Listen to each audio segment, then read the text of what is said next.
Okay, we're going to go ahead and get started. I'll do a countdown to 5, 4, 3, 2, 1.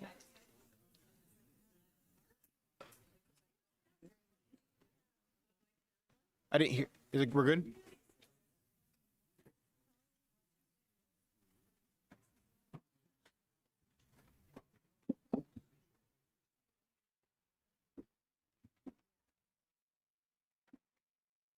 Yeah, that's what they do. Yeah, and it tells you the agenda item that you're on. It's so now you don't have to like listen. You don't have to go through and listen. You can just scan through. Yeah. The video.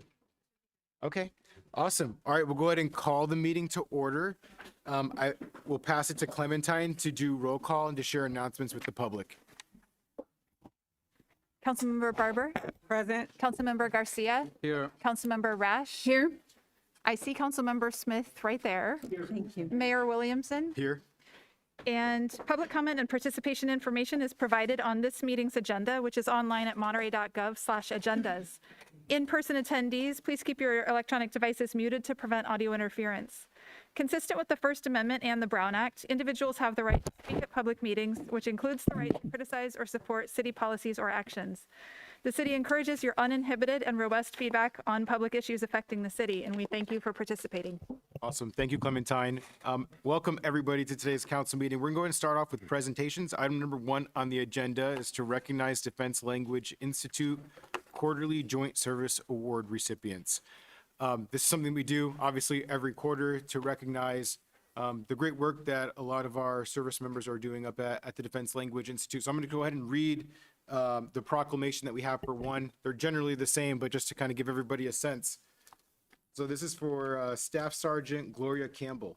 Whereas the Defense Language Institute Foreign Language Center, DLI FLC, has established the Quarterly Joint Service Non-Commissioned Officer, Petty Officer, and Junior Enlisted Board, and whereas a recipient of the board award, Staff Sergeant Gloria Campbell has demonstrated extraordinary personal abilities, leadership skills, and knowledge of the history of the Presidio of Monterey and Defense Language Institute, chain of command, world events, customs and courtesies, first aid, code of conduct, uniform code of military justice, military leadership, and the armed forces insignia.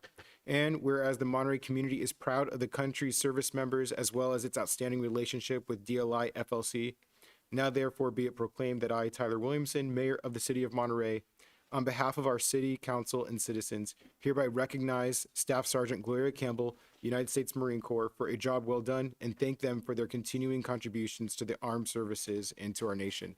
Let's give it up for Staff Sergeant Campbell.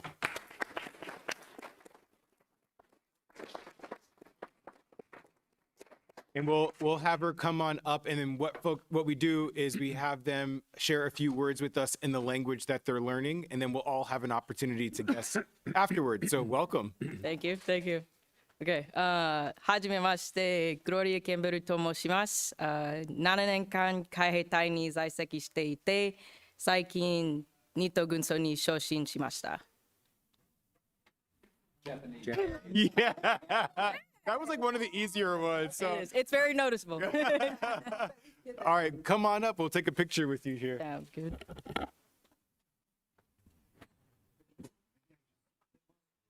Take a picture? I'll take a picture.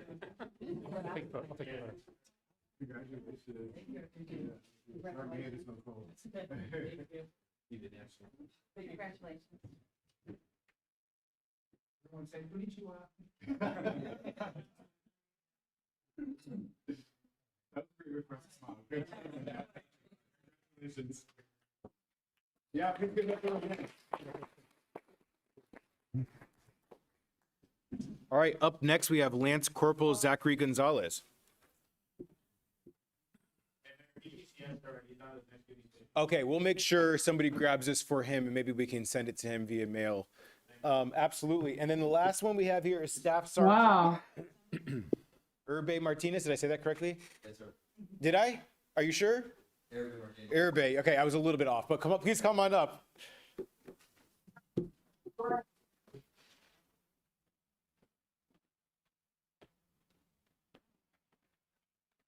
Buenas tardes, señoras y señores. Me llamo Rubén Alexander Martínez. Soy nacido en San José, California, y he servido en la Marina desde 2018.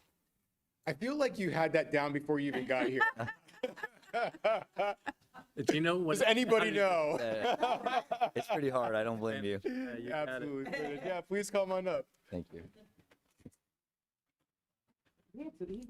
Yeah, yeah. Congratulations. Yeah. Congratulations. Yes, please.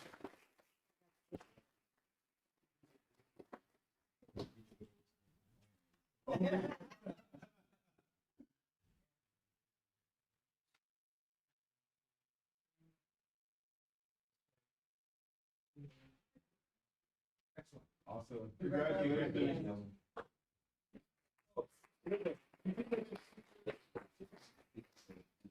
Perfect, perfect. Awesome. Thank you so much. Thank you. No, I grew up in All right. Obviously, with a lot of world events, under normal circumstances, we have a lot of gratitude and appreciation for our service members. But I think particularly right now, with a lot of conflict going on in the world, we just send our deepest appreciation to you all for stepping up and serving our country. It means the world to us, and we appreciate having you all here in the city of Monterey with us. So congratulations again to our awardees. Let's give it up for them one more time.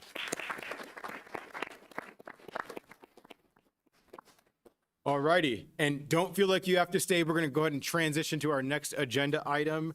2 on the agenda is to receive an update from Monterey One Water on capital projects, rate study, and strategic priorities. And I have the pleasure of introducing Paul Sciutto, the general manager and executive officer for the Monterey One Water. I've had the pleasure of serving as the city of Monterey's rep since getting on the council in 2018. And I just have to say that I'm most impressed by the work that Paul does over there. And just really proud of what our agency has produced. Obviously, this is a challenging time. The city of Monterey's asked voters to consider a sales tax increase.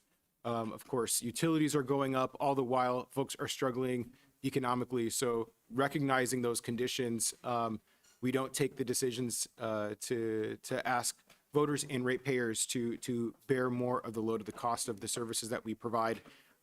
The only person that probably could speak this better than I is Paul Sciutto, so I'll go ahead and pass it off to Mr. Sciutto. Mr. Mayor, briefly, I'm not sure that we had the opportunity to get public comment on the first item, and I think someone has their hand raised. Thank you. I appreciate that. Sorry, Paul. So how public comment period works is we identify the folks, the individuals that want to speak during public comment at the beginning of the public comment period. Once that period passes, only those folks will be able to speak. So this is for each public comment period on each agenda item. So for this item that we're on, I'm going back to the DLI Quarterly Joint Service Awards because I forgot to do the public comment period. So if you have public comment on that item specifically, this is the time to identify yourself. So for folks on Zoom, you can use the raise hand function. In the meantime, I'll check in the chamber. Anybody in the chamber wish to speak on this item? All right, seeing none, we'll go ahead and close it off in the chamber. I'll do a countdown for folks on Zoom to 5, 4, 3, 2, 1. And we have one. We'll go ahead and take that caller. You can go ahead.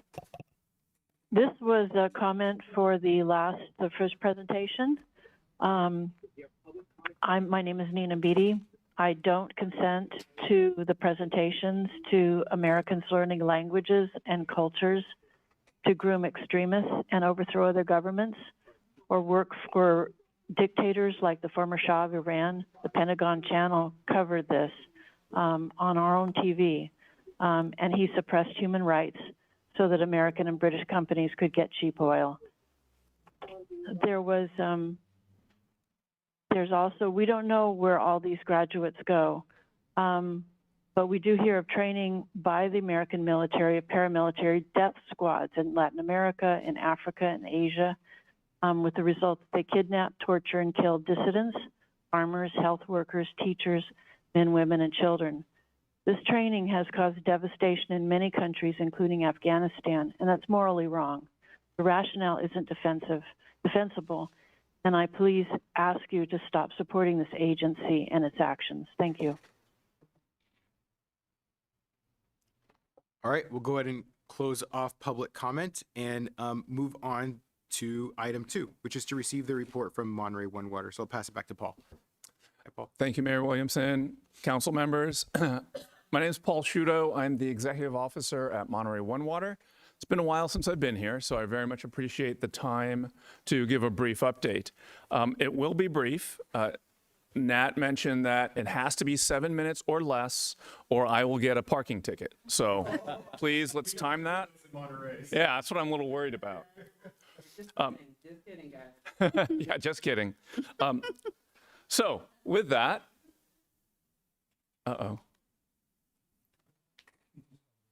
okay, so just a brief update on Monterey One Water. I think hopefully many of you know what we do and what our mission is. We are the local wastewater and recycled water provider for the peninsula, Monterey Peninsula, as well as the Salinas Valley.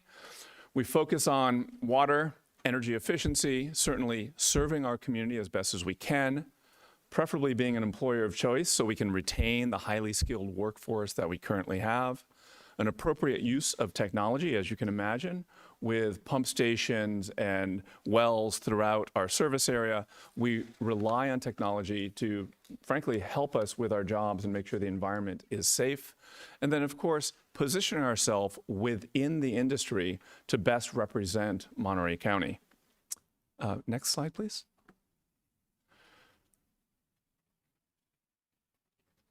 So I just want to go over briefly the services for those of you that may be unfamiliar. Certainly, each of our member entities, we're a joint powers authority. We have 10 member entities. Each member takes care of the collection of the water coming from your house to our facilities. So you do dishes, wash laundry. The city does collection services until it gets to our conveyance system. So larger pump stations, larger pipes, and then certainly the wastewater treatment facility. Once we've done that, we try to use our resources as much as possible. We recycled water for agricultural irrigation in the Salinas Valley to 12,000 acres of cropland. We've been doing that since 1998. We also do recycled water for potable use. Currently, we're producing about 60% of the potable water demand for the Monterey Peninsula. That's been going on since 2020 was increased at the end of last year. And then lastly, for years we've been generating our own electricity through cogeneration. We have solar fields. We're taking that next step, which I'll get into a little later, of digesting food waste, like bringing food waste into our facility to increase biogas production to generate more energy, all with a focus on the environment and trying to keep rates down for our customers. Now here's where things get a little more tricky. Next slide, please. That wastewater treatment plant just had a birthday last year. 35 years old, and as one can imagine, in a marine environment out in the city of Marina and wastewater, things deteriorate quickly. We're actually approaching the end of the useful life of much of our facilities. So I'm doing these presentations to all our members to talk about a proposed rate increase to inform you and your constituents of the process we're going through. So with that, next slide, please. What have we been doing? This hasn't just popped up. We've been working on this for years. And some of the stuff we do, pump station upgrades. We're currently undertaking about a $36 million upgrade to the Seaside pump station as well as the Monterey pump station. Obviously ongoing maintenance at our treatment plant, as well as replacement of electrical for increased efficiencies and power savings. Overall, we all own about $1 billion worth of assets that we need to take care of at Monterey One. So this is part of the challenge, is equitably addressing all the needs when you have a customer base of about 65,000 accounts. So that's where all that work comes into play. But what's on the horizon? Next slide, please. No. So electrical reliability. As you can imagine, when the power goes out and you have 17 million gallons of flow coming at you, whether you want it or not, it's critical to be able to have that reliability and backup. We're also embarking upon a treatment plant master plan. As I mentioned, that treatment plant's 35 years old. By the time we go through permitting, environmental, and build it, it's probably another 10 years, but we need to start planning now. And then biosolids management, not the greatest word in the world, but it is critical because of certain state legislation that has come down. AB 1383 mandates that we can't take our biosolids next door to regen, to the landfill, which we've been doing since our inception. We can do about a quarter of it, but the rest we need to do something with. So we're trying to upgrade those facilities to minimize costs of off-hauling and, frankly, a larger carbon footprint of hauling the waste away. Next slide, please, if we can do that. Oftentimes I get the question of, what do our rates go to? Because we do the recycled water for ag, the recycled water for potable use, certainly the energy thing, but the bulk of our rates come from our wastewater customers. Those, like I mentioned, 65,000 accounts, about 285,000 people. And so what we have here in those customer groups, we have specific enterprise funds that we don't commingle because we can't have one customer set subsidize another. So what I'm here to focus on is that wastewater fund, in that we have embarked upon a rate study, and ultimately, I'll get to it, a Proposition 218 process, which is the public input on a proposed rate increase. Paul, could you quickly just describe where the funding is coming for those other three elements? Absolutely. Great point. Thank you, Mayor Williamson. So recycled water for the ag irrigation, which has been going on for 28 years now, is a partnership with the Monterey County Water Resources Agency.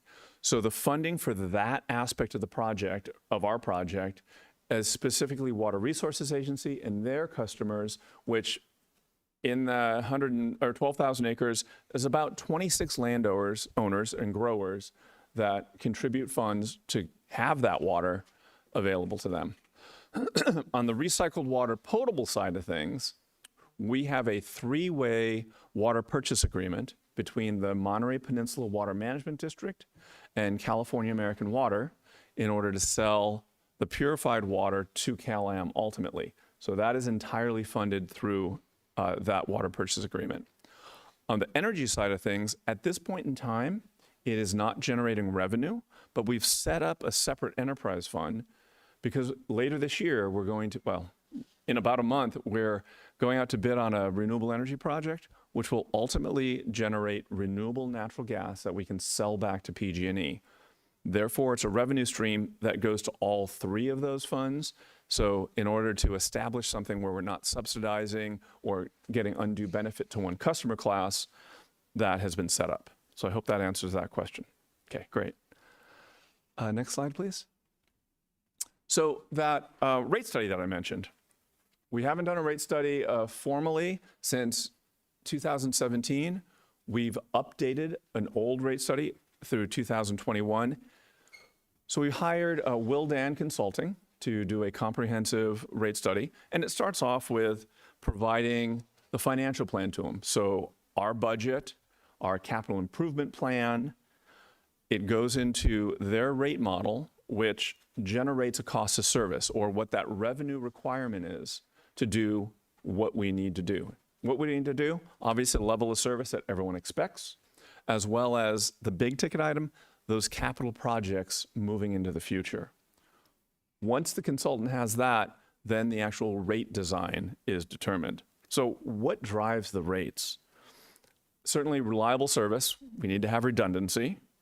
Rising costs, and I think we've all seen it in electric costs. Our electric bill is about a little over $9 million a year. So when you start seeing those PG&E rates jumping up 10, 20, and more percentage, it hits us to a significant degree. Another is chemicals. A lot of chemicals are used in the wastewater treatment process and potable water process. Our chemical budget, about $8 million a year. We saw a significant increase in those throughout the COVID years. They haven't really come down. There's been less competition in the market, so the prices have maintained. And then lastly, one of the main drivers is our capital projects. What do I mean by capital projects? the renewal of those pump stations out there, additional work at the treatment plant, and so on. The identified needs that our engineers, operators, and maintenance folk came back with was about $568 million worth of projects over the next 10 years. Frankly, our budget and our ratepayers could not, in our opinion, could not handle that without multiple double-digit, like, rate increases over the years. So we did try to attenuate that as best as possible. We asked our people, start cutting where you can without risking the environment or public health. So with that, next slide. What this process has come up with and what our board approved for a Proposition 218 notice are the following rate increases. Currently, we are at about $54 per month per residential unit. Please note that this does not include our member entities' additive costs. And for Monterey in specific, next year's, I believe yours will be at $19.47 a month. So that's additive for a homeowner. You see the rate increases, about $3 to next year and so on down the line. Ultimately, 5 years from now in 2031, what we are proposing in order to support our capital projects is a monthly rate of about a little over $79 per month. So let's talk about that process and how your constituents, our customers, can reach out to us to express their concerns, thoughts, or anything else. The board did take action a couple weeks ago to accept the rate study and move forward with the rate increases that you see here. A notice will go out to all 65,000 accounts. On that notice, and you see a customer notification mailed by May 8th, people can mail it back to us and go, hey, we don't want this, we protest it for these reasons, and so on down the line. In addition, although we do need to have a formal protest notifying us or I'll give you our web link in a second, you can certainly reach out to us more. I would definitely appreciate any comments, thoughts, and such. One of the things you'll hear is we're also doing 3 public information sessions in this comment period to try to get more outreach. Ultimately, on June 29th, we'll have a public hearing at our board of directors meeting, open it up for additional comments that will be counted in terms of a protest. And then hopefully we get to the point where our board approves whatever increase they feel is reasonable and will pass a budget prior to the end of the fiscal year so we can start the new fiscal year July 1 with a new budget and move forward. Next slide, please. So community outreach, certainly MontereyOneWater.org/rates. You can go in there and get all the information that we have, including that rate study, frequently asked questions, a copy of the Prop 218 notice. On everyone's bills, we are also putting a notice within the bill over the next 2 months of this. So people should be receiving at least 2 mailers regarding the Prop 218. And then, as I mentioned, there's those 3 public information sessions. In addition, you'll find it on the website, there are Instagram posts, social media that we're just trying to get the word out there. With that, I hope that I'm under 7 minutes and I can answer any questions you may have. I'm only giving you extra time because I asked that question in the middle. So no, thank you for the presentation, Paul. Opening up for questions from the council at this time, please. Thank you for the discussion. You talked about the agricultural contract. I think I understand that you have the contract with the agricultural community towards Salinas until 2045? Yes, Okay, that's exactly it. all right. And you say 285,000 people. Does that include Carmel by the Sea? It does not. So And why not? Yeah. Carmel by the Sea, Pebble Beach, and Carmel Valley are served by Carmel Area Wastewater District. So that small plant that's in the meadow there. And you can't talk them into joining you? You know, we have had discussions with a number of their board members when they look at options, universal options of, hey, could they pump it over the hill? It hasn't gone beyond those initial discussion. So Okay, thank you. absolutely. Any other questions? Please. Thank you, Paul, for the presentation. A couple questions in terms of the outreach. So am I understanding that folks will be able to give feedback or their protest via mail, public hearings, and the website? Yes, definitely by mail. Okay. At the public hearings, it'd be great if they have something they could hand it to us. Also at the public hearing at the board on the 29th. On the website, we actually need to have a hard copy for our legal has suggested that. So it can't just be an email saying I protest, if that makes sense. So going back to the mail piece, Yes. so is this like a tear-off card that you would mail back, postage, prepaid postage, that kind of thing? There is not prepaid postage, but yes, it is it's actually pretty substantial. It ends up being this like 11 by 17 that's folded a bunch of different ways because there's so much information legally we have to provide, but it is something that we have where you can tear it off and send it. Any additional thoughts on other opportunities with experiences you've had in the past or the agency has had in the past to provide more opportunities to the community for feedback? Yeah, so in the past, we haven't always done these information sessions, so we thought we'd open those up. There's going to be one in Salinas, one in Marina, and then one in Seaside. We do have two board meetings, and then the board meeting June 29th. So are those opportunities. And then we actually do get some people coming into our office to provide those protests.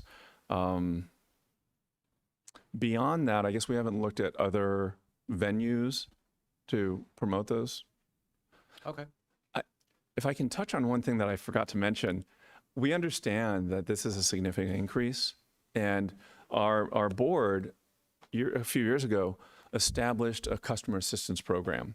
We use non-rate revenue as mandated by law to provide up to 4 months of assistance to people that qualify. As part of this, understanding that it is an increase, we're going to actually go to our board on the 29th with a request to increase that pool of funds to try to help out more people and try to attenuate, once again, some of these increases. I know it doesn't address everything, but we're trying to acknowledge and provide assistance where we can. And thank you for that, because that was actually my second question. Is that assistance based on like income, current hardship, like what? It's based on income. In the past, we've just followed the PG&E CARES program. If you qualify for that, you qualify for ours type thing. I will tell you, last year, the money we had in there, I'm going to get the numbers wrong, so I apologize. I think we had 900 people that we were able to help out and provide funding to, but there were still about another 60 that applied that we ran out. So hence the reason trying to up it a little bit more, because we see the demand out there. Yep. Thank you. I would just add a point to the customer assistance program, which is soon after that got established with M1W, because we have the city's portion of our wastewater fee. The city of Monterey also allocated funding to cover that portion as well. So thank you to the council for that consideration. And that's just a little bit of a public service announcement for residents in the city of Monterey. If you qualify for the customer assistance program, it covers both fees. And Ed, please. Yeah, thank you. Gene Rash asked a question about, and I think it was the Salinas question, or maybe it was the farmers. So if you could go a little bit deeper on that. I think you indicated you have about 65,000 households. Was that right? Total accounts, Total of accounts. of those ballpark 48,000 residences. Okay. Yeah, so commercial is in that, yeah. so 65,000. So of that, a large portion is Salinas and outlying areas outside of the peninsula. But if you mentioned the contract And was that a contract with the city of Salinas that you answered to, Gene? What was so go through that Yeah, sorry if that wasn't answer, clear. because Yeah. it didn't click. So for the agricultural irrigation, which is the 12,000 acres that we provide tertiary treated water, Yes, that is a contract with Monterey County Water Resources Agency. okay. That was a 30-year contract that we had renewed in 2015, so it does go through 2045. It is not with the city of Salinas. Okay. And then, well, go. Yeah, and so the follow-up question is, that's not really all the farmers. It's a portion of farmers in Salinas. So the contract that you have is until 2045 or 45. 45. Yes. Other contracts that you have that you rely on source water for, are those other contracts that are currently in negotiations to provide you the source water that you'll need for treating in phase 2? So by phase 2, I assume you mean the expansion Yeah, for the- pure water. yeah, Yeah. yeah. So there's no other contracts. That's the only contract Okay, for source water. for source water, Yes. okay.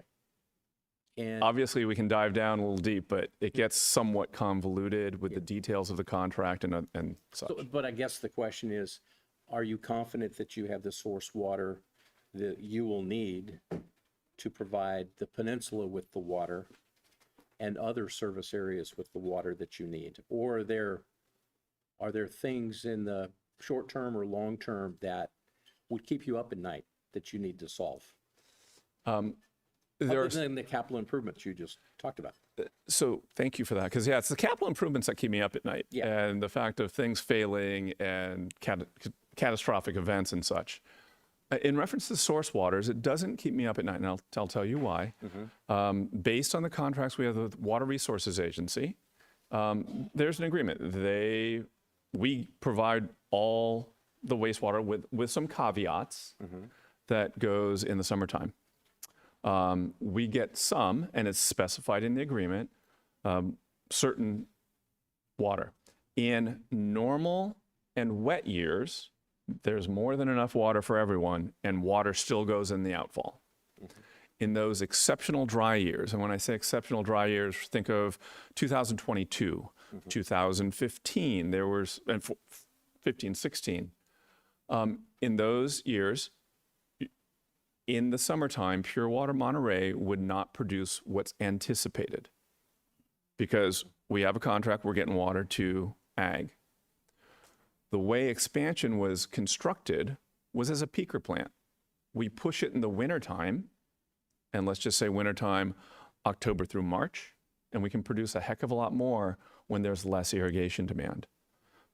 So in those drought years, when we can't produce as much, we've built up an operational reserve, of course, with the Monterey Peninsula Water Management District, because they've paid for it, in the Seaside Basin. So all of our modeling and projections show in those severe drought years, we're probably like 200 to 400 acre feet short of giving what we need to Cal-Am.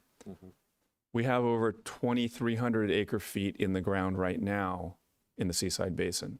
So based on those projections, it's solid.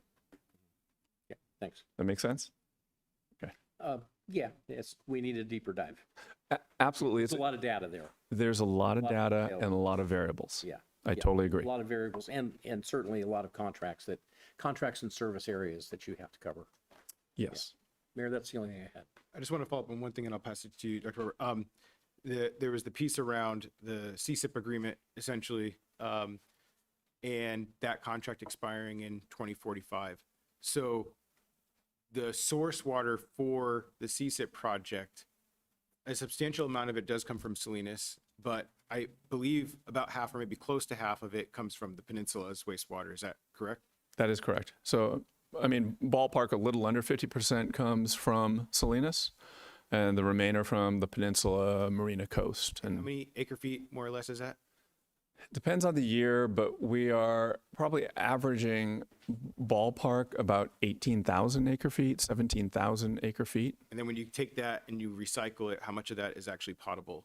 If you, sorry. So if we were to recycle all of that, so it'd be about, let's see,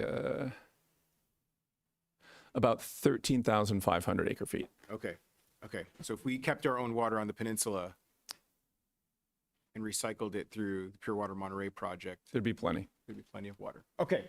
Dr. Barber, please. But there would not be enough for continued agricultural irrigation, which I would certainly promote. 100%. We need to 100%. balance that. Dr. Barber. Okay, so first of all, thank you for the presentation. The 5-year proposed increase that you have for the improvement, what is the life expectancy of the improvement? That's a great question. So, and I apologize for this answer. It sort of depends. So much of infrastructure, 50 for foundations, 100 years, things like that. When you talk about rotating equipment, pumps, motors, things like that, 15, maybe 20. Electrical in that same time frame. So when we talk about our treatment plan upgrade, we're trying to set ourselves up, the treatment plan up, to go for another 40 years. Okay. Of course, there'll be some renewal and replacement in that 40 years for some of the electrical and so on. But that's truly the goal, is to get another 40 years out of this thing. Thank you. All right, please.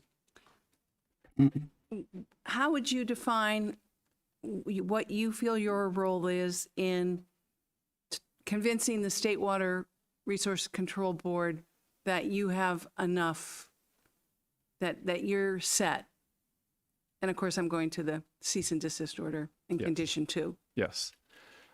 So our role is actually sort of where Director Smith was going, or Councilmember Smith, excuse me, in terms of just going through our projections of water that's coming into the treatment plant, looking at the growth in the community, the additional flows, and what's available and the security of that for Pure Water Monterey and the production of potable water. It's frankly, in my opinion, a drought resilient supply, because we're all going to take showers and do dishes. Generally speaking, in those 2015 and 2022 years, we stop irrigating outside, but we still do what we need to in the house, even though there's conservation. So it does come down to our 35 years of data of what's coming in, as well as projections moving forward. We certainly don't think it's our role, or do I think it's my role to try to convince the state of that. Those are others in the community. I'm truly focused on what do we think we can reliably supply. Okay, If thank that you. makes sense. And That's very helpful. okay. And I would like to invite any and all of you for a tour, if you would like, of not only the wastewater facilities, but Pure Water, the ag irrigation, and so on, whenever you have time. Maybe we could do a field trip. Woo!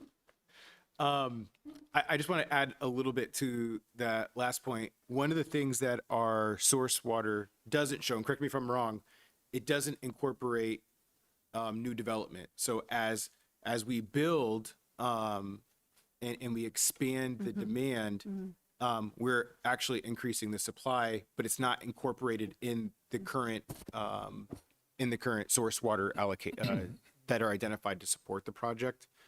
Am I That's true. accurate there? Okay. And I will actually go even beyond that. As you all know, there's probably some small wastewater systems that are not part of us. I mean, beyond Carmel Area Wastewater District, Las Palmas, Spreckles, Oak Hills, Toro. And we have had discussions with Cal-Am about bringing those flows into our system. In that instance, based on the contract, we would split those flows with the Water Resources Agency and ourselves for recycling however we can. And then you kind of got to the next point that I was going to make, which is we actually been having conversations with Monterey One Water around connecting Lake El Estero to the Monterey One Water system. Because right now, when there's a storm surge, so before a storm surge comes, our staff releases that water. So if you've ever walked on the beach and you've kind of seen it washed out where there's like a little pump station, that's water coming out of Lake El Estero, and they're doing that before a storm comes to lower the lake levels, and that's where all the water feeds into the city is Lake El Estero. So it fills back up. So instead of putting that into the bay, there's an opportunity to have that go to M1W as well and further increase our source water. So, all right, with that, thank you again, Paul. We're gonna go ahead and open it up for public comment. For folks on Zoom, you can use the raise hand function. Anybody in the chamber wish to speak on this item, I just ask that you stand up to the left of the podium. Anybody? All righty. With that, we'll go ahead and cut it off in the chamber. I'll do a countdown for folks on Zoom to 5, 4, 3, 2, 1. We have 4 on Zoom. I'm gonna go ahead and leave it to 2 minutes.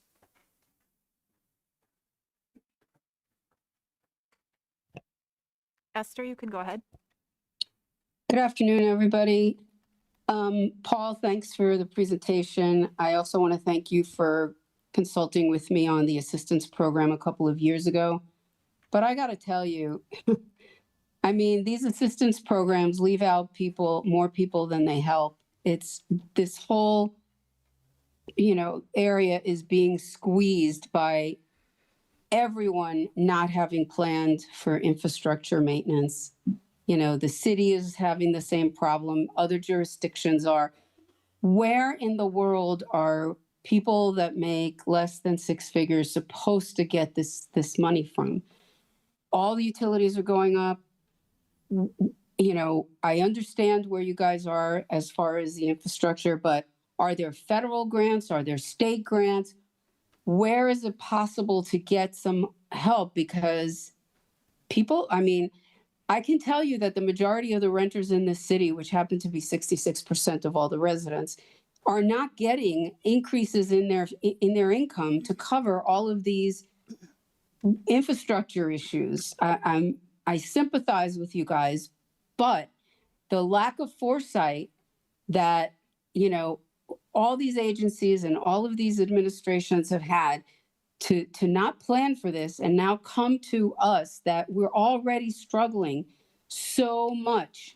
I don't know where anyone's going to get this money. These are legitimate reasons why people are just packing up and getting out of here. And, you have these protest votes. The majority of people are not watching these council meetings. They're not going to show up to these because they're busy working 2 or 3 jobs. These protest votes, I've seen them go down before.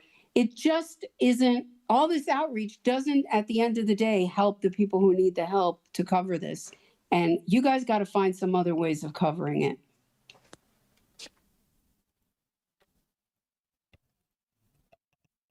Next speaker is Tom.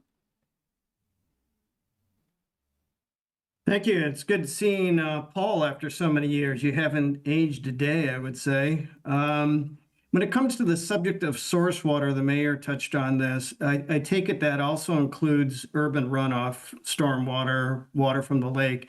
I think the Lake El Estero water, that's something I brought up years ago as being a source of water. But there's also Roberts Lake and Del Monte Lake that I think we could take advantage of too if we need to harvest more money or more water. I have a question though about the value of that water, if it's ever had a value associated with it. My analogy would be crude oil. Certainly people who take oil out of the ground don't give it away, or they don't have to pay to have it hauled away. In this case, we have a commodity. The BOD of stormwater is probably quite a bit lower than it is for sewage. Paul can explain to you what that term means. So I would think that the cost of treating it would be significantly less than raw sewage. So that's question number 1. My other question / concern is kind of dovetailing into what Esther said. With a big increase like this, what happens if the voters don't approve it? Is there a plan B, and what would plan B look like? It sounds sort of like the agency we're stuck between the rock and the hard place, that you need this money in order to keep the system operating. And so anyway, I'd just like to know if there's some kind of a backup plan and what might that look like. Thank you.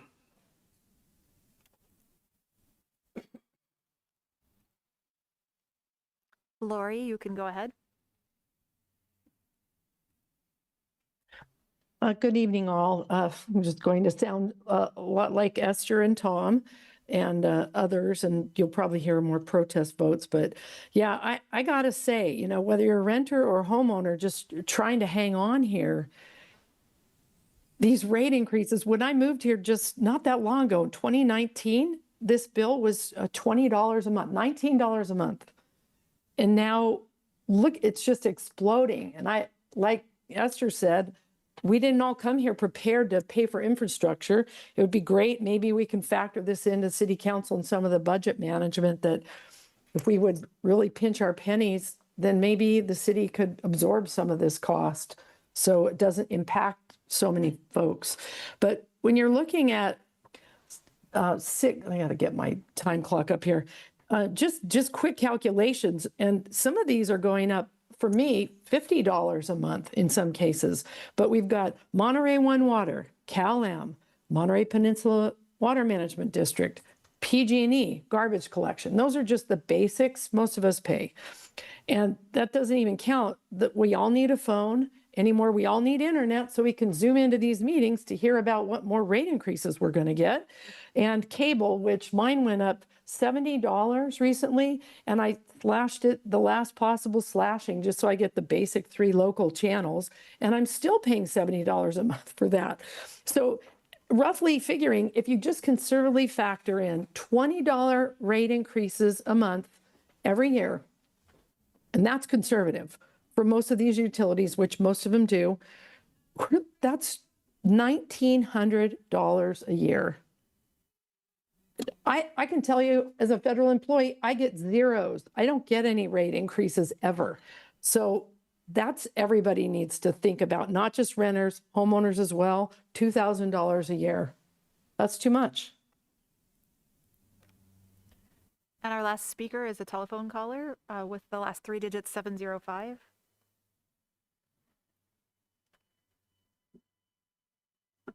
You can go ahead. Yes. I think maybe educating people about toxic aspects of sewage, what they're putting in their toilets and sinks, meds and harsh laundry soaps and paints, could prevent these components and curb your waste storage program costs, because I know that toxic sewage is now allowed on certain agricultural lands, which is disastrous for all of us. And maybe you could save money by that in that way, I don't know.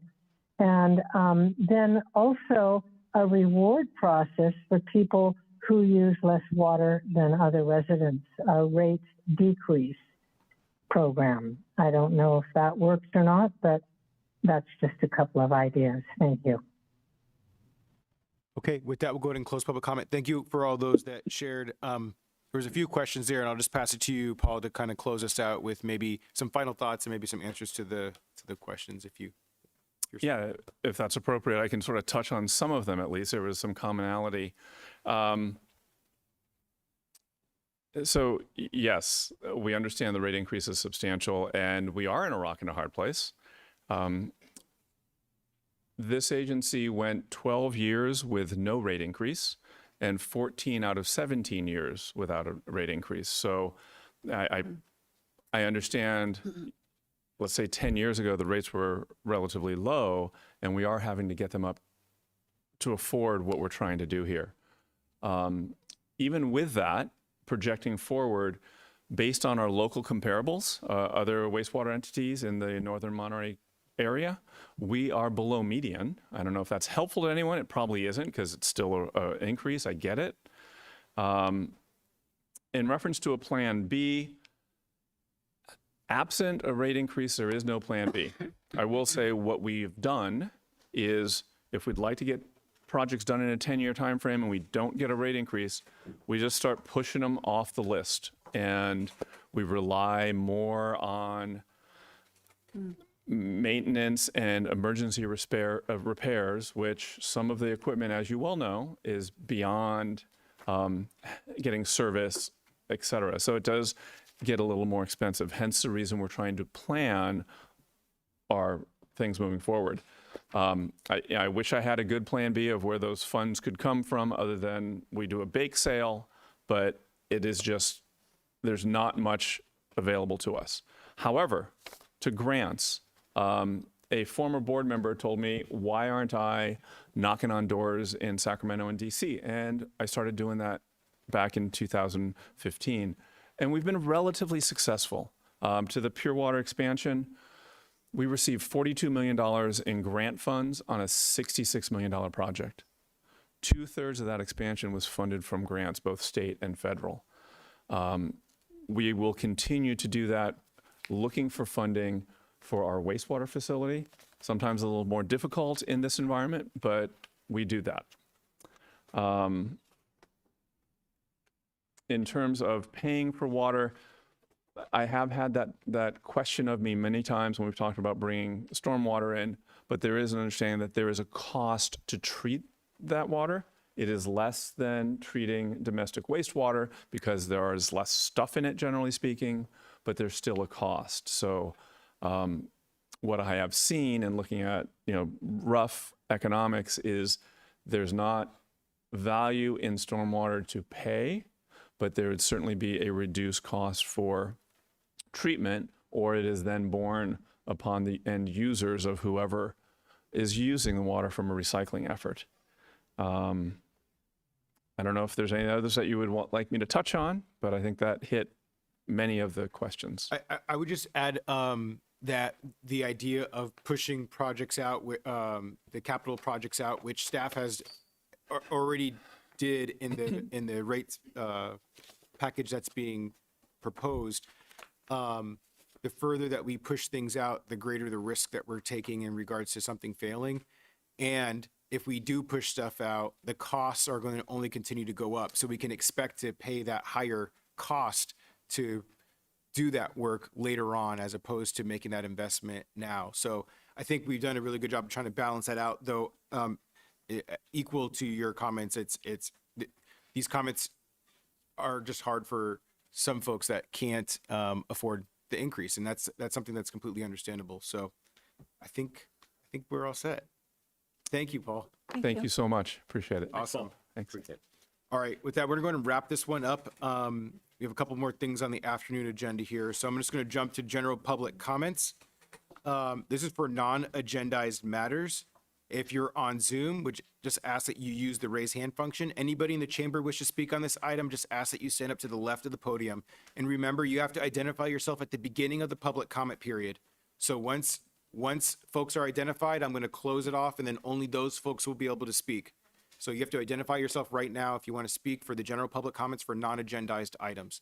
So I see 3 standing, 1 raising hand. Anybody else in the chamber wish to speak on general public comment? All right, so we'll go ahead and cut it off to those 4 individuals. I'll do a countdown for folks on Zoom to 5, 4, 3, 2, 1. And we have 2 on Zoom. We're going to go ahead and leave it to 2 minutes. We'll go ahead and start in the chamber. Dan Turner, Monterey, Fisherman's Flats, and welcome to Chapter 4 of the Sidewalk Saga. The story of my efforts to get the sidewalk a couple of doors up from me fixed. The reason I've been doing this, that I've been speaking to you folks for the past 2 months and to the Department of Public Works for about 2 years, is because I'm concerned that someone's going to fall and get hurt over this broken sidewalk.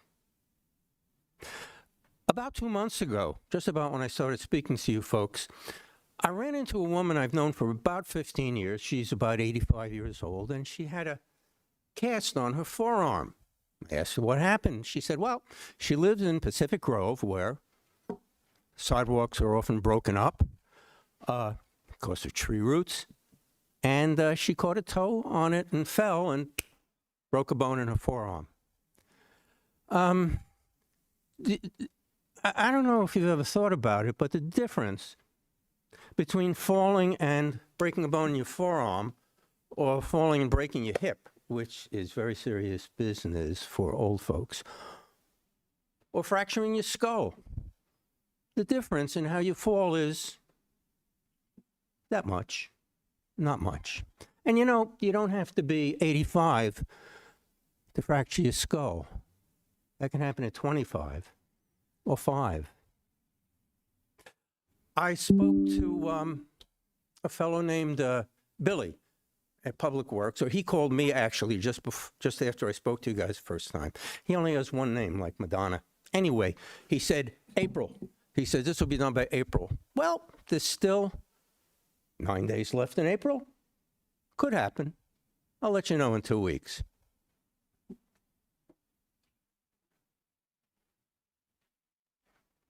Please, yeah. Hello, my name is Zoe Carter. I'm a resident of Monsalis, and I'm here to start my yearly campaign to get the brush cut on Old Salinas Highway before festival season starts. It's about yay high, super massive fire hazard. People park all along that road during festival season. One little ignition from anything during Cali Roots or anything else from a car will set that entire hillside on fire. Monsalis, Santa Catalina, and everything in Jocelyn Canyon. So my hope is that maybe starting earlier this year, we'll have some luck. Last year, a group of firefighters from CAL FIRE who were prisoners came out and did it the day before Cali Roots, but it was a nail biter up until then. So I'm hoping that we can get this done earlier and to get it on the calendar so it happens. And now we've had rain, the brush is going to grow higher, and it's going to be even more of a fire hazard in 2 weeks. Thank you.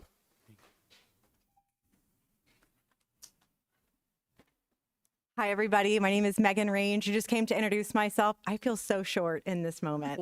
Pull that microphone. Thank you. Okay. Some cities you're not allowed to touch it. I'm a rule follower, Ed. I just want to introduce myself. I'm the new government relations rep for PG&E. You all remember Jasmine, Eric Daniels. I will do my best to live up to either of them. It'll be big shoes to fill. I have sent my contact information to some folks here. I will follow up with everybody if I have not already. Just want you to know I'm new into the area. I'm around. I will be a resource, and I will see you at a few events coming up. I'm happy to answer questions, but I've only been at this about a month and a day, so I won't be very good at answering them. I'm better off in one-on-ones. You will have my contact information if you have questions to follow up with me. Sending you all the best in the new role. Yeah, thank you. I'll need it. Absolutely. Thank you, Megan.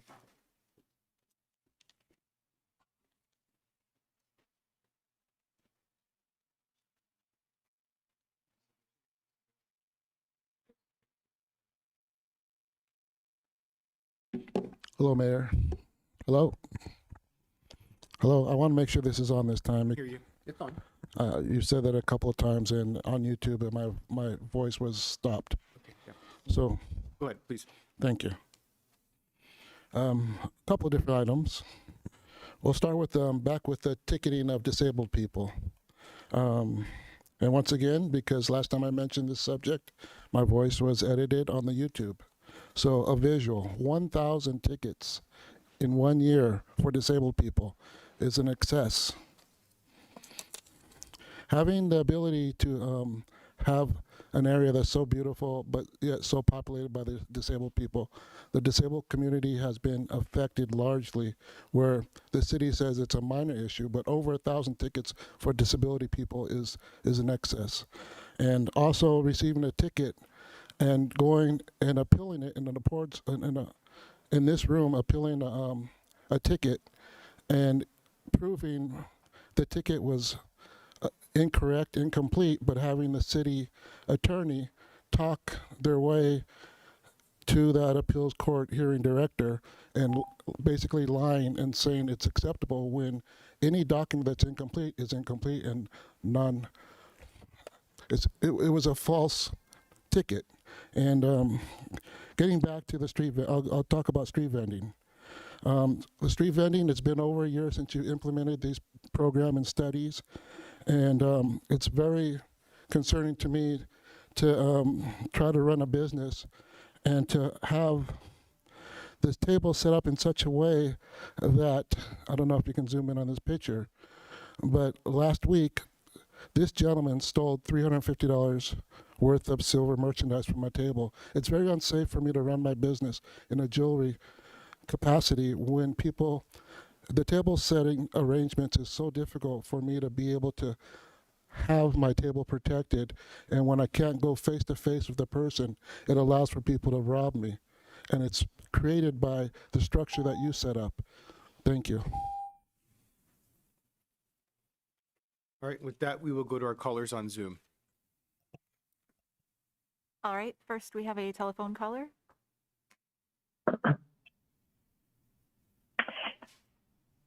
You can go ahead.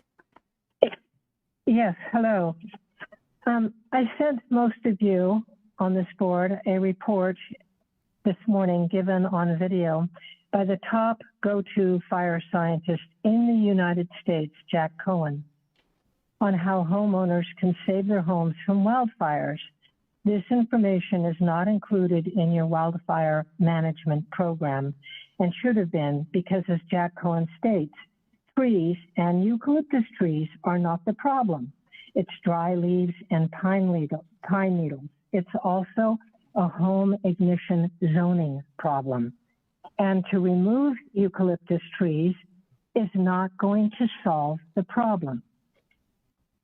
This is from the world's expert, and that isn't even in your reports. You must stop giving homeowners false information about these trees because this community needs those trees to combat global warming in our area.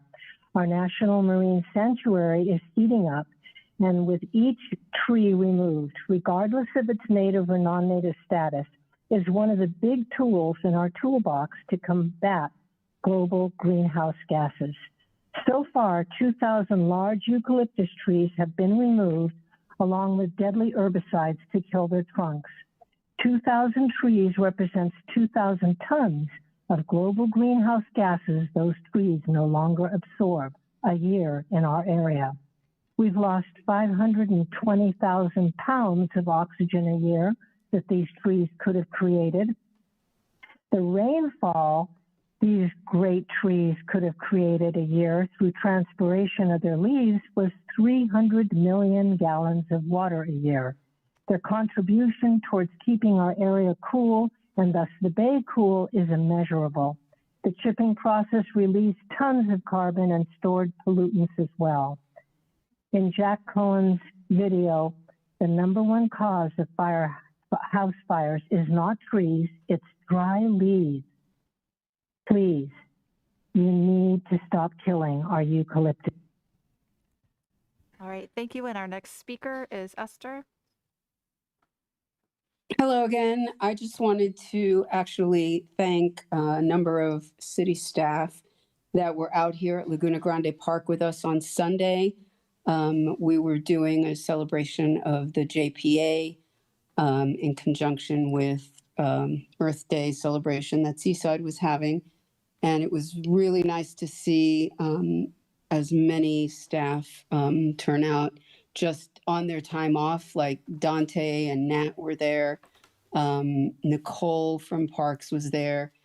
Tice was there. I mean, it was really, really nice. And this was after we had the week before the Laguna Grande Neighborhood Association gathering at the same location. So I just really appreciate that these city workers come out on their time off to spend time with the residents of my neighborhood and engage and get to know them. And Dante in particular was really nice to have some one-on-one time with him to kind of just talk about the neighborhood in general.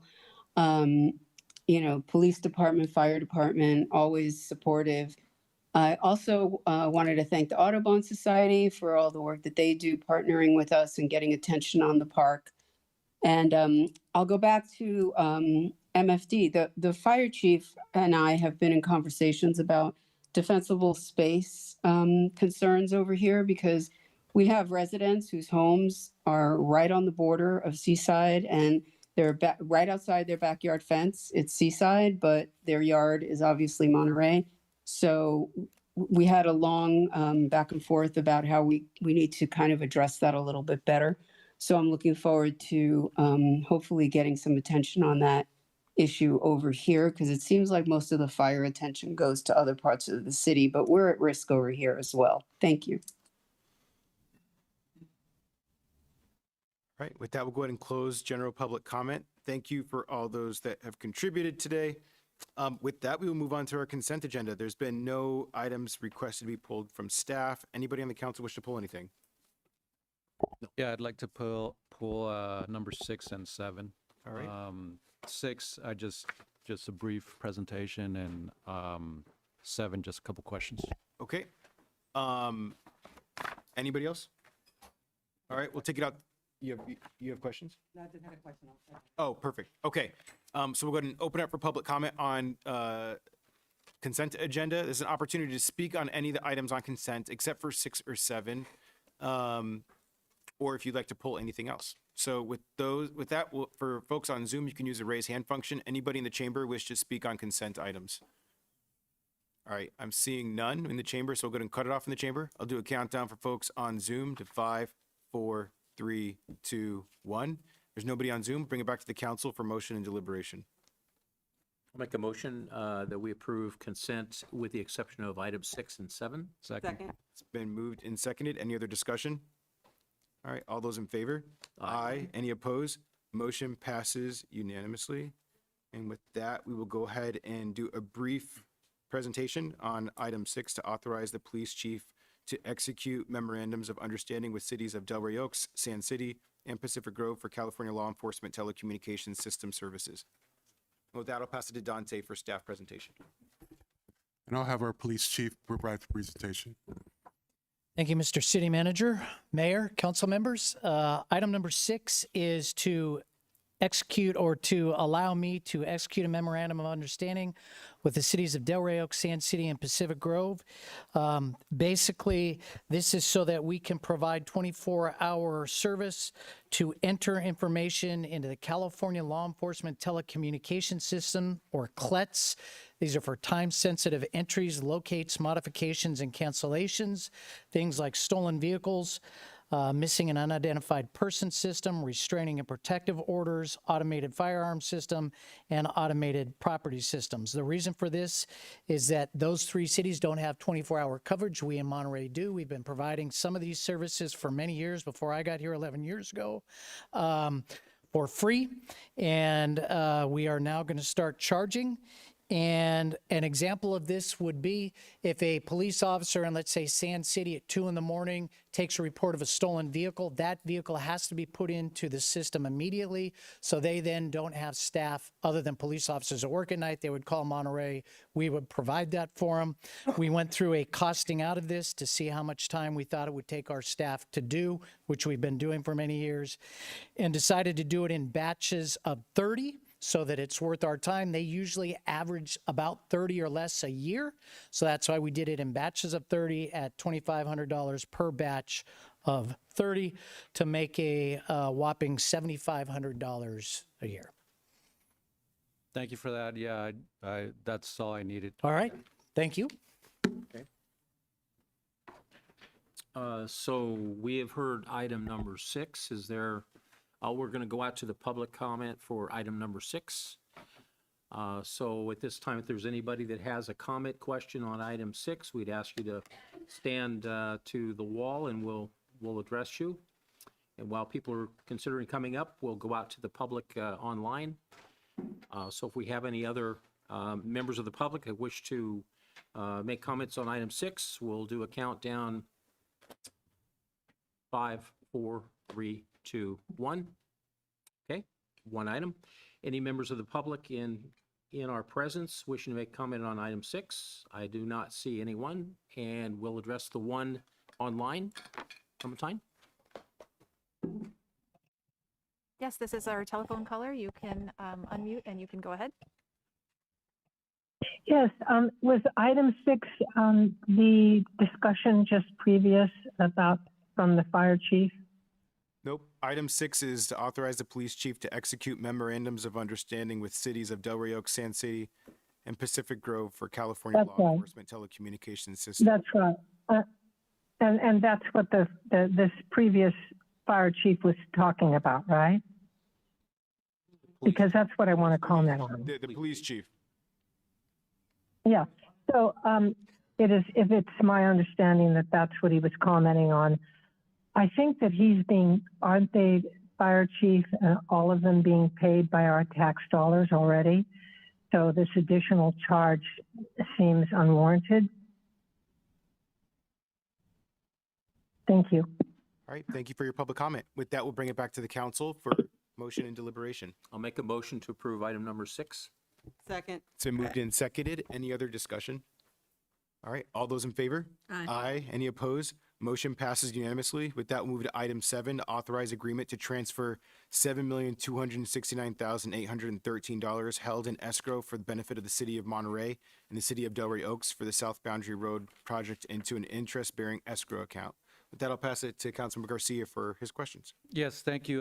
Just curious to know what's the status of that that project, if there are any conversations around moving forward or what that looks like. And then also there was mention of a 10-year deadline. I couldn't necessarily decipher when that deadline was or is due. So I just wanted to clarify that.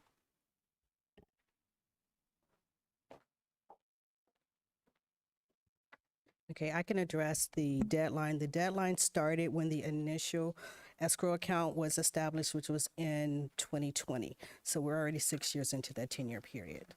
As far as the project moving, that's not my wheelhouse, so. Phone a friend. Thank you, Mayor, council members. So we have been in communication with the city of Delray Oaks. They are taking the lead on this project, and it's encompasses the intersection of Jim Moore and South Boundary.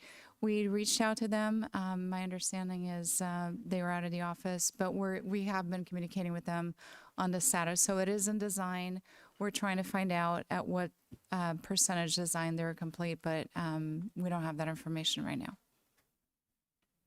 Yeah, I'm good. Thank you, staff. Any other Appreciate it. questions from the council, please? So I had a quick question. They talked about the proposed agreement. It's not done yet. When will that proposed agreement be done, and will it come back to council?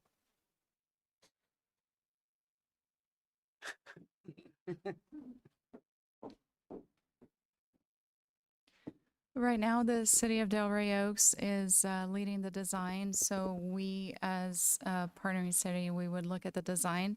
But so far, we don't have shared oversight. They're taking the lead on it. So we would come back when we have plans and we talk about the construction. Okay, thank you.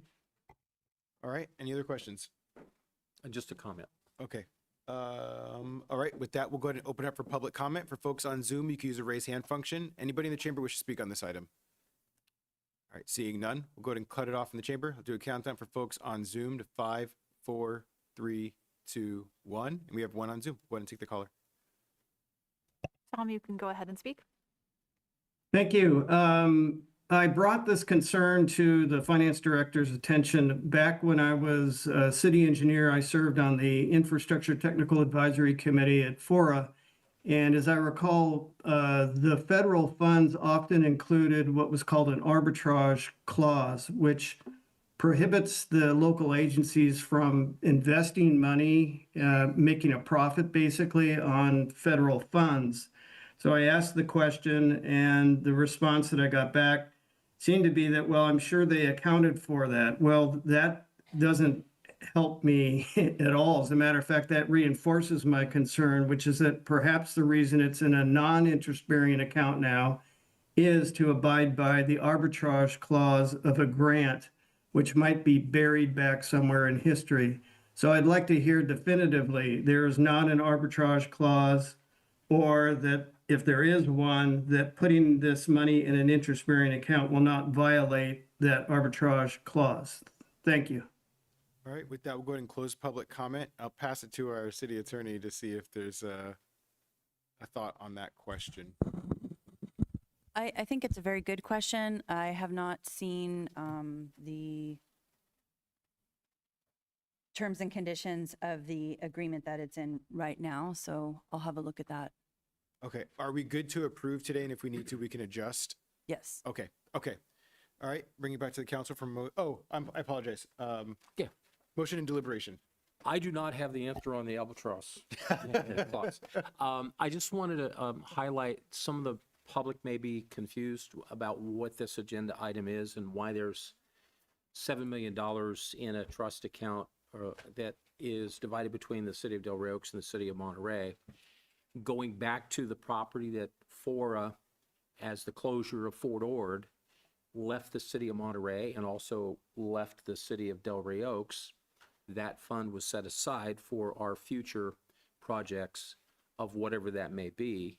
And as my memory serves me well enough, and we'll certainly talk to our public works director, our city manager, when it's the right time, that property, in order to serve utilities to the property that we received from Fora, will need sewage, water lines, power lines, and a variety of those utilities for any future project on the property that we now own above Ryan Ranch in the former Fort Ord. So this property, or this asset, is intended to help us be able to do that. So some members of the public are probably very confused why there's a windfall of money. So I just wanted to say it's designated money. It's not designated for anything else.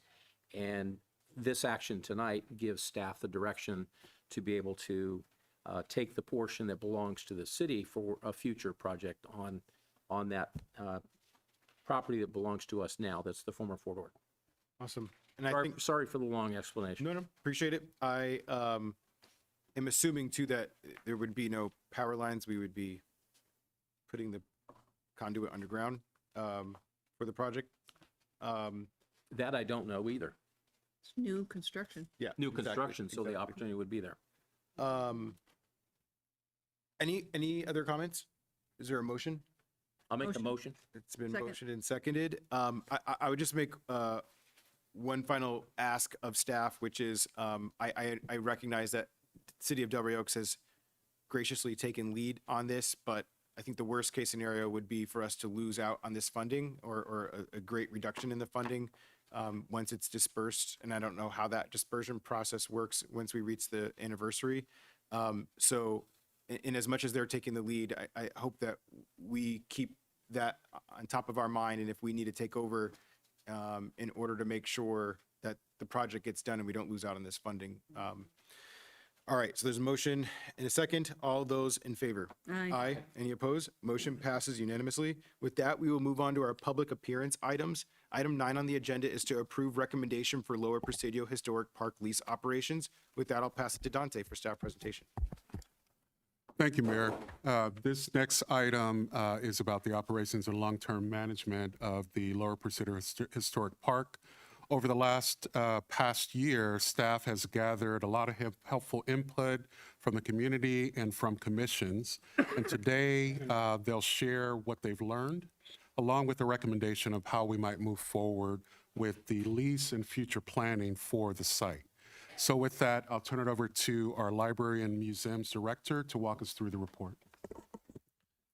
All right. Good afternoon. Thank you, Dante, and welcome again. And thank you to our mayor and council. Appreciate you guys. So starting off, this brings back, we've had some conversations here at council regarding Lower Presidio Historic Park, going back in October of 2024, as well as March of 2025, presenting to City Council here about our lease at the Lower Presidio Historic Park, which is about 25.15 acres, owned by the United States Army since about 1846, when they took over this site from Mexico. So with that, our lease is set to expire in 2046. So we have roughly 20 years left on that lease with the United States Army. Looking back in around 2021, the United States Army sent a letter to the city asking basically to put in a one-year notice of cancellation regarding the erosion, due to the erosion on the hillside, and to build a large-scale wall.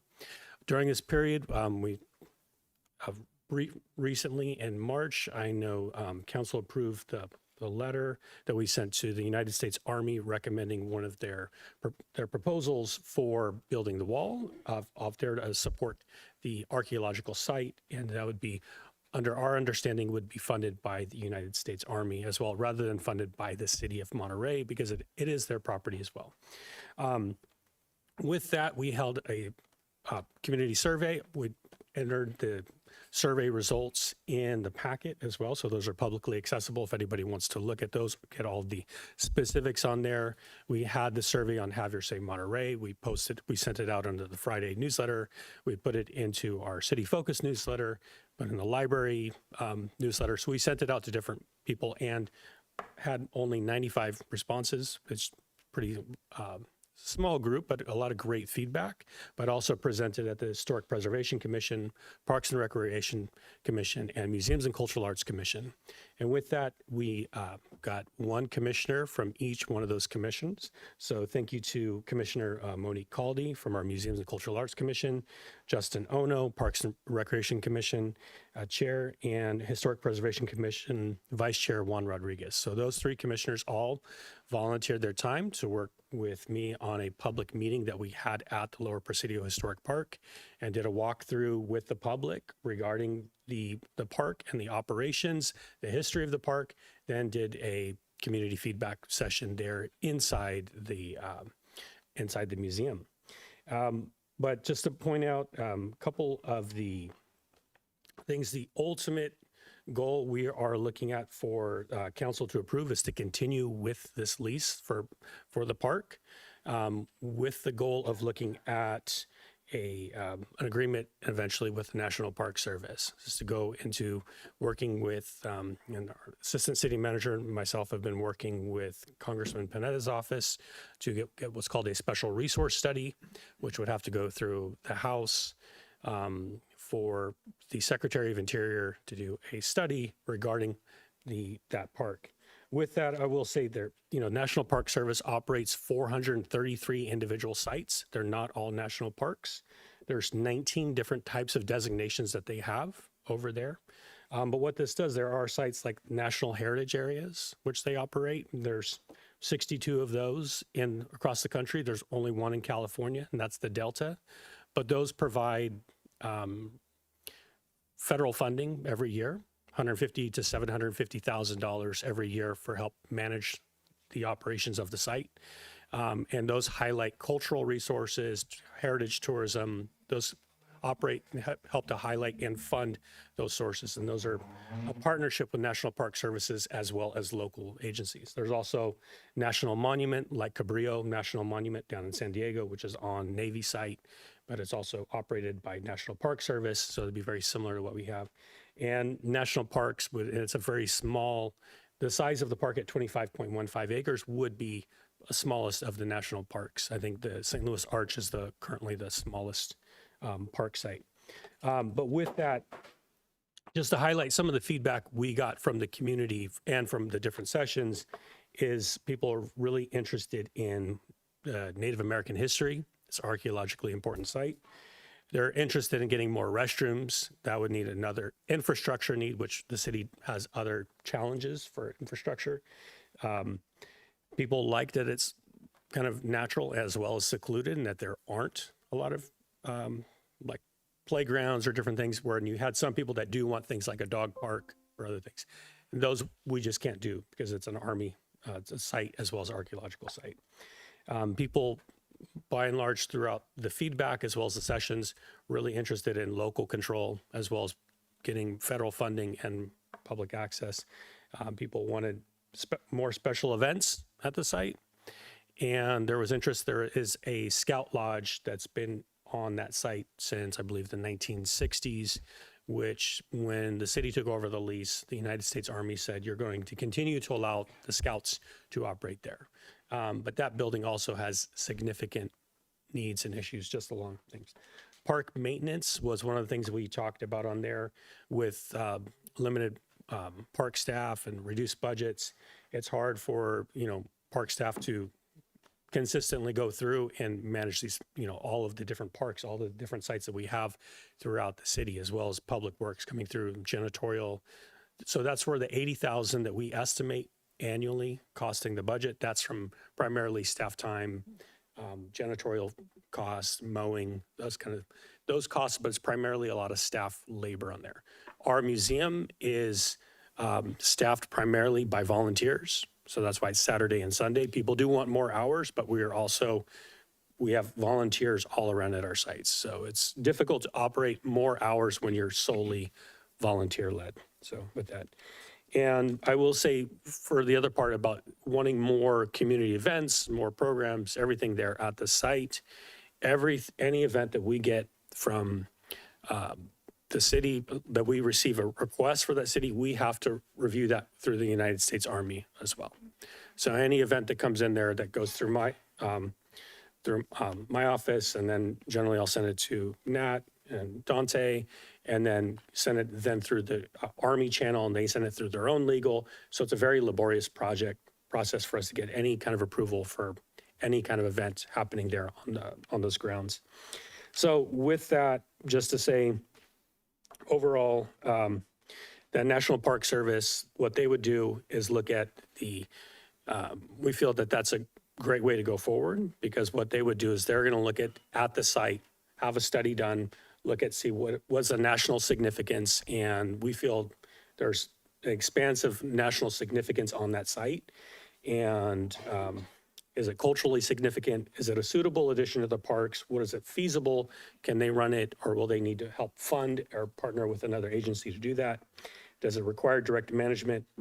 But we felt like continuing public access and continuing this lease with the Army providing the main barrier that we had before, which was that barrier of that wall down there along the lighthouse curve, when they're moving forward with that through the Army Corps of Engineers, that since we've gotten past that hoop, that and a long-term designation with National Park Service will get us past that 2046. So my ultimate goal on this is we want to have, and I think as the city, what we want to have is public access in perpetuity for this site right in the center, 25.15 acres right there in the center of Monterey.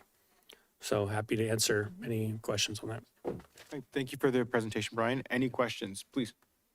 Yeah, Brian, could you touch on the process that you believe we would have to go through to get the national parks recognition? Timelines, investment in dollars.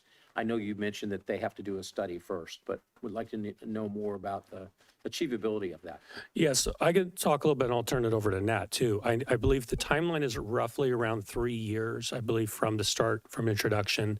I worked on the text for the House resolution with the Ohlone, Coastal and Estland Nation, as well as input from Defense Language Institute, as well as our historians in the area, just to make sure that the information was accurate before submitting that to Panetta's office. And they're looking to submit that. When that does, that funding, from my understanding, and correct me if I'm wrong, Nat, is that the funding then goes through the National Park Service is in charge of actually running that Secretary of Interior study. We have a prior study that we've done in the past, which is a historical resource study that was done in the early 1990s when we signed the lease. That's done by the United States Army as well as the city of Monterey. So my understanding is they would fund the study, and we would be part of the study, and we would do part of the research with them. But Nat, if no, and Brian's correct. I'll just add that Congressman Panetta had intended to introduce the House resolution back in December. But as you can imagine, with Congress, there are a number of other priorities, and he's trying to time it properly. So we have a phone call scheduled tomorrow with his office to have a more accurate timeframe of when the House resolution would actually be introduced on the House floor and then voted on by members of Congress. Once and if and then once it is adopted, like Brian said, it's a 3-year process. And we understand it's probably on the tail end of the 3 years, because it does give the National Park Service up to that amount of time to complete the special resource study. And as you all may know, the National Park Service is going through quite a bit of challenges when it comes to funding and staffing issues. And we've had conversations directly with Park Service leadership in the Western region out of the San Francisco office. And it's very clear that that they're running into challenges. And even if Congress approves the resource study, it will take time. So this is a long game for us, but we're grateful for the Army's support of this shift in responsibility and public access, as well as their openness to having the National Park Service operate the Lower Presidio National Historic Park if it is created. Any other questions? All right, thanks again for the presentation. Open it up for public comments. For folks on Zoom, you can use the raise hand function. Anybody in the chamber wish to speak on this item, just ask that you stand to the left of the podium. All right, seeing none in the chamber, we'll go ahead and close it off here, and we'll do a countdown for folks on Zoom to 5, 4, 3, 2, 1. We have one on Zoom. We'll go ahead and take that caller. You can go ahead and speak.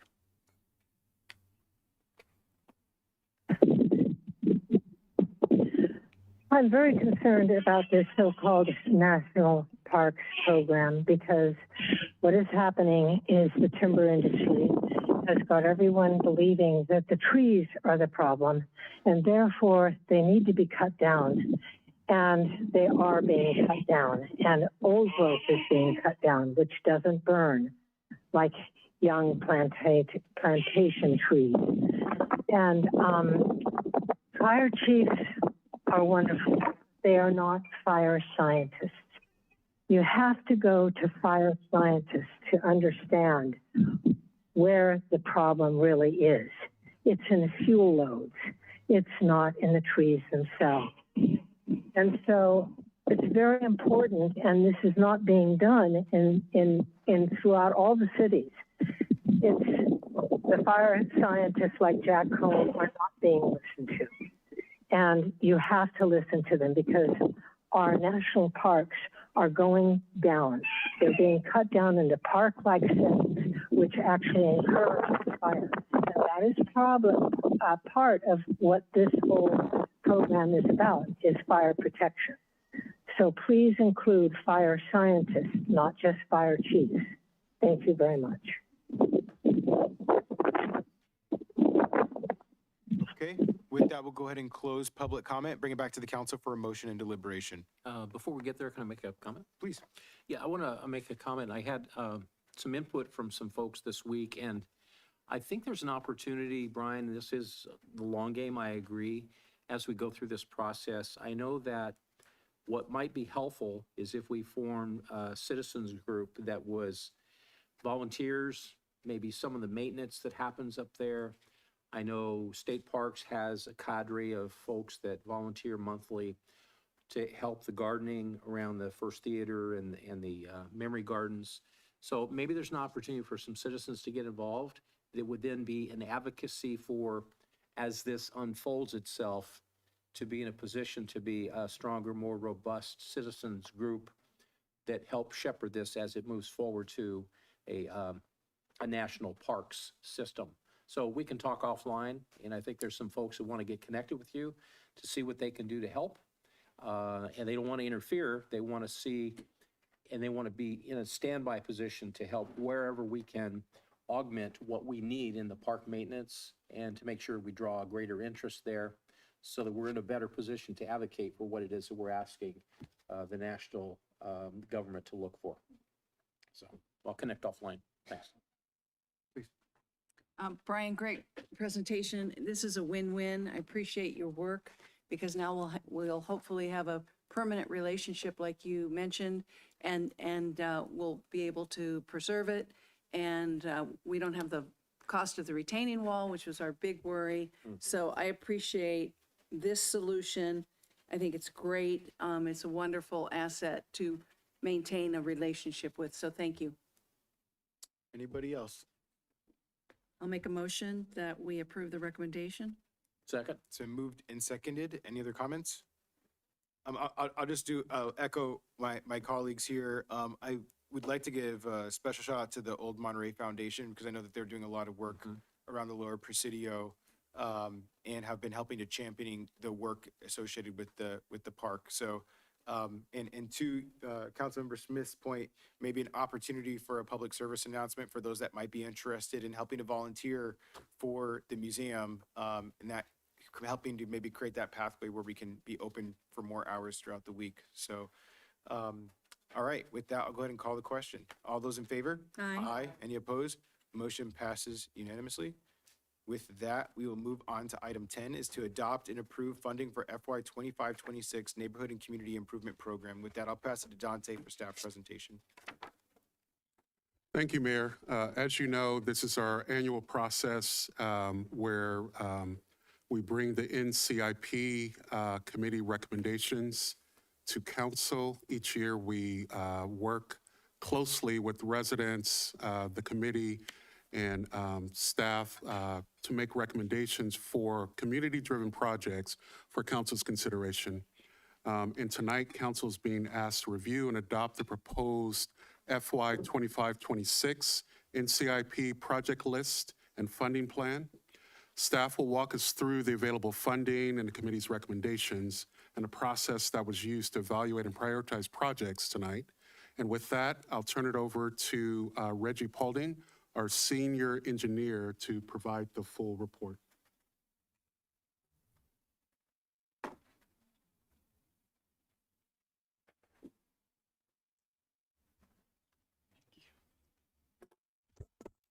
All right. Thank you, everyone. Good evening, Mayor, City Council. Reggie Paulding, Senior Engineer and NCIP Coordinator. Before I get started, I just wanted to just briefly give some people some acknowledgement for a lot of hard work during this process. The NCIP committee members, city staff, the library staff for helping us set up in the space, ISD for setting up the equipment, engineering staff, Parks and Recreation for attending all the meetings, members of the public that attended the meetings and provided comment on and advocated for their projects.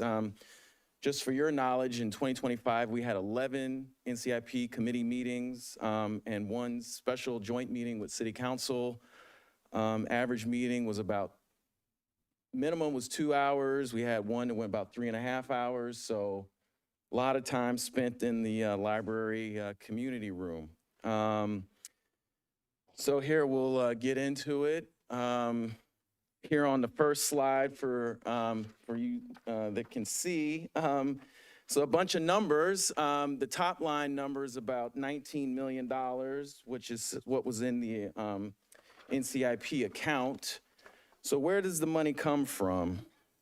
So every year, NCIP gets funding from transit occupancy tax, specifically 16%. That's collected by the city, goes into the NCIP fund to fund these projects. This program dates back roughly 40 years, or exactly 40 years, 1986. That 16% turns out is roughly $6.1 million a year. And as of right now, we have roughly $15 million in budgeted projects, committed projects. And there are 64 of those that are active. So next slide.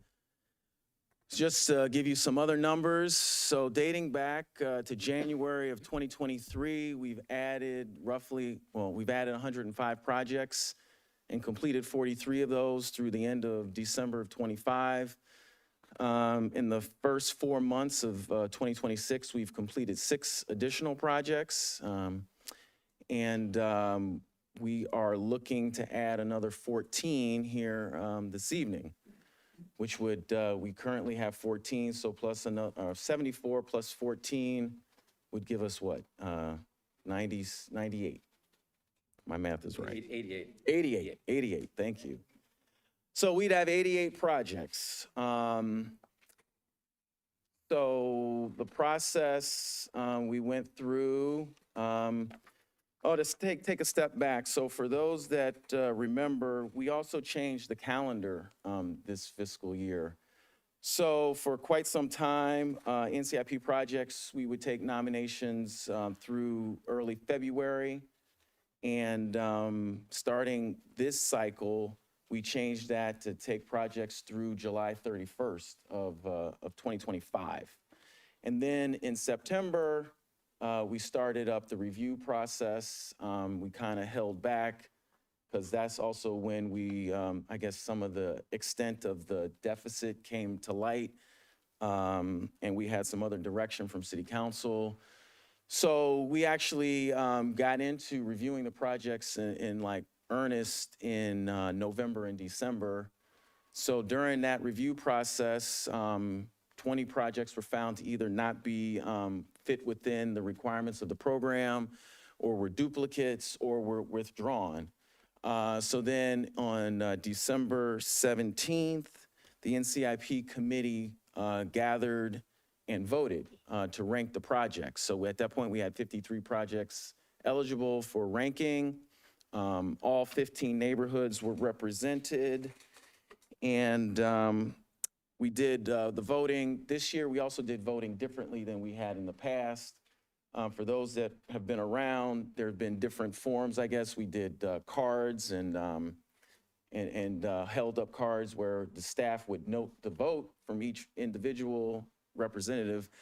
This year, we went with a Microsoft OneDrive based ballot system where each voting member had access through their personal device.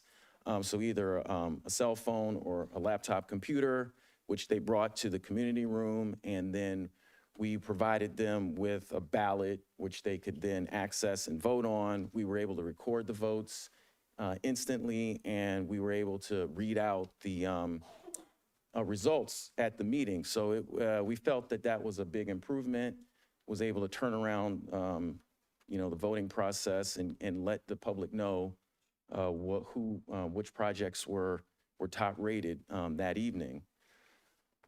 So some of those projects were very, very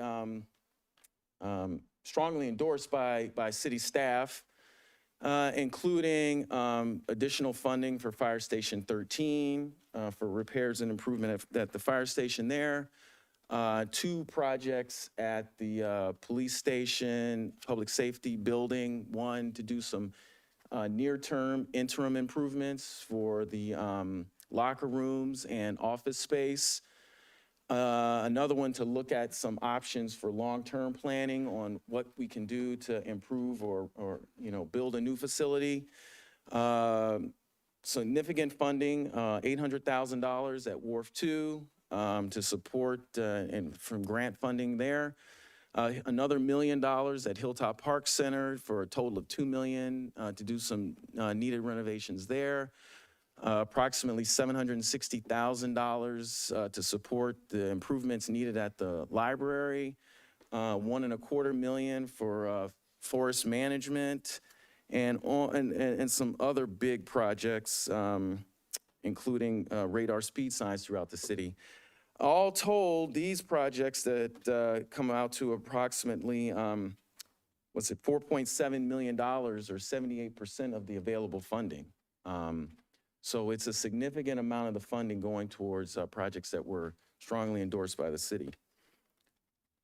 So that's pretty much my presentation. I got some backup slides here, and I can take questions and anything you guys would like to know. Thanks, Reggie, for the presentation. Opening up for questions from the council.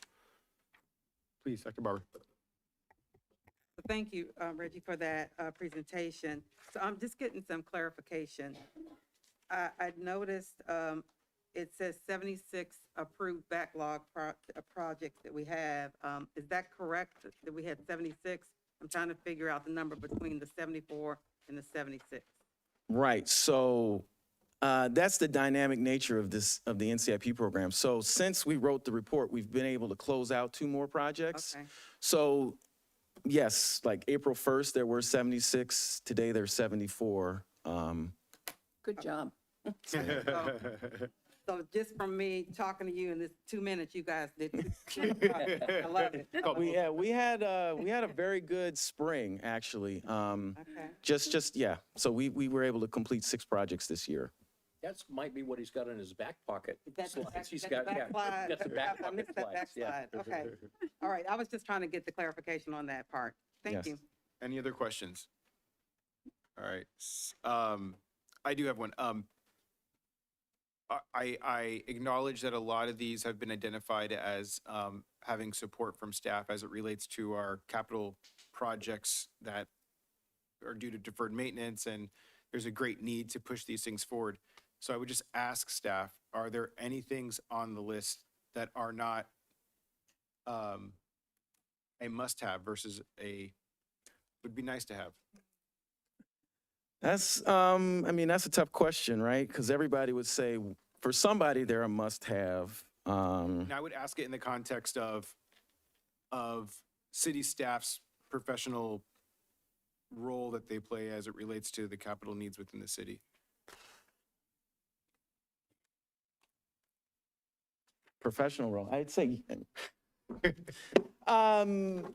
It's hard to say. I mean, yes, there are, but I mean, like I said, I mean, I have conversations with people, and every one of these somebody feels is important to them. But yes, I mean, if you look down the list, I mean, you could rank them.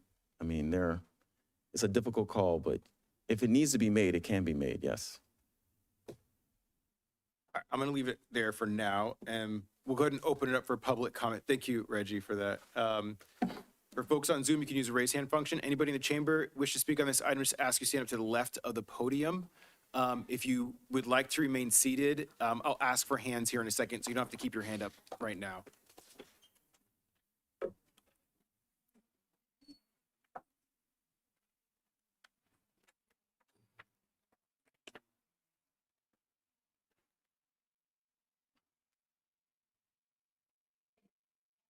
All right, is there anybody that's still sitting that would like to speak on public comments for this item? All right, so we have 1, 2, 3, 4, 5, 6, 7, 8, 9, 10, 11, 12. My math right? Okay. All right, so we'll go ahead and cut it off to the 12 in the chamber. I'll do a countdown for folks on Zoom to 5, 4, 3, 2, 1. We have 3 on Zoom. We're going to leave it to 2 minutes. So we'll go ahead and start in the chamber. Hello, I'm Diane Delormier. I volunteer in a few capacities for the library, the collections, and for Friends and Foundation and used book sales. And this year I am the chair of the Board of Library Trustees. There are advocates here and online who may not love public speaking, but their support is passionate. So please raise your hand or stand if you're here for the library. Thanks. In 2019, this body received and endorsed a feasibility study from the architectural firm G4. Some of you would remember that. That outlined the need for renovation and expansion of the current library at a cost of many millions of dollars. That was 6 years ago, and things happened, so very little progress has been made to address the needs. MPL is funded by the city. Beyond that, contributions from major donors and Friends and Foundation enhance what can be done with the basic budget. Grant funding is sought for special projects. These outside resources are amazing, but can't put a dent in the overwhelming facility needs. We know that the building will be MPL's home for many years to come. So it's high time to chip away at the most urgent priorities wherever we can. Renovation of this scale will create tons of disruption, and with separate distinct parts to the project, it's one of the more complicated proposals to plan and execute. But the results will serve the whole community for many years to come. Thank you. Thank you.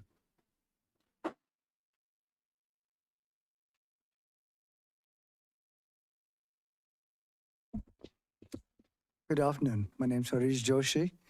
I'm also one of the board members. I stood before you several years ago about an important issue for the library, and I'm pleased that you were able to make it happen, and it has been settled agreeably. The library has got a lot of needs. It's a gem, and I hope that this time again, the issue that we need help with will be settled satisfactorily. Thank you.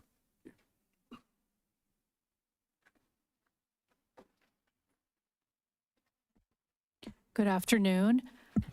My name is Yvonne Ricketts, and I'm a Monterey Vista resident and a proud volunteer with the Monterey Public Library.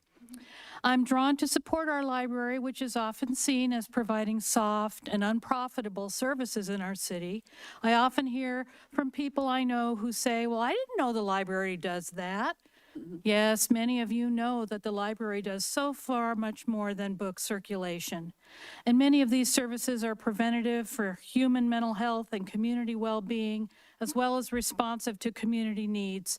A safe place for teens after school, a hub for weather-related emergency, a meeting space for your groups and our community groups, and outreach for those who cannot access the building. The cost savings are well known and appreciated by many. The library leverages every dollar the city provides with grant funds, in-kind services such as our numerous volunteers, community partnering, and private donations. The historic building and the outreach for the community provides a diversity of services for residents and non-residents. The space inside the library is used whenever it is open and for the humans of all ages and abilities, staff, volunteers, visitors, community partners. They willingly risk an accident or an inability to access areas due to non-ADA compliance. They could also generate a health issue because of the poor ventilation, mold, and other old infrastructure contaminants to be in the building. But the day will come when the city will be forced to monetarily respond to a lack of investment. A major weather event will damage the building further, or a lawsuit from an accident will be filed due to facility issues, and the loss of dollars due to energy inefficiency will continue to grow. Infrastructure is a national issue, as it is in our city. We are one of the oldest cities in the state, and we are facing the same issue. Please invest in our library infrastructure needs. Yes, I know. The pride in the building generates such goodwill in the community, and the price tags, if we don't do it, are immeasurable. Thank you. Good job.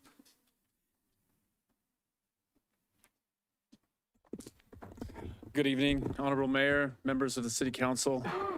My name is Ross Pounds. I'm the president of the Monterey Firefighters Association, Local 3707.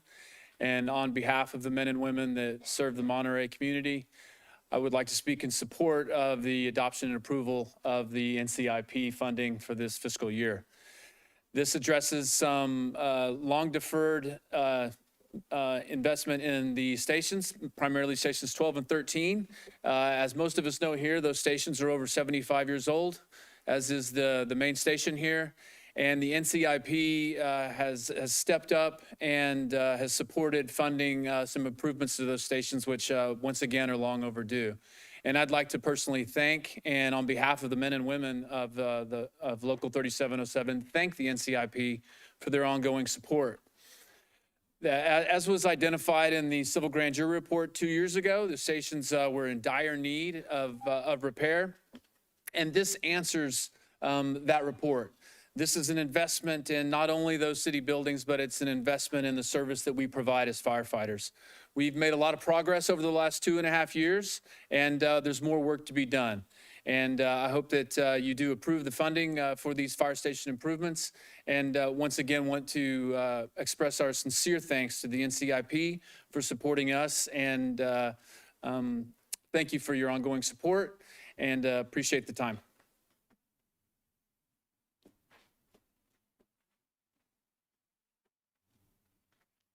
Hello, good evening, Mayor and Council. My name is Chris Richardson. I'm the treasurer for the Monterey Police Association, and I'm here to talk about the support of the NCIP funds, namely the remodel of the police department using the NCIP funds. This isn't about expansion or luxury. It's about addressing documented operational need.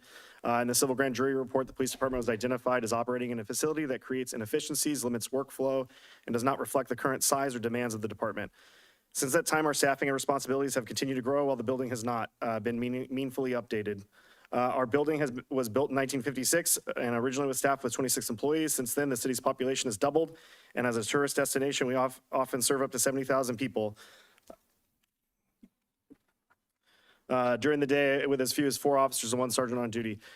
This money will make targeted improvements so the facility can better support the department's needs. Looking at neighboring agencies, the trend is clear. Cities like Salinas, Gilroy, Santa Cruz, Greenfield, UC Santa Cruz have all replaced their buildings within the last 15 years. Marina's 1993 facility is already experiencing space and design challenges, and the city has already attempted ballot measures to fund a new building. Policing has changed, and the facilities must keep up. At the last council meeting, there was discussion about attracting more female officers and officers in general. Right now, our female locker room is a converted office, and the nearest restroom is across the building. 11 male officers are also changing in converted office space without even a window. These are real-world basic conditions that affect recruitment, retention, and daily operations. This remodel is practical, fiscally responsible, and improves functionality now without committing to a larger building capital project. And it uses NCIP funds, which minimizes the impact to the general fund. This is about making sure people doing the work have the facility that supports the work, not years from now, but now. I respectfully ask for your support. And the building was old when Councilmember Smith worked there, and it's still old. Thank you. Thanks, Chris. And I worked with his dad, too. Hi, my name is Valerie Vasquez. I am Vice President of our Teen Advisory Board with the Monterey Public Library. First, I would like to thank you all for your time and a chance to speak with you on this matter. Would you mind pulling that mic down to your mouth there? Keep going, keep going. You can bring it down a little bit more. There you go, there you go. I'm here in behalf of our teen library community and for future library users. We do our best to collaborate with peers to discuss community needs and teen interest. With that, we plan and organize events to engage local teens in meaningful activities. I come to the library as many other students do for shelter, quietness, and for my own personal educational purposes. Our hopes for any money that we receive is to make the library more accessible and inclusive space for teens who support and come to the library every day. We hope to update the bathrooms or resources as well as programs like TAB that have given young teens like many that are here today a chance for opportunities that can impact our community and ourselves. Every day there are always new and frequent students, whether in middle school, high school, or college, walking to the library for reasons like studying and looking for books that will help them with schoolwork, or looking for a safe and warm place to wait for their parents to pick them up, like on rainy days like today. Which is why it is important that the library is granted their resources to ensure that everyone that enters the library has safety, enjoyment, and comfort. Thank you. Awesome. Thank you so much for coming to speak. Thank you. You get extra points. Is this on? You're on, yes. Okay, well, hello. My name is Naoki Akil, preferably Nene. I'm a volunteer at the public library. I'm part of the Teen Advisory Board representing my public library. Library is a space for everyone, like adults, teens, and kids alike. Seeing as so many people love being there, there are things that need a bit of an update, like the bathrooms, which you mentioned, which are probably older than everyone present here. We take pride in our library, and it being old and maybe a little dysfunctional reflects badly on the community. Next, there's like power outages. So people like to go to the library knowing that there will be power, and if there's no power, we can't really use things like computers and Wi-Fi and whatnot, which serve most people's needs. Many students like to wait at the library after school. I like to go there, for example, to read manga and chill in the teen lounge. We like to keep it as a good, safe space for everyone, basically. Thank you. That's it. Thank you. Thanks for coming to speak today. Extra points. Remember that next time for everybody else. No, I'm just kidding. I'm just kidding. Hi, everyone. Lee Whitney from Glenwood.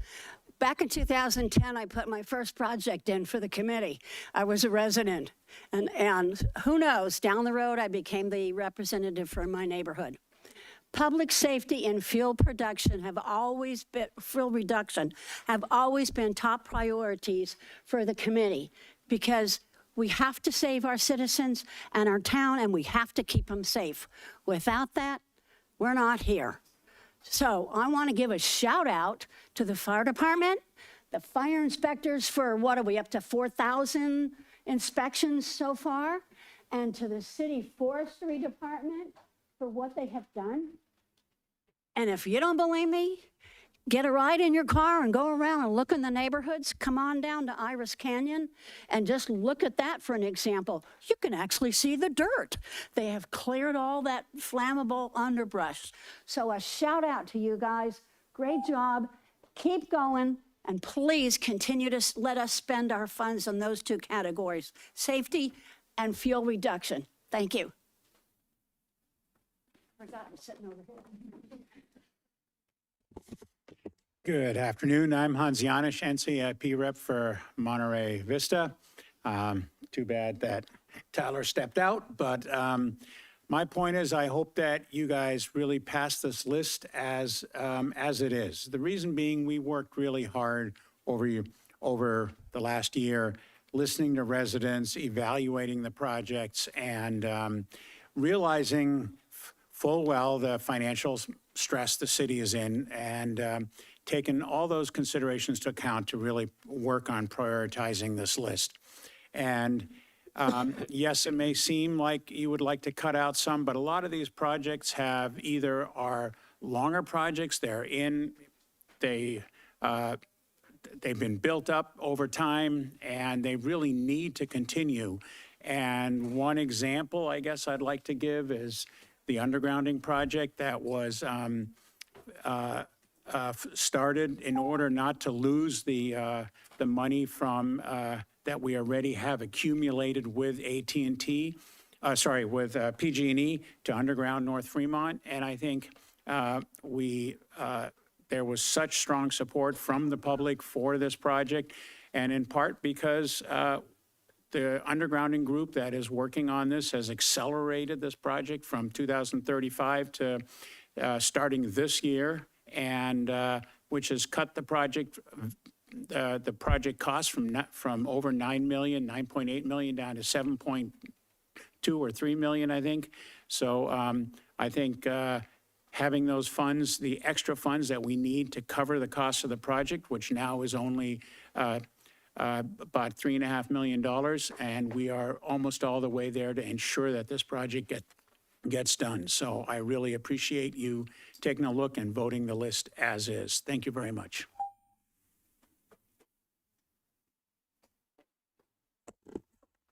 Hi, my name is Shelley Mausch-Schmidt. I'm the NCIP representative for Casanova Oak Knolls.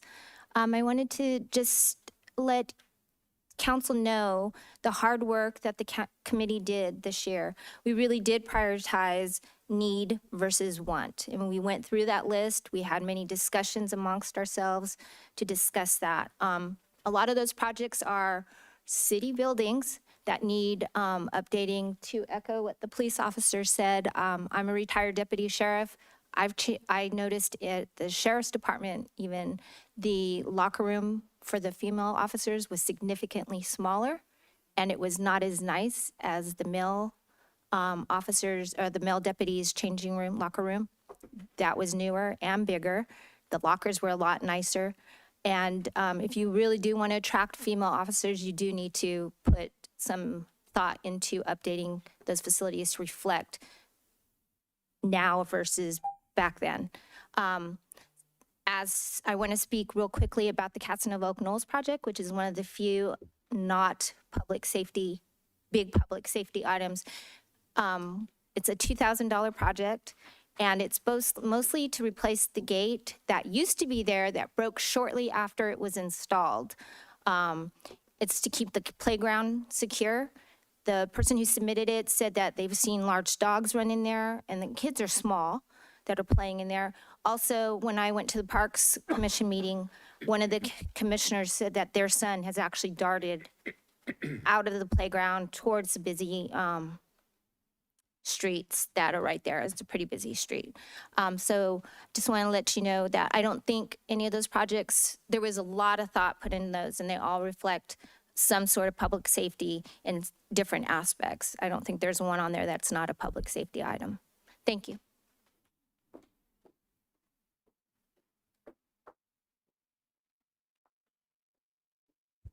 Dennis Duke, Vice Chair of NCIP. I agree with all the comments that have been made. I put in several of the projects that we've talked about. We always want forestry, fire, police, the library, our essential services that we have as a city supported, which is what this supports. There's nothing on here that isn't safety or city infrastructure, which is one of the reasons that we came up with the alternative of taking $3.5 million from next year's funding to put the funding where the budget shortfall is and take that off of the 26-27 numbers rather than what we're providing here. So I would strongly like the city council to approve the list as is. Even the little $2,000 one is to keep kids from running out in the street. They're all public safety. Thank you. All right, with that, we'll go to our callers on Zoom. First speaker is Chinyere. Hi, my name is Shanari Abona. I'm speaking as NCIP Chair. I did want to take the time to thank my other NCIP committee members as well as staff. I think we all worked really hard to make sure that this process was more collaborative. There was much improved communication with all stakeholders. And we also tried to incorporate feedback that we received from the City Council as well as the public. I do think these recommendations reflect a continued prioritization of public health, public safety, and fuel reduction, as well as support for our first responders. And I echo other comments in hoping that council votes for the recommendations as is. Thank you.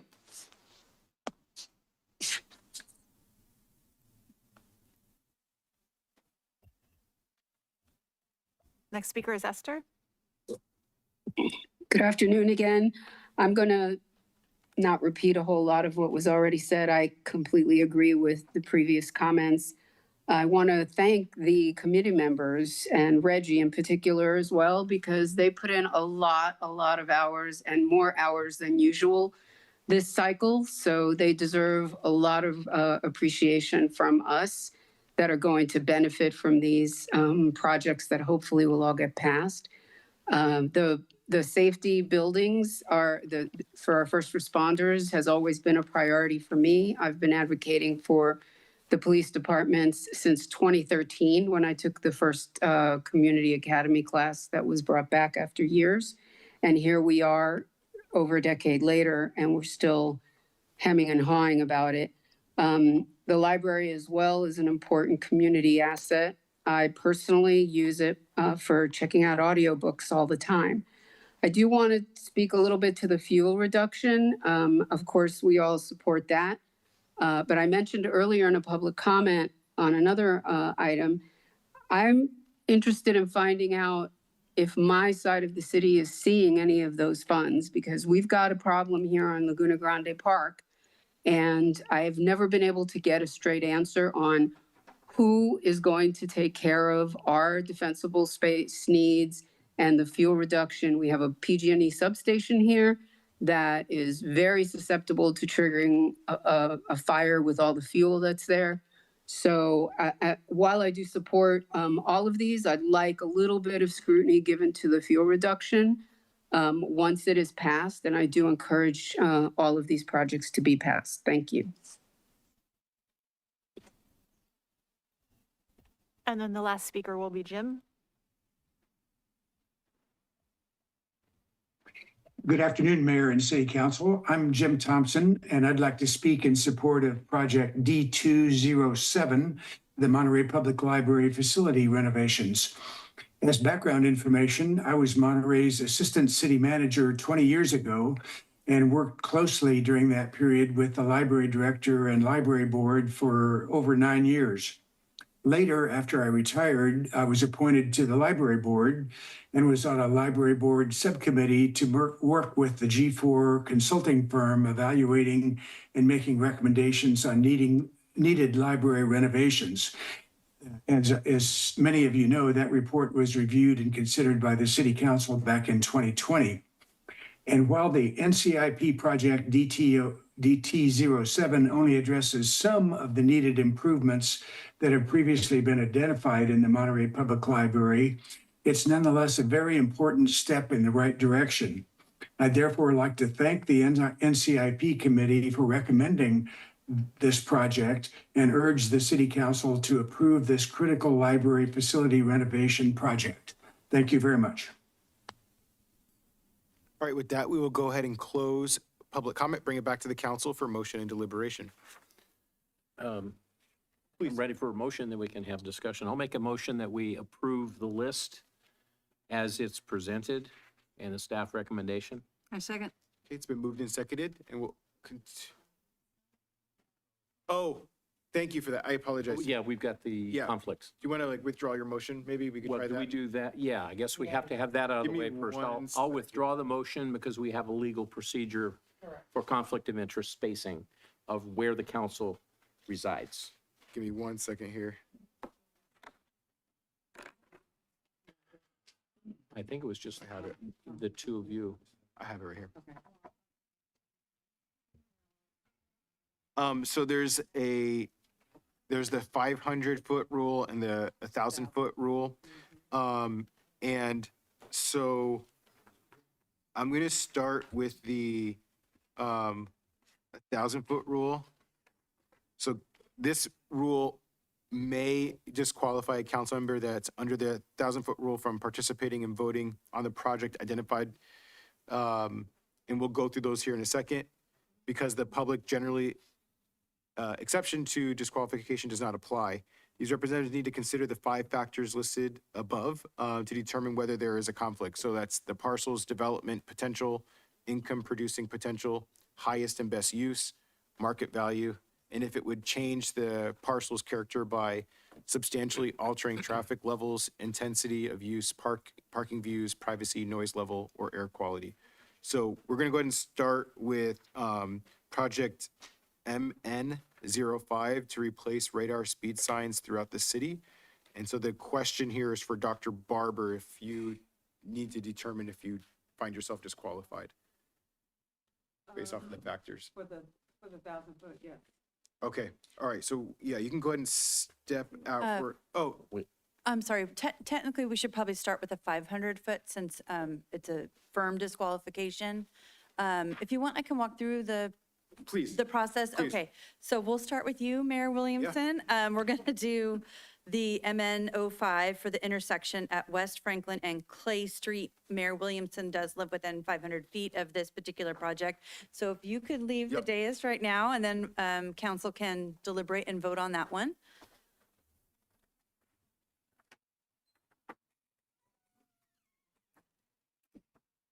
Okay, so we'll, I guess I'll move forward on a motion for only MN05, which is project rank number 3 for $175,000 for replacing speed signs at various locations. This one is just for the intersection that Mayor Williamson has a disqualification on. So we're going to vote on this same project about 4 times, I think. Okay, yeah. So his intersection that's impacted is not, it's not listed here. It's at West Franklin at Clay Street. MN05. Okay. MN05. Yeah, so it's not listing that intersection on my list of Exhibit A, but that's okay. Franklin intersection. So I'll make a motion. Second. I had already seconded before, but that's fine. Okay, so Jean seconds the motion for MN05 for the location of Franklin Street. All those in favor? Aye. Aye. Opposed? Okay. And next, Dr. Barber, you can change places with Mayor Williamson.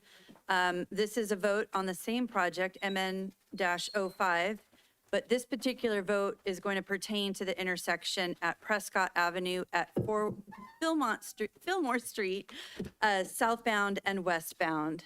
So Mayor Williamson has returned, and again, this is to vote on the portion of Dr. Barber's conflict, which is within the 1,000-foot rule for MN05 for the intersection at Prescott Avenue at Fillmore Street, eastbound and westbound.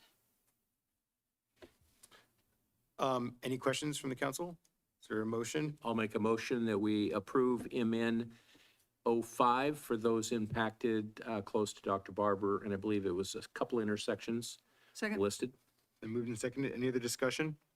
All those in favor? Aye. Aye. Any opposed? Motion passes unanimously. Okay, and next, Councilmember Garcia, you can trade places with Dr. Barber, and there'll be a vote on, let's see, this. Station 13? 804 and 825 Casanova Avenue. This is still MN05. And can we combine the other one that he's in conflict with, which is likely the improvement in the gate, C0K, is COK-06. Sure. That's within his zone? It is. Is that your motion? My motion is to approve those items. It's been moved and seconded. Any other discussion? All those in favor? Aye. Any opposed? Motion passes unanimously. Okay, and then there just needs to be a return to do the remaining projects for approval on MN05.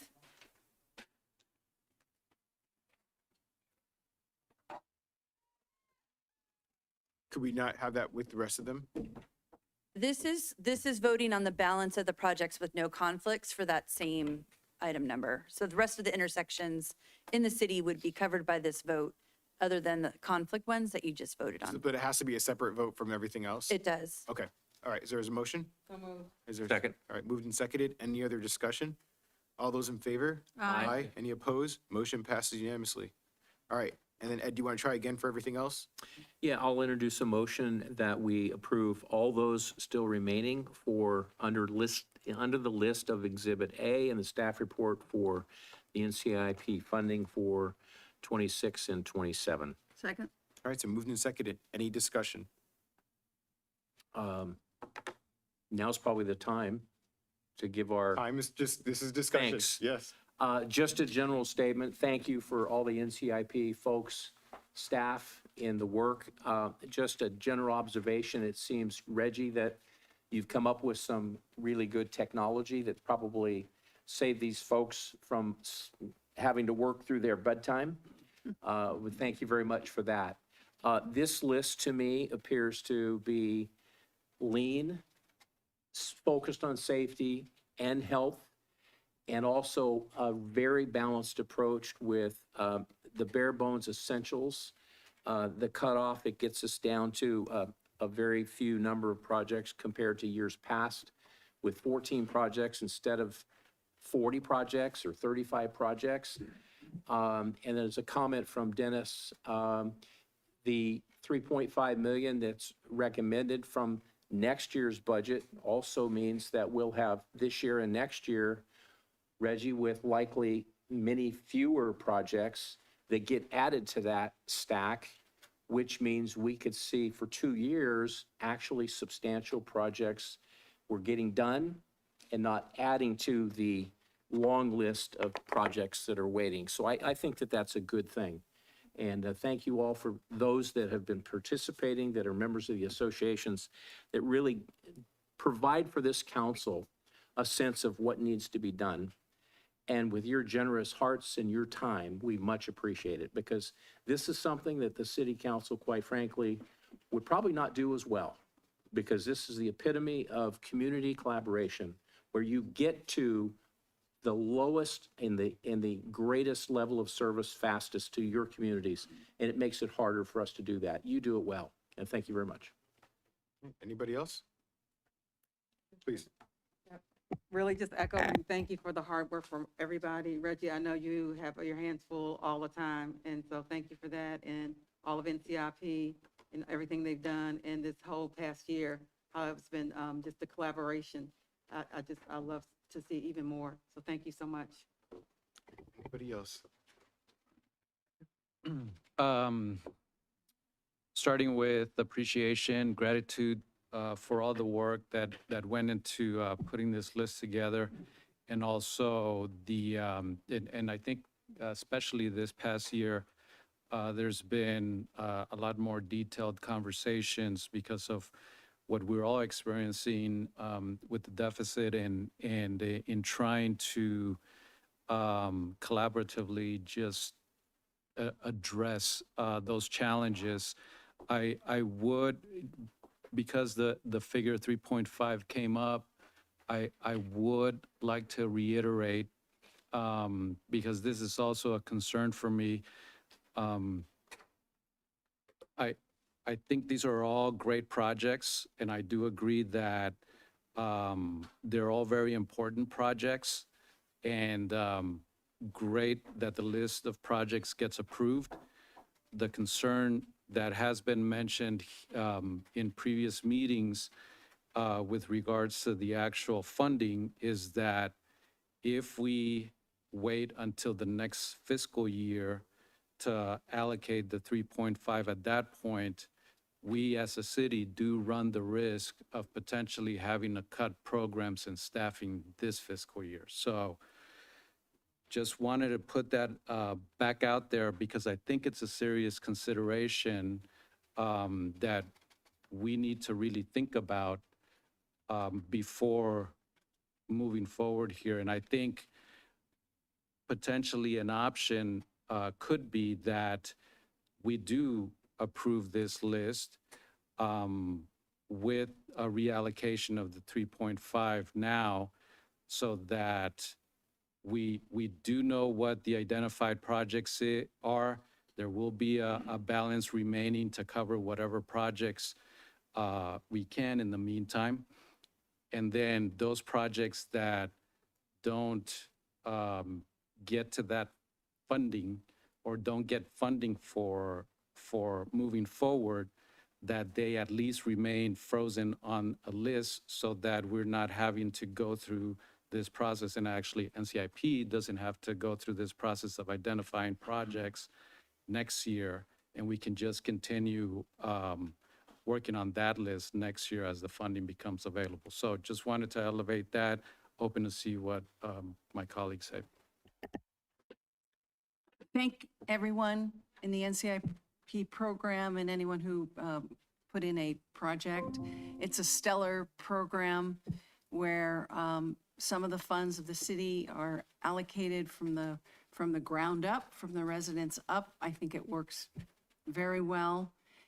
It's now an essential program. I'm so glad that we allocate to the buildings that need support and the safety officers that need support. And you do a great job. So thank you very much. So I appreciate your comments, Councilmember Garcia, because you presented it in a way that I didn't really think before, particularly as it relates to like not having to go back and reconsider the projects. I think the concern that I have is it's actually how you articulated it. I have concern around making sure that we take care of the essential services that everybody currently wants and needs in the city of Monterey. And I don't think that we fully quite accepted the reality in regards to what we're facing here with the $10 to $12 million budget deficit. And so I'm partially hesitant because if we say we're going to fund it, then one of the arguments that's going to be used later, if we feel like we need to take it, and that's a decision of the council, if we feel like we need to take that for an emergency, then the response is going to be, well, you funded it, now you're taking it away. You know, it happened before during COVID. We had the NCIP go back through this process again this year.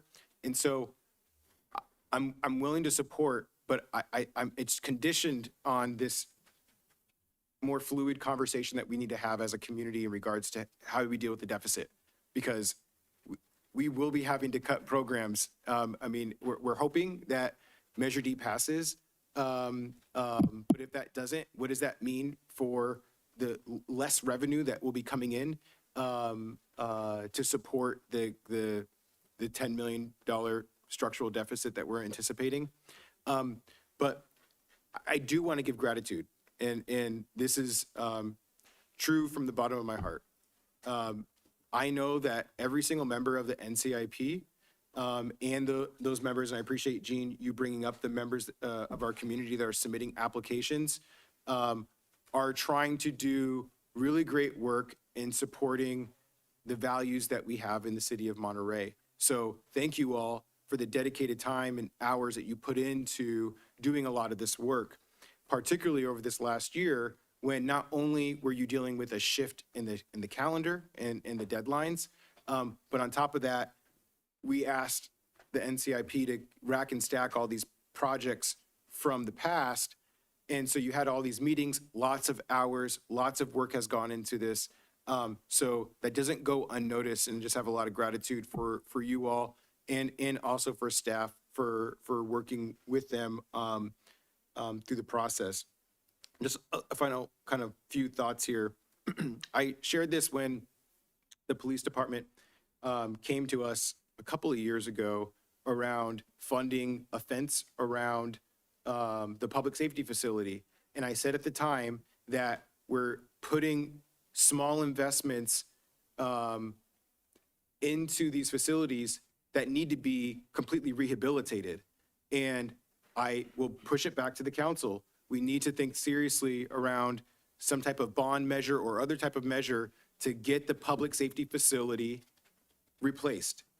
We keep doing these small investments, and it was kind of like the conversation we were just having with Paul Shudo about the infrastructure associated with Monterey One Water. We keep pushing this stuff off. It's only going to continue to get more expensive. And now here we are allocating, hundreds of thousands of dollars for fix it here, fix it there projects, as opposed to just doing the whole damn thing. So I just raised that to put pressure on the council to take that issue seriously. If you're talking about being about public safety, then help fix the facility in which our public safety officials are working and living in. And then I actually just have a question. The North Fremont undergrounding effort, can we just get a quick update from staff in regards to where we at in that process? I know that there was some discussion around PG&E approaching us about moving that forward. So if we could just get an update and a timeline in regards to what that process looks like. And the funding situation as well. So, sorry, I'm kind of going from memory here. So it's we have about $4.7 million in credits from Rural 28 project. I think we have about 2.25 in NCIP. And what I reached out to PG&E, and they told me that they're not in a position to give us a schedule yet. They said they would start in 2026, but by starting, it's not even design. It's probably just getting information on existing utilities. So unfortunately, I don't have a better schedule. I did reach out to them a couple of weeks ago, and they said they didn't have anything to share at this time on a schedule. Awesome. Thank you. And do we have an estimate in regards to the overall cost that we anticipate? I want to say 7.9. Again, this is from memory, 7.9, but I can only assume with the prices going up that it's going to be more than that. Awesome. All right. Thank you for that. I think that's it. Go ahead and call the question. All those in favor? Aye. Aye. Any opposed? Motion passes unanimously.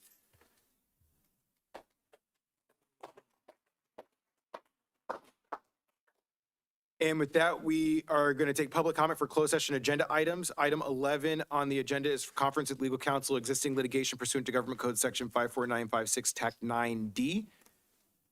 Whole bunch of cases. I'm not going to read them out. Anybody on Zoom, you can use the raise hand function. Anybody in the chamber wish to speak on closed session agenda items? If you could just do me a favor and just maybe raise your hand nice and big so I can differentiate you between the ones that are walking out of the facility right now. Nobody in the chamber? Nobody in the chamber going once? Nobody in the chamber going twice? All right, we'll go ahead and close it off in the chamber. I'll do a countdown for folks on Zoom to 5, 4, 3, 2, 1. Nobody on Zoom, we'll go ahead and adjourn to closed session. Thank you, everybody.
All right, we'll go ahead and start in 5, 4, 3, 2, 1. Recording in progress.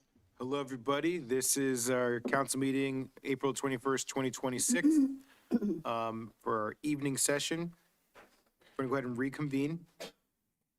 And we'll ask Councilmember Garcia to lead us off in the Pledge of Allegiance.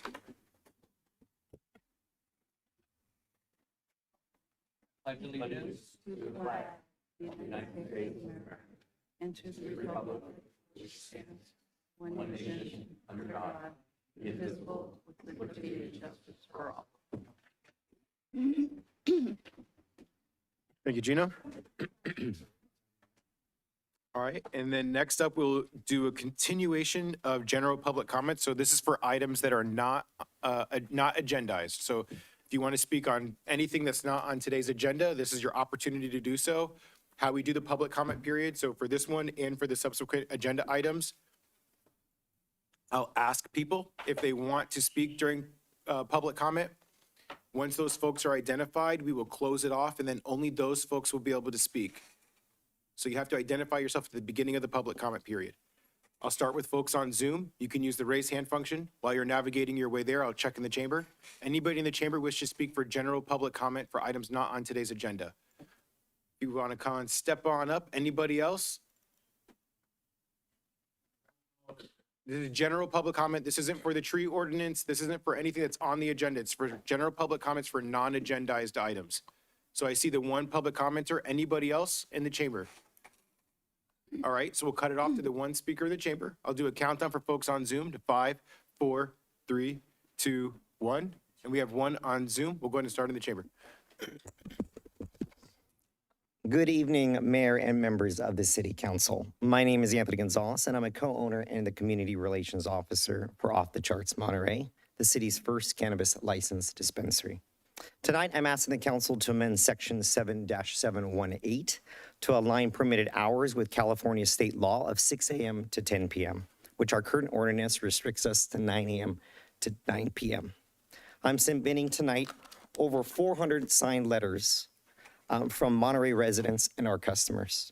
These are your neighbors, community members, and constituents. A few of them of what they wrote in their own words. A late shift worker said she would only have time to shop after she gets off work. A medical use customer said extended hours would be very convenient and helpful, and that being denied them would greatly affect her. A resident simply wrote, "This would limit access to healing."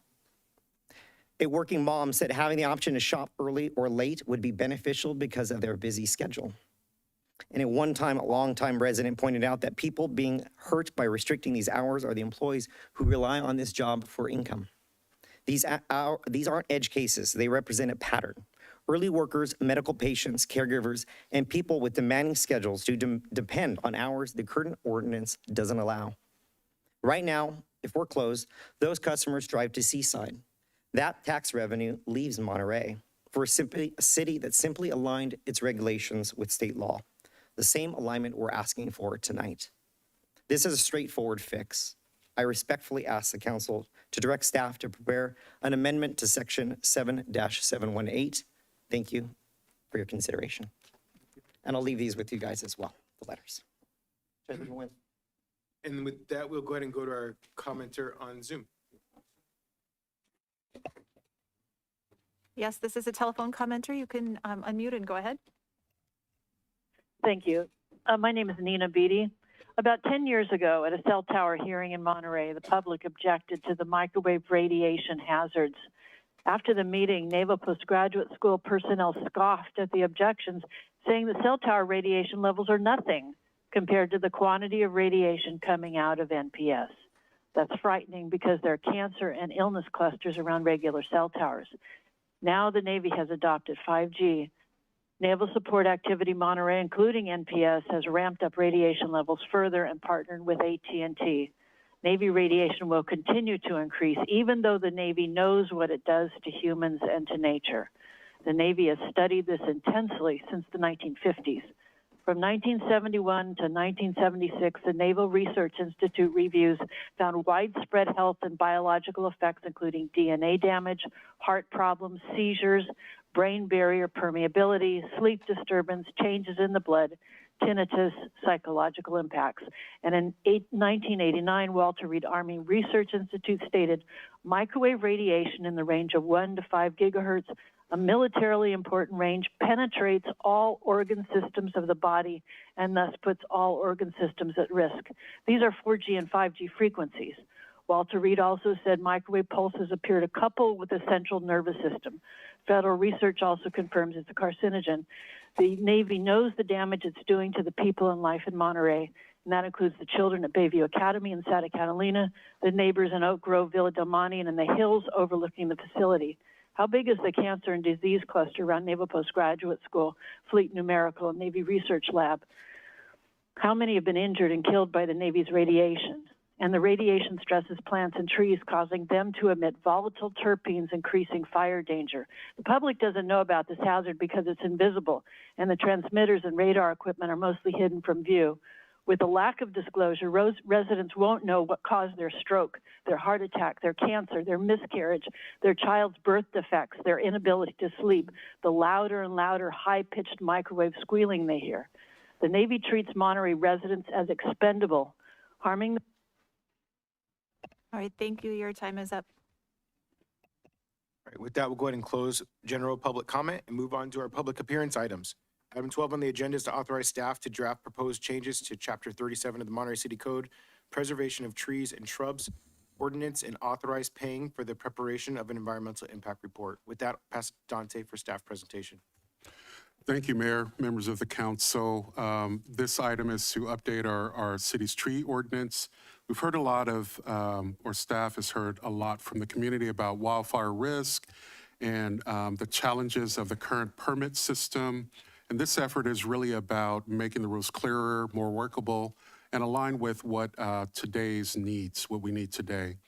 So we'll have staff walk us through the proposed changes and what they mean, including the environmental impact report, might it be necessary. And with that, we had a lot of collaboration. So for this presentation, we'll have our Parks and Rec Director, our Parks Operation Manager, our Assistant City Attorney, Planning Manager, and our Division Chief, who will provide the presentation for this evening.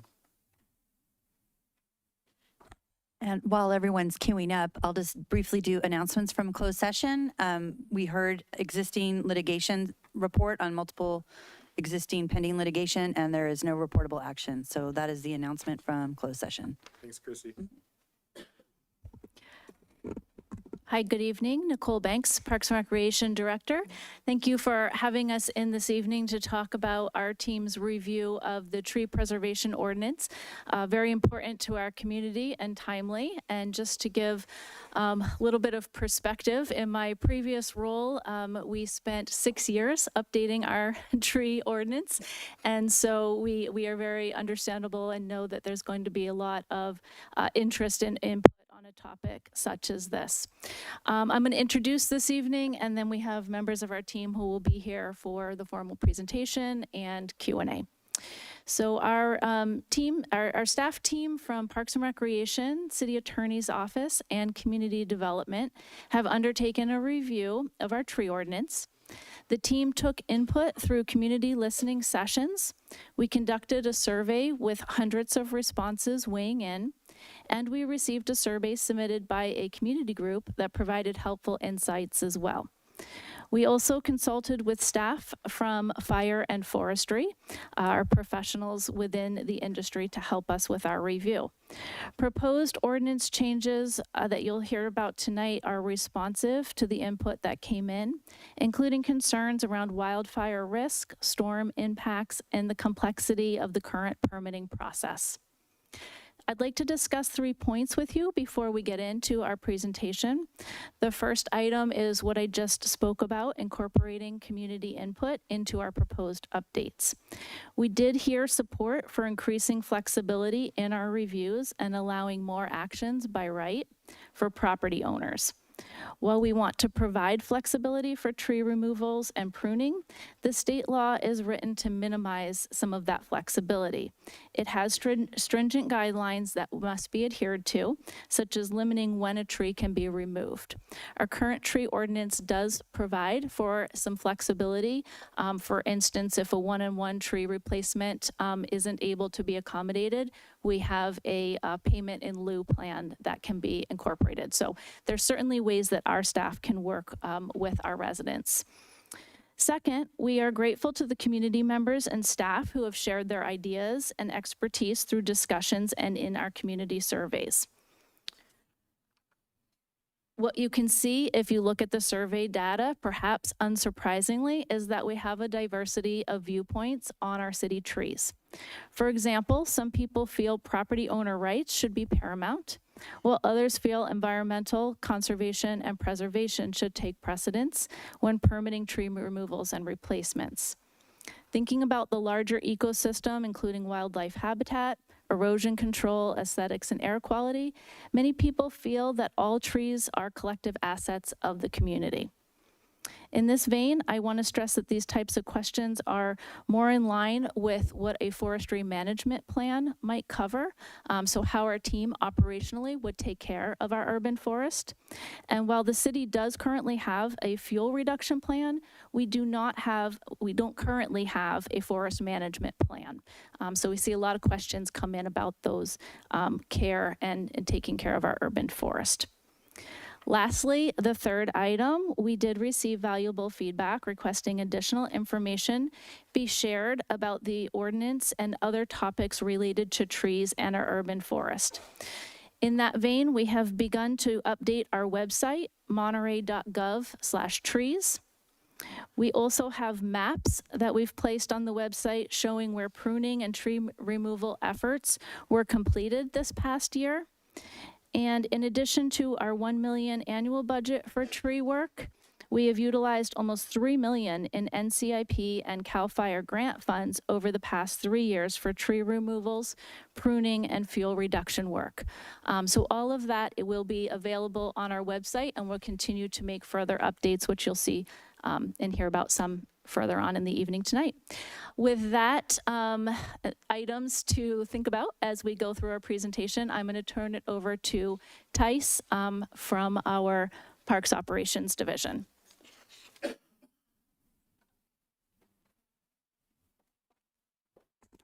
Thank you, Nicole. Good evening, council and mayor.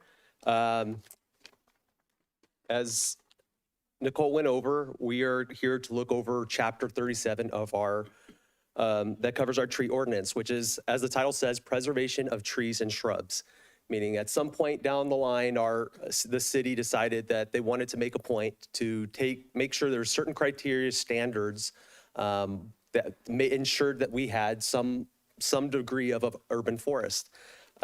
This is really important for us to have. Because this is a true reflection of our values, your values, here in the city of Monterey. The ordinance, as we talked about, how we decide this ordinance is structured, will definitely have a reflection. How if you were, say you were somewhere in the plains of the Midwest where there wasn't very many trees, but they decided to have a tree ordinance. That tree ordinance, therefore, would reflect a town that would probably be much more forested versus, in comparison, ours, which already has this forest. And we took measures, like I said, to make sure that this is here for a foreseeable future, excuse me. Part of this ordinance also is the permitting process. Obviously, you have to apply for, put in an application for removal, and then the subdivision of forestry then gives you the answer of whether it's approved or denied. Protections for public trees, for how people can potentially impact or prune, even potentially apply to prune public trees and landmark trees.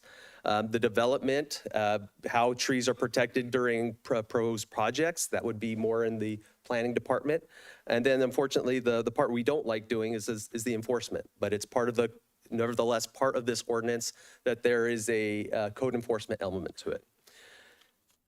And the last little note there, obviously, is 2009 was the last time we did go through some of these changes. The benefit of an urban forest. as you see here, these are all the fundamentals that we know that what trees bring to our community and to our health. Carbon sequestration, obviously they bring in carbon dioxide and then they produce oxygen.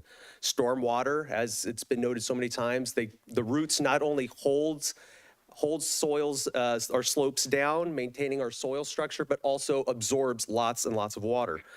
Summer cooling, we keep those, with all this pavement and sidewalks that we have, make sure we have some canopy cover over it so it does not increase the heating element within our city. And then wildlife habitat, extremely important here. Our forest is a significant part of our ecosystem, providing habitat to birds, butterflies, all sorts of fauna in our area. It has been proven to show higher property values for properties that have trees on them, mental health, public health benefits, and obviously shade trees extend pavement life and reduce maintenance costs as well. What I would like to also add that's not listed here is how unique Monterey pines are. We live in a very unique forest type. Monterey pines, Monterey cypress, coastal live oaks. Monterey pines, as you probably all well know, are only found in two or three places, native stands of Monterey pines in 3 places of our state. That's a much smaller range than our coastal redwoods. So it must be at front of our mind as we decide how the structure is for our tree ordinance, that we do have a very unique species type in our area. So wanted to make sure we're reminded of that. Why are we doing this today? Well, obviously we have a lot of reasons that Nicole touched on, but this is obviously a reaction from the response from the public as well as the council that some changes need to be looked at of having in our ordinance.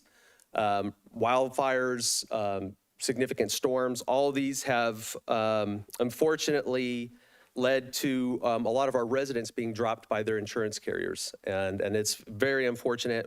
We obviously want everybody to have the ability to have that protection with insurance for their homes. We're here to try to hopefully help and to simplify and better communicate the ordinance regulations to the public. And just also, as Nicole said, we have, this was done through Parks and Recreation, Community Development, and the City Attorney's Office for review. Community engagement, we held 2 town hall events back in the fall, around October and beginning November. Very well attended, it was full house at each event, over 50 or about 50 at each event. We had a community survey that was out for at least, I think, about 2 months' time with 317 people responding. The survey covered questions related to the thresholds, replant replacements, penalties, and fire safety. Here's a few examples of some of the responses in our survey. The 6-inch DPH mark threshold for development lots is too strict. 67% said that was the case. And I'll just kind of quickly stop here. Brought a few visual aids here. So just for example, this is a 6-inch DBH round. So this is where our threshold is. And just for DBH, diameter at breast height, that's 4.5 feet above the ground. So that's roughly here what the size of the tree is there. So just so everybody has that frame of reference. The second one is raising the vacant lot permit threshold from 2 inches. This is a tree stake, so this was pretty easy to find. This is 2 inches, again, 2 inches at breast height. That's on an undeveloped lot. That's what our current ordinance is. Requiring permits for major tree pruning. That was closer, but 58.7% did not support having this as a necessity in our tree ordinance. Community was divided on species-specific replacements, and the fine structure that we had did not provide any clear consensus on that topic either. There are 4 components to what we're bringing tonight, bringing forward tonight. The first one is going back to what the survey result, which was the thresholds. Part of what we've heard from the public and what we're bringing forward to you is in terms of the proposed changes is going from the 6-inch diameter, which is again, right here, to an 8-inch diameter for solely coastal live oaks, Monterey pines, and Monterey cypresses. So just to give you an idea, 6-inch, 8-inch, right at breast height, so a little bit bigger. All other trees, not coastal live oaks, pines, cypresses, that would be raised to a 12-inch diameter threshold, so a little bit larger than this. Again, and also for vacant lots, as you can see, that would be, basically would be the same for vacant and developed lots. So no more 2-inch threshold on undeveloped lots. And then we also make the permit process a little bit different with having 3 basic categories where in category 1, dead, dying trees, or if they're within 5 feet of a structure, would be streamlined for approval. No fee would be incurred with it potentially. And that would be just as we do now. If a dead or dying tree, if it's something that we can, as long as we can confirm the condition of the tree, we could do that very quickly. Category 2, those are for the trees that we get most of the time, which is health and safety. Folks feel that the tree has changed or just overall feel like is somewhat vulnerable or they feel it's compromised. That one would be a different process or slightly different process where it would go for review and potentially ask for more information. Category 3 would go through the community development department. So that would be related in our planning department where that would have to do with a proposed project.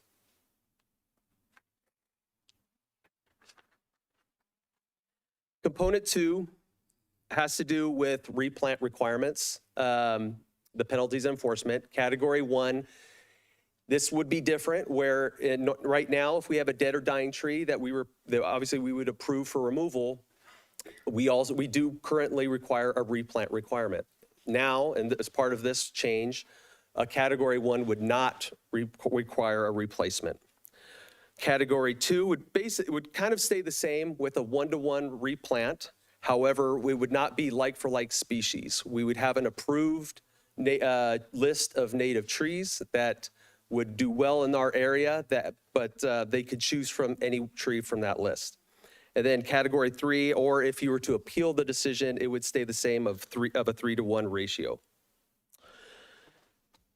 There, obviously, you can see the infeasibility standard, 5 feet from structures, defensible space conflict. That goes in lines with the dead or dying trees. But for the replant requirement, we would also change that a little bit where we would say we would allow somebody to, right now as it is, it's 30 days after you remove the tree, you're supposed to be replanting a new one if it's required. Instead, we would allow that person, say if there's an off month, to wait until October so they can take advantage of natural rain to help water that tree in. But it would also, we make it very clear that there's a 5-year period that survival of that tree is required. So if your tree died for whatever reason, you do have to replant that tree if it does not survive within that 5-year period. And then lastly here is the tiered civil penalties by trunk diameter. Just want to make clear on this. This could be a little shocking, but this is not changing our current administrative citation process. So still, if there is a citation that has to be given out, it would still be the $1,000.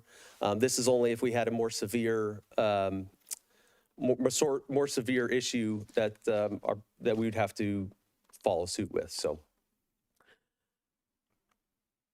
Chapter 37 has, and on the third component, fire safety, current Chapter 37 has no provisions for state fire safety requirements and defensible space requirements. Updates can begin to address that gap.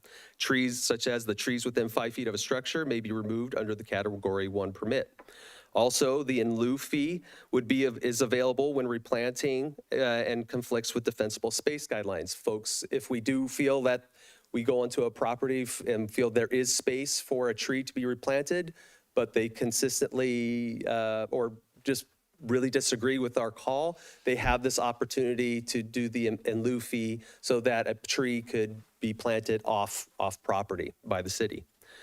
And also, here are just some of the undesirable non-native species that would not be allowed for, obviously, replant requirement. These are species that are known for spreading easily and potentially being invasive. All right, and now I will hand this section over to our Assistant City Attorney, Karen. Hi, good evening, Mayor and council members. Just briefly, staff wanted to touch on the state's fire regulations because this is often in the back of people's minds when they're thinking of trees and the urban forest. So the ordinance tonight does not in any way impact Zone 0 and the state regulations. That's not before you, but we wanted to briefly address it. So many of us are aware several years ago the state adopted AB 3074, which directed the Board of Forestry for the state to develop a sort of regulations, rules regarding this 5-foot zone around structures, attempting to make it ember resistant. And this has become known as the Zone 0 regulations. So just last week, the Board of Forestry issued amended proposed rules. They're still not final, and we don't know when they will be final. But we just wanted to point out that under those rules, if they are adopted, Zone 0 will still allow trees within 5 feet of a structure as long as they're maintained so that the branches are trimmed 5 feet above the roof line, even if the trunk is within that 5-foot space. So originally it had been proposed that there'd be much stricter regulations in the 5-foot Zone 0, but now the proposed rules would allow trees in that area. And it's important to remember that this will only cover, if it is adopted, the very high fire hazard severity zones in the city. So it would not apply to the entire city. And that's why we also want to have the city ordinance provisions so that there is uniformity throughout the city. And city staff has a uniform standard to apply.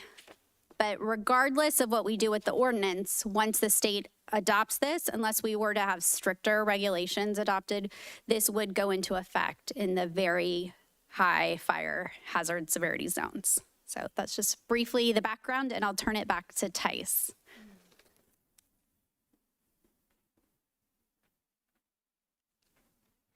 Okay, and then to our fourth component, just a few kind of more administrative things here. So the permit authority, we're just changing some of the language in there. Instead of just saying city forester, we'll say we're going to have the Parks and Rec director with delegation, so they're designee.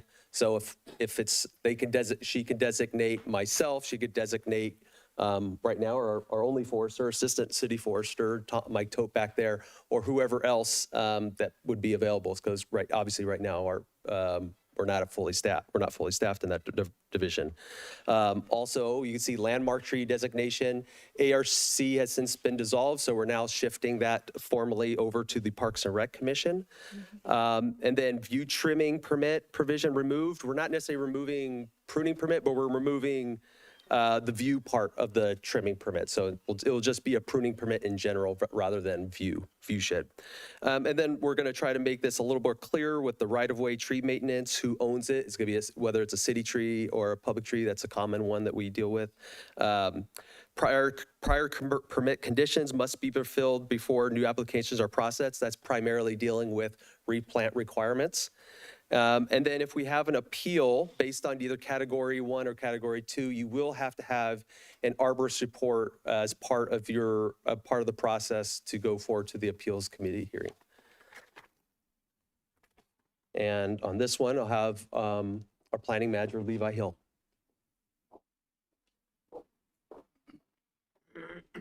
Thank you, Tice. Good evening, Mayor and Council. So as noted in the agenda report, the direction that's provided tonight will kind of dictate what the staff's determination for compliance for CEQA will be. Really, and I'll note that tonight's action is actually not a project under CEQA because you're just providing direction to staff to come back to council with proposed changes that will be further scoped and analyzed under CEQA for environmental review at the appropriate level.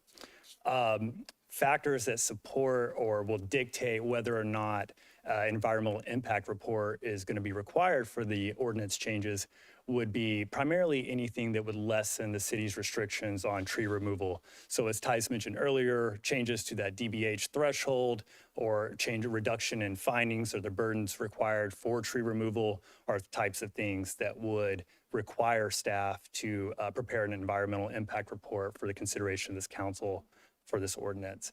I would say things that Tice just covered in component 4, more administrative, maybe governance decisions, would not necessarily require an environmental impact report, but we would want to receive the direction from council, come back with that scoped changes, and then provide that determination at that time.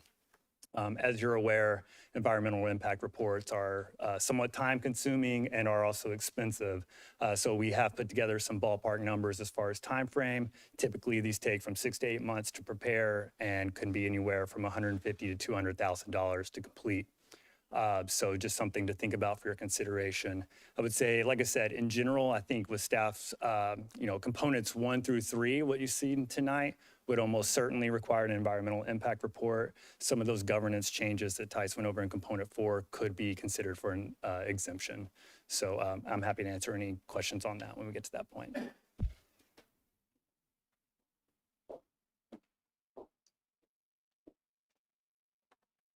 So on that note, we went over the 4 kind of components of this, of these proposed changes.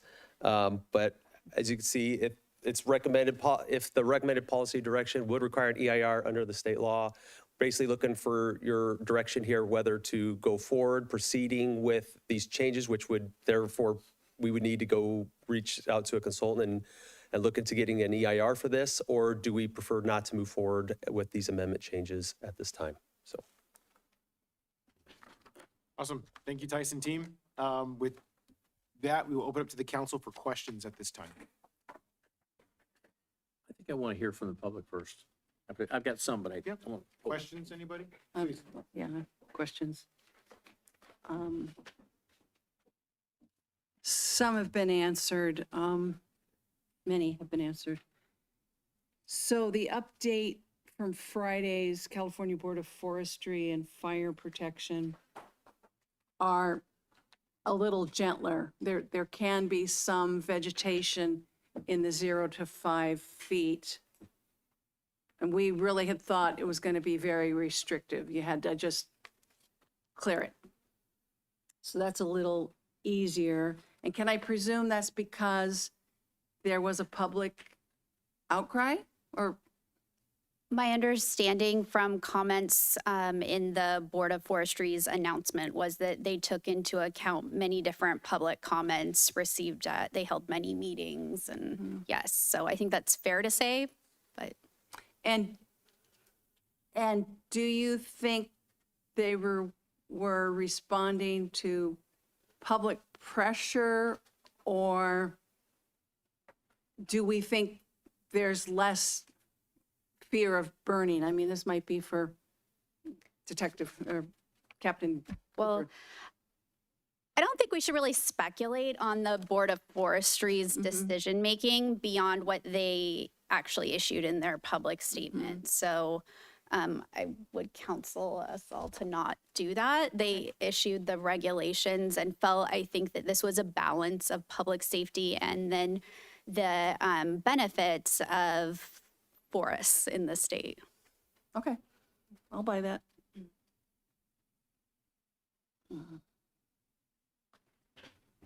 So you mentioned the current view trimming policy that I guess, would you clarify, do we have a view trimming policy, or do we have a policy for pruning that is used for views, or? Yeah. Clarify. Yeah, no, yeah, it's used as a vehicle so we've been able to help,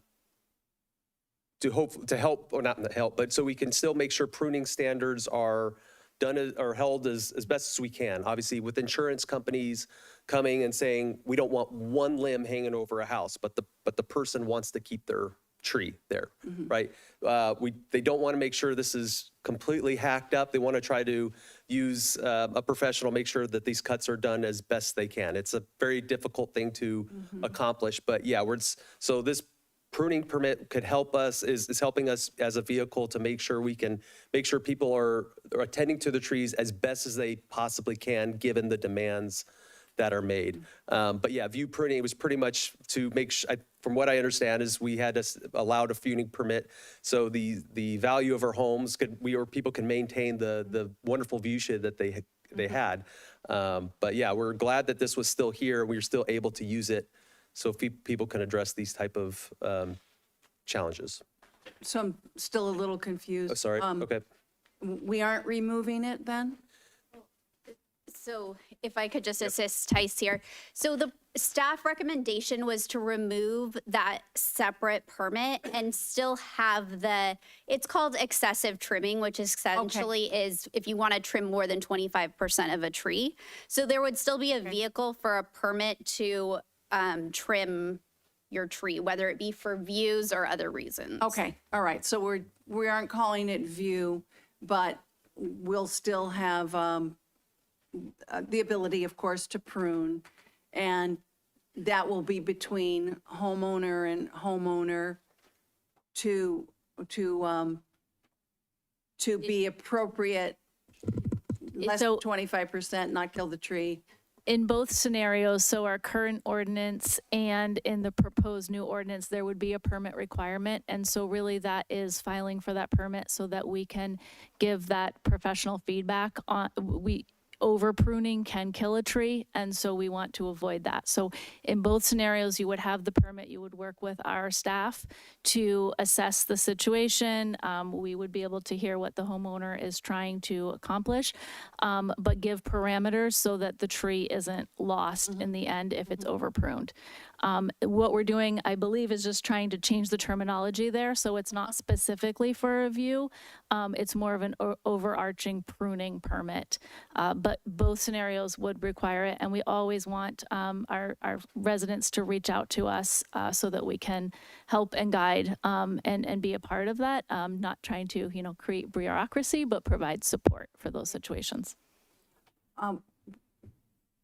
What would you think of including that the permits be visible near the parcel so that neighbors know who has a permit and who doesn't? Would that be an acceptable addition to? Yes, and in fact, staff discussed that, and we do think if we were to go forward with this and bring back an ordinance amendment, it would be recommended that the permit application, like before approval, be posted on the property and then mailed to neighbors, it was either 100 feet or 300 feet around the site so that people are aware of the proposal. Great.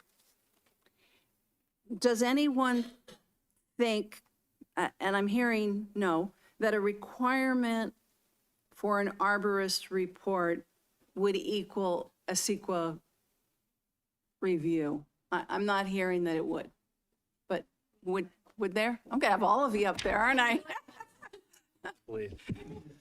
That was for the requirement for an arborist report? Right. No, that would just be Right. additional information introduced into the record. Okay, that's what I'm hearing. How many responders did you have on the vacant lots? I mean, are there a lot of people that are involved in this question that have vacant lots? I don't remember getting very many people that were distinguishing themselves discussing that, but I think most people are usually surprised that part. A lot of even some of the folks that the tree services who usually do permits on behalf of their customers, they are often surprised that that is in there. They just assumed it's kind of six inches across the board. So yeah. Yeah, because that's the first time I even heard that there was a concern in the community, was reading the report. So I kind of went, whoa, I wonder how many there were. Okay.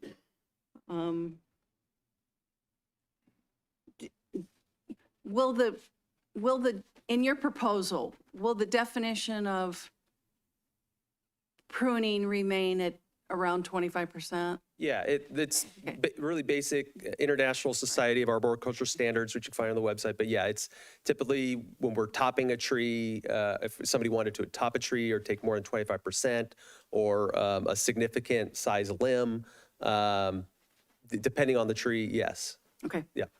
Okay.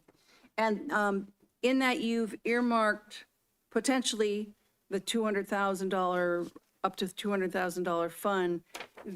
That means you have a budget and that you can find that within your budget and it's not stressful to the community? What? Yeah, good question. I'll clarify. So it's not earmarked in our current budget, so we do not have access to that funding to move it forward. So what we've done is we're carrying that in the proposed FY27 budget. So that would be something following what the update is here this evening, what you would like us to move forward with. You would then see that in a budget proposal that's coming forward, I think, in a week and a half.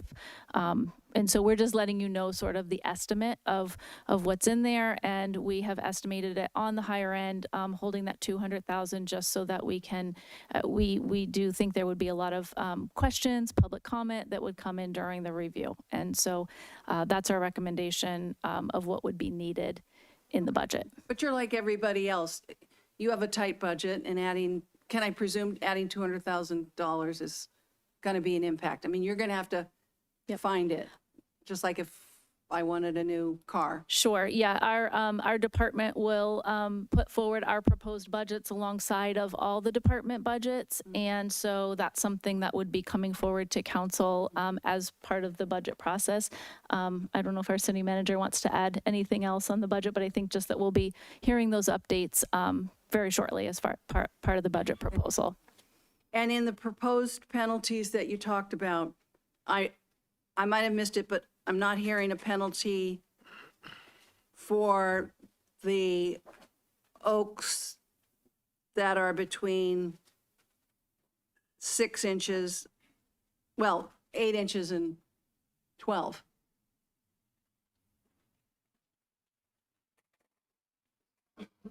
So we didn't delineate every, staff doesn't have an exact draft ordinance, but yes, there would be penalties if you removed. Okay. Yeah. To be determined. All right. And to the fact that you guys don't have everything written out. When it's written out, we'll have time to review it.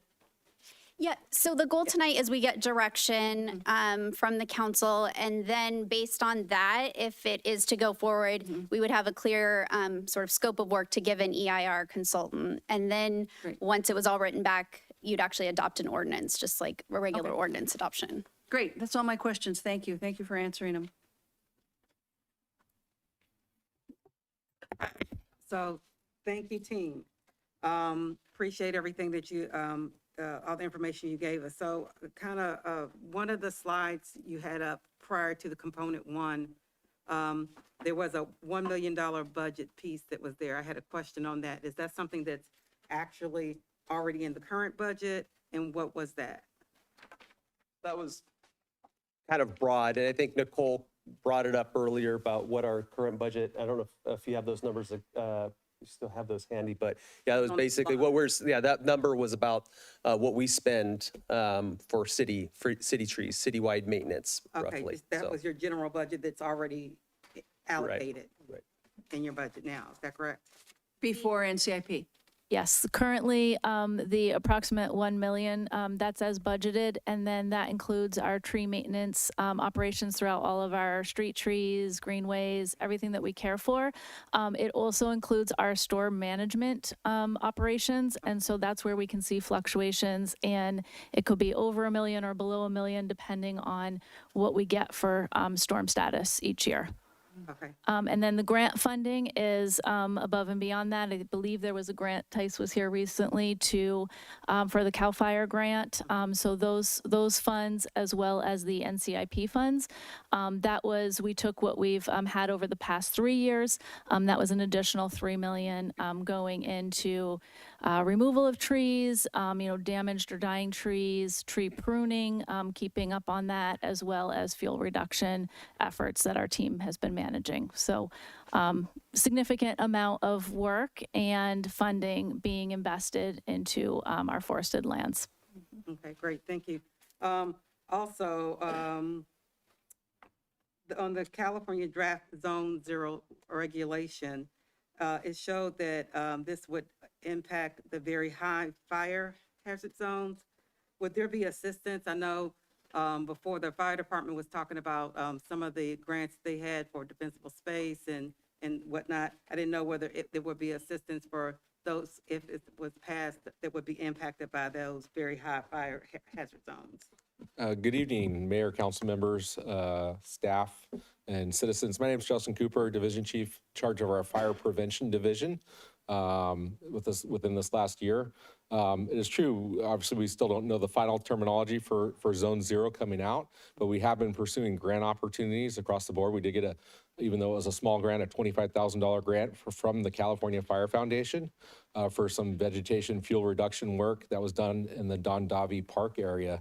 That work has been ongoing with the Forestry Division and Parks Division. We've been working collaboratively on a lot of those efforts to reduce fuel loading in certain areas. So we will pursue grants as grants do become available. And there are grants that do come out that we could target certain things. We've tried before to target some grants, and sometimes we don't get awarded them. And then sometimes we do. CAL FIRE did award us a grant this year and a half ago that Tice mentioned. He recently also got awarded another grant under I believe, the CAL FIRE grant program also. So thank you. Okay, thank you. Thank you, team, for the presentation. I have a few questions. I'll start with component number 2. So there's a bullet point, replacement timing and 5-year survival requirement. And also you mentioned it in the presentation. Out of curiosity, how does enforcement or tracking of that happen? What's the system Good like? question. Yeah, it's very challenging for us. We don't have the time. We barely have the time to go through the permit applications themselves and also manage what we have on the city tree stuff. But so we do. The only way we're able to do it is by requesting a photo evidence of the tree being replanted. A lot of time also with an invoice of the tree that was purchased, that was planted. So getting that, and then we keep a log of that. So if somebody gives us a new application and then we look them up, we say, hey, we also don't have, you didn't supply us with the replant requirement that was a part of this permit too. So that's kind of our only way. We just don't have enough staff to do that. Wish we could, unless it's something that's fresh on our minds and somebody happened to plant it in their front yard and I drive by and notice that it's dead and give them a nice reminder that, you have to replace it, something along those lines, so.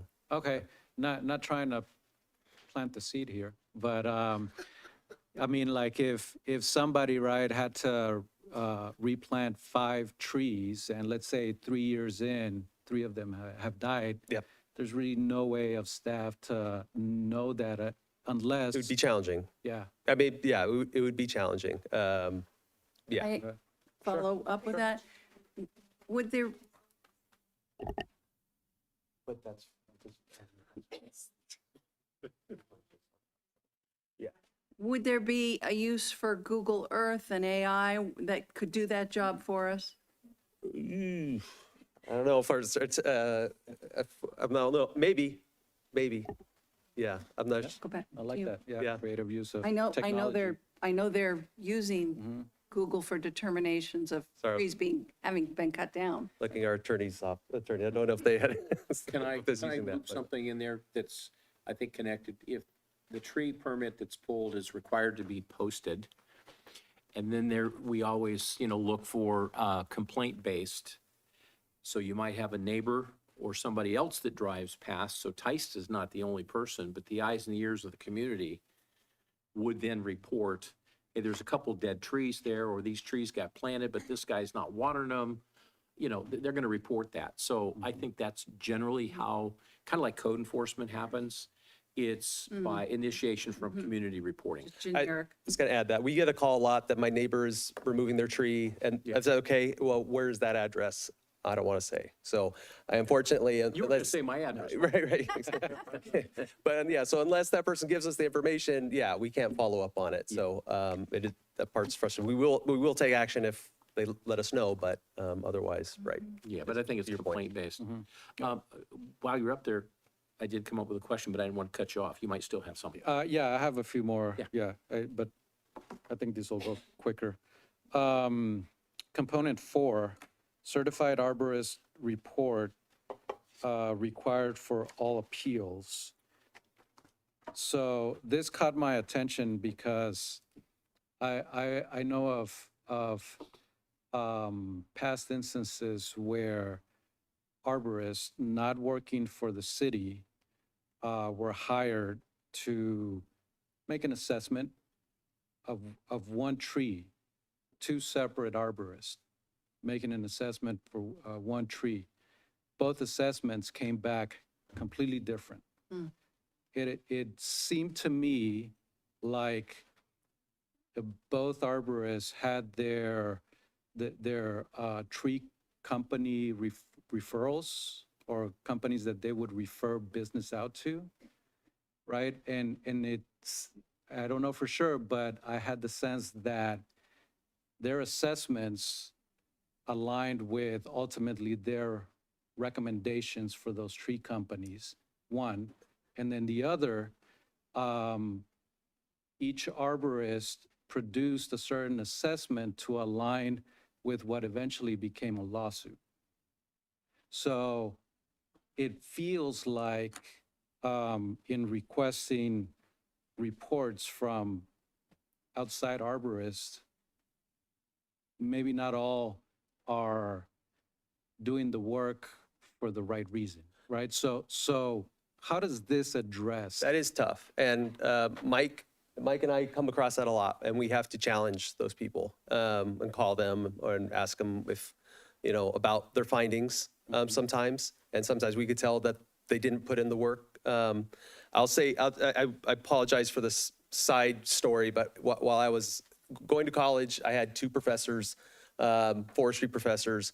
They were both brought in as expert witnesses for a separate side. They didn't know it until they got to the courtroom and realized that. And of course, they both were supporting the separate side. And I held them in the highest regard. So even at that level, and they were registered professional foresters, which along with being a certified arborist, they were the top of their game.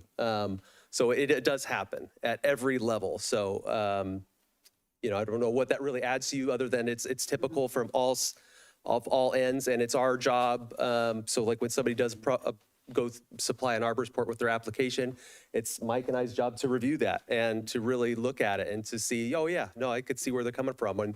And also there's different levels of inspection. So if the person maybe just did a level 1, which is just kind of walking around the tree versus doing a level 3, which is, boring into the tree or doing something more invasive to really check it out, right?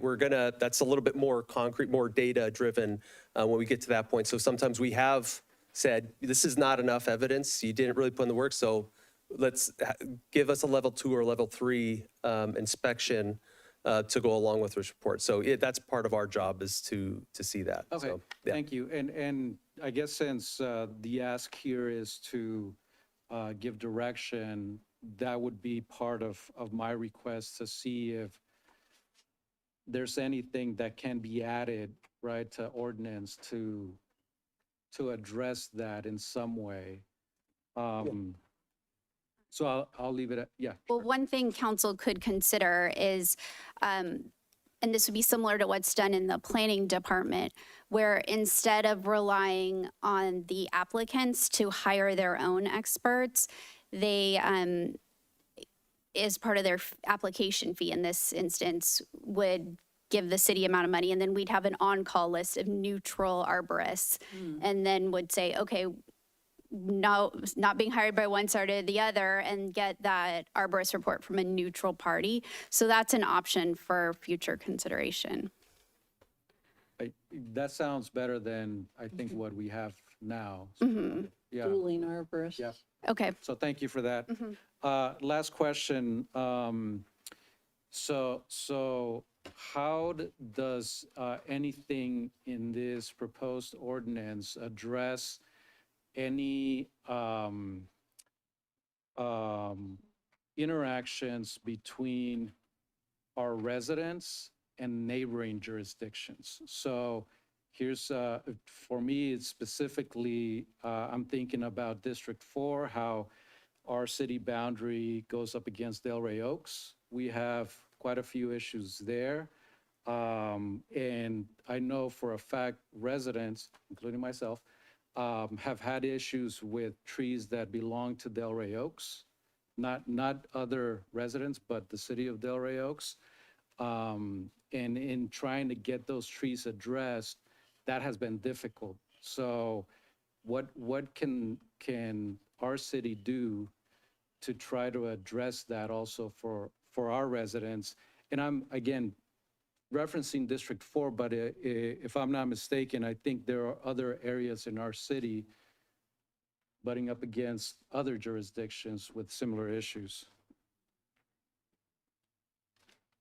So off the top of my head, I don't think that's something that can necessarily be addressed via an ordinance. Certainly staff, it may be most productive for staff to have a conversation with the city of Delray Oaks to address those issues.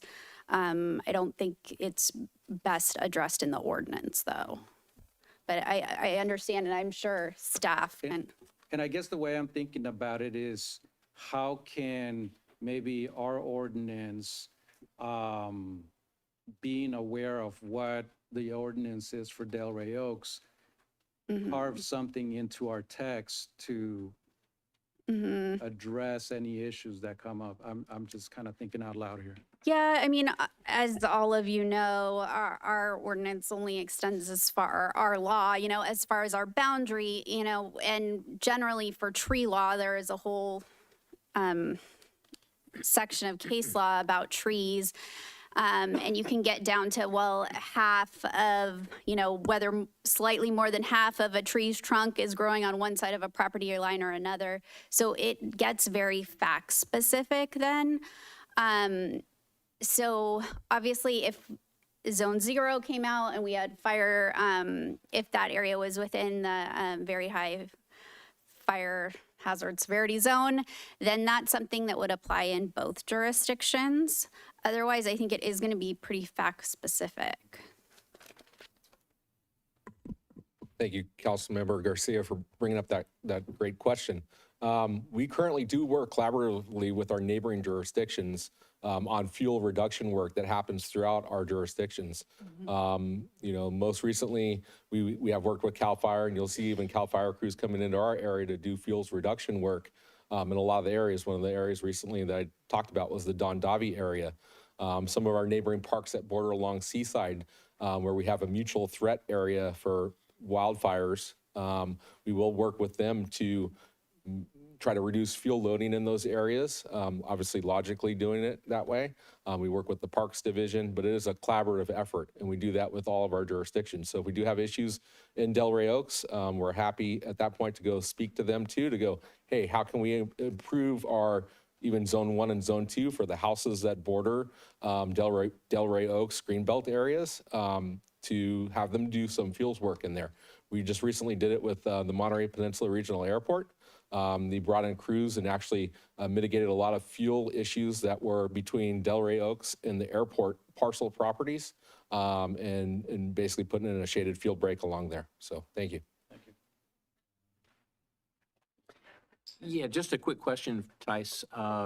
We're a Tree USA member, and does the proposed changes as you kind of see them impact that status of being still a continuing member? No, it wouldn't make any changes. It's we still invest a lot in our forests. Having a tree ordinance is a big deal. So having that just first of all is helpful for our status, but then also the amount of work, the trees we're planting, the trees we're pruning, celebrating Arbor Day coming up on Friday. Be out there, Veterans Park.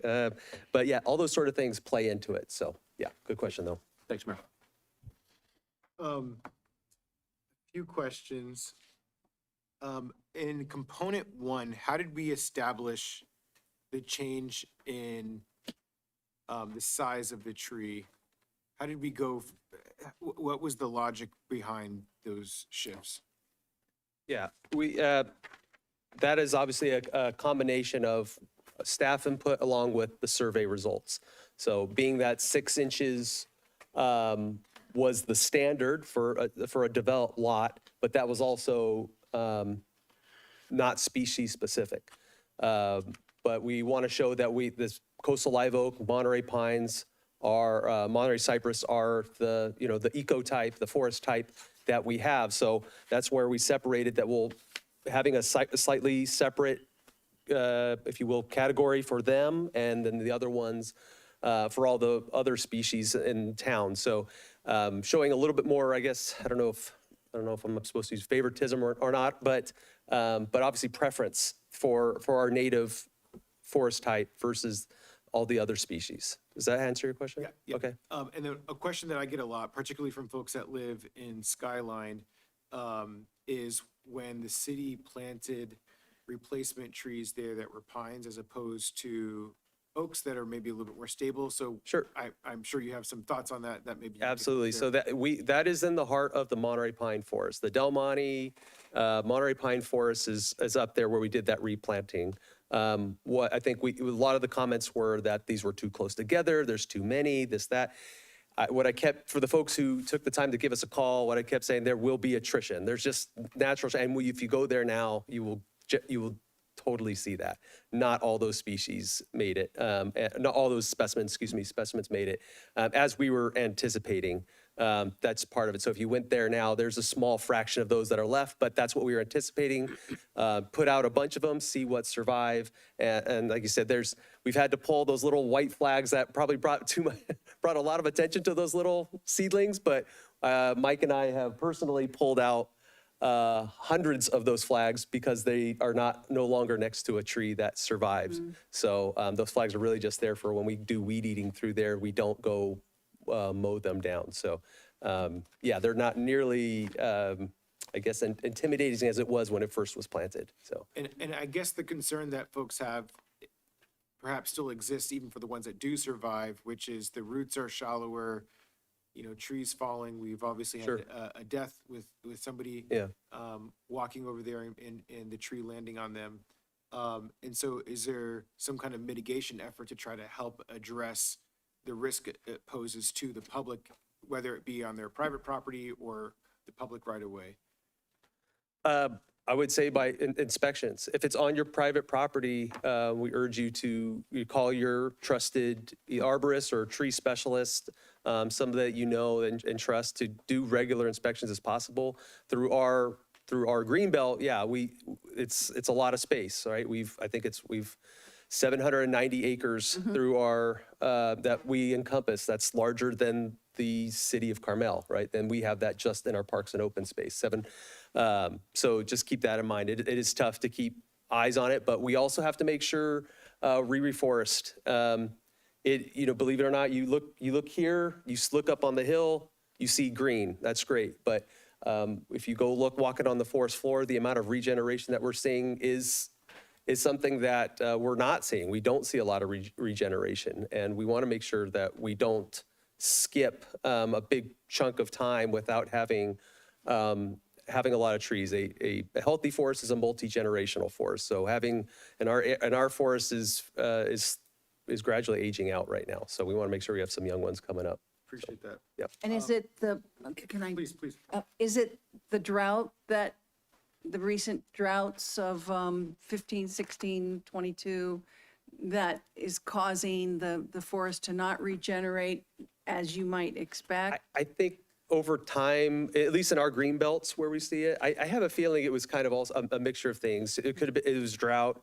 We have bark beetle. We have different things that are attacking them. But I also think maybe it was the way we were managing our green belts. Will take a little bit of onus on our side, just kind of sending a weed eating crew just to go through it and just knock down the grass without being a little bit more deliberate of what you're weed eating around. So we've been doing that, a little bit better effort of trying to train our work crews, whether they're contractors or the Gavilan fire crew, so they know what we're working around, and also getting biological surveys done when necessary, That seems to be helping. Yeah. In the governance component, it's proposed to change the permitting authority from the city forester to Parks and Rec director. And I'm hoping you could maybe just describe that a little more. You may have communicated that during the presentation, but yeah. So this is something that you'll see in many ordinances and other places. This doesn't necessarily mean that your Parks and Recreation director will be your city forester. The N or designee reference is so that your department head can delegate that responsibility to a staff member that is trained and appropriate within our department. And this is something that, working with our HR department, we feel would better serve the city, because as city positions, titles change or positions change, or we have turnover in our staff, we want to make sure that we are always able to have a designation for that responsibility. A little bit of a side note, since you brought up the piece around HR, is this something that has to go through the labor groups in order to make sure that there's appropriate classification standards? I don't know. We can ask that question back to Human Resources, but I don't think so. I think your ordinances and how you want to designate the authority would be within City Council's jurisdiction, but we can take that question back. Okay, I just kind of remember issues in the past about this. It triggered a thought. So going back to the original question, though, I'm assuming that by having it be the Parks and Rec director and the ability to delegate just provides that greater flexibility, so that if the city forester is out for whatever reason, that we can have somebody else fill in the gap. Correct. Okay, all right. And then there was the piece about insurance, and I'm just wondering if we, I don't know if it's possible, but if we put in a stipulation that your insurance dropping maybe is a requirement that could trigger the removal of a tree or the trimming of a tree in a way that maybe it wouldn't have been. I don't know if that's possible, but if even if it is, I'm just wondering, would that be a slippery slope? Like, how would insurance companies potentially look at that and see, oh, well, we can just drop the insurance to try to reduce the risk on properties? Another great question, Mr. Mayor.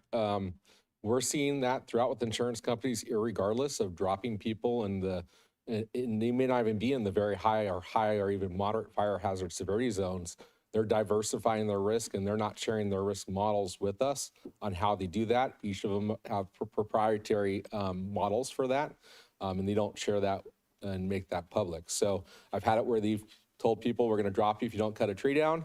And then they work on trimming up the tree and limiting it up. And then they go, well, we're still going to drop you anyways because you have a deck that we don't like on your structure. So we have seen some varying stories throughout the public in our community here about obviously insurance companies dropping people, even almost irregardless of what they do. Thank you. And then, thank you for that. And then last question for now is, does staff have any concerns around what's currently being proposed? Obviously, we're going to go through the environmental review process, but going into the environmental review process, is there anything that sticks out as a potential concern of maybe it wouldn't be a go, being familiar with that process and kind of what tends to be a red flag?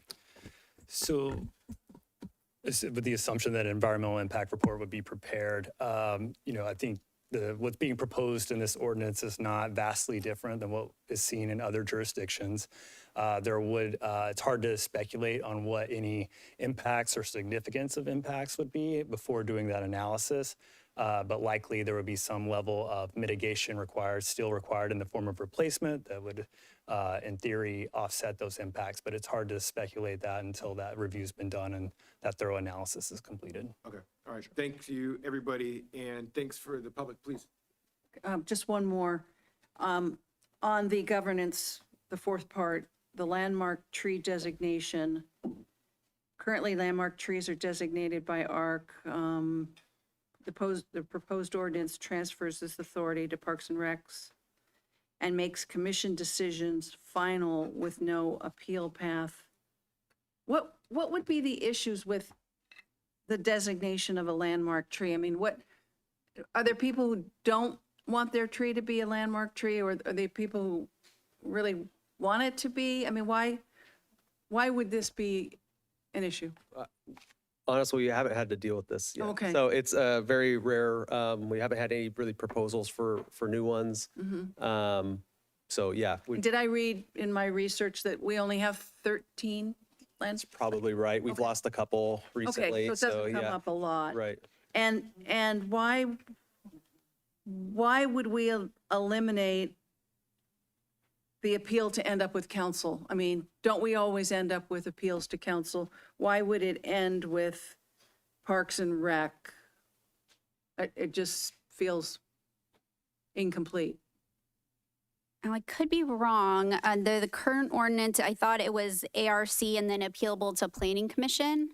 And so ARC was eliminated and just planning, but we felt like Parks and Rec oversees forestry, and it would be more appropriate to go with the Parks and Rec Commission.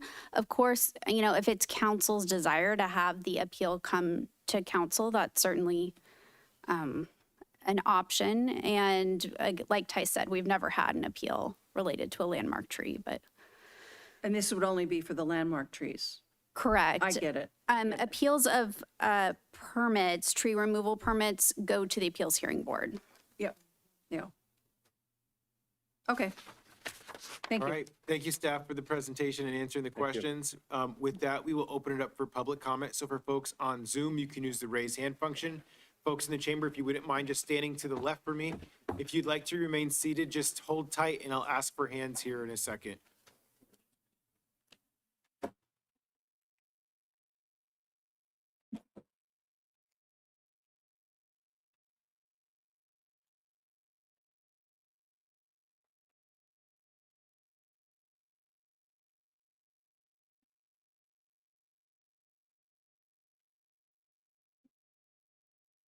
All right, is there anybody that's still sitting that wants to speak? Okay, so we have 1, 2, 3, 4, 5, 6, 7 folks that are wanting to speak in the chamber. Sir, in the back, are you standing to speak? Nope. Okay, so we have 7. You got 7? Yeah. All right, so we'll go ahead and cut it off to the 7 in the chamber. I'll do a countdown for folks on Zoom to 5, 4, 3, 2, 1. We have 3 on Zoom. We'll go ahead and start in the chamber with 3 minutes. Good evening. First of all, get the ball rolling. Really want to thank you for the extra effort that you've all provided and given to really study this. It is really at the heart and soul of Monterey, the forest environment. Appreciate your being concerned with the safety, at the same time the beauty and the habitat. My question is, how will the city know that they are successful with the blend of trees and habitat? What is a healthy forest? I mean, is there a mechanism to quantify that so over time we actually achieve the goal that is established at the present time, and it doesn't just sort of meander and wander and things of that nature? That would be a question, and I don't know if how that would be done. But it did occur to me that in the same relationship that that the Monterey Bay Preserve is watched and studied almost scientifically, if there isn't a way we could collaborate with our educational institutions, Monterey Bay, the California State campus, if there aren't actually programs that would want to collaborate. I think it's a really unique opportunity for them, even MPC. So I'm very interested in really pinning this down a little, as much as we possibly can, to achieve those goals that we're all here kind of trying to really formulate. Thank you. I appreciate knowing later.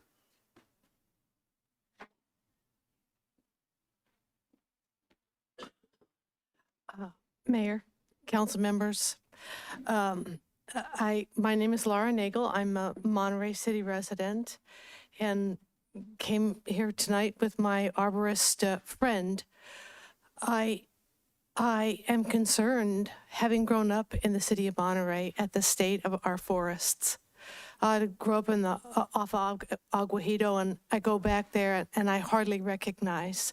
The trees are so sparse and they need each other to support each other, the pine trees. And I wished we'd had a state of the forest as part of this presentation tonight. And I think we would have heard that it's in jeopardy because of the drying out of the climate. And my forester friend, who I couldn't goose to get up here, took care of our church property at the top of Aguajito and planted so many pine trees. And if we were planting more, and it seems instead we're making it easier to take them down. So the state of the forest is in my heart, and I want us to keep our forested land. Thank you.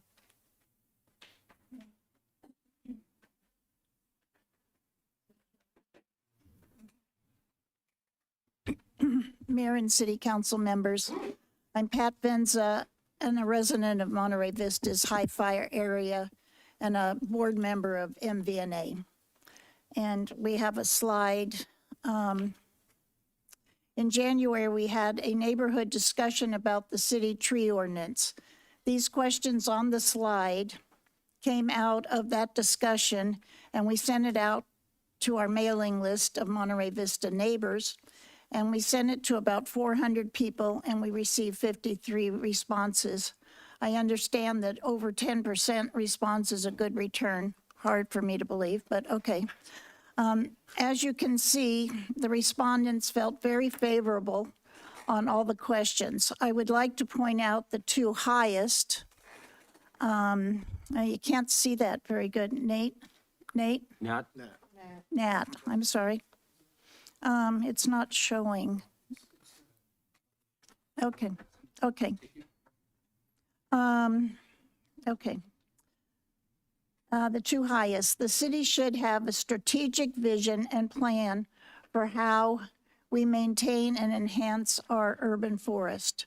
The next highest was, and at the same time, address the high fire hazard of the area. By having a strategic vision and plan that guides the renewal of the forest, we can preserve the beauty of Monterey and address the high fire hazard and other hazards like the wind that is what's really seems to cause more of the damage with the trees. Question 5 is also important. It is what got many of us looking more closely at the ordinance and the tree issues on private property. It has been the experience of myself and other friends that before a permit is issued, an ISA certified arborist report needs to be submitted. I don't think that many would disagree with this project. What has been more of an issue is that once the ISA certified arborist says the tree is a hazard for one reason or another, the city arborist comes in and disregards the report and won't permit the takedown of the tree. People in our neighborhood who know much more than me have reviewed and analyzed the tree ordinance. They believe it is possible to keep the current ordinance and add a checklist or a process procedure to it, similar to what was done with the wireless ordinance, so that it can be updated as needed without going through the CEQA. I hope that this will be considered. The tree ordinance and the park department staff's responsibility should be looking ahead 10, 20, 50 years so that we have a flourishing Monterey natural character. Thank you.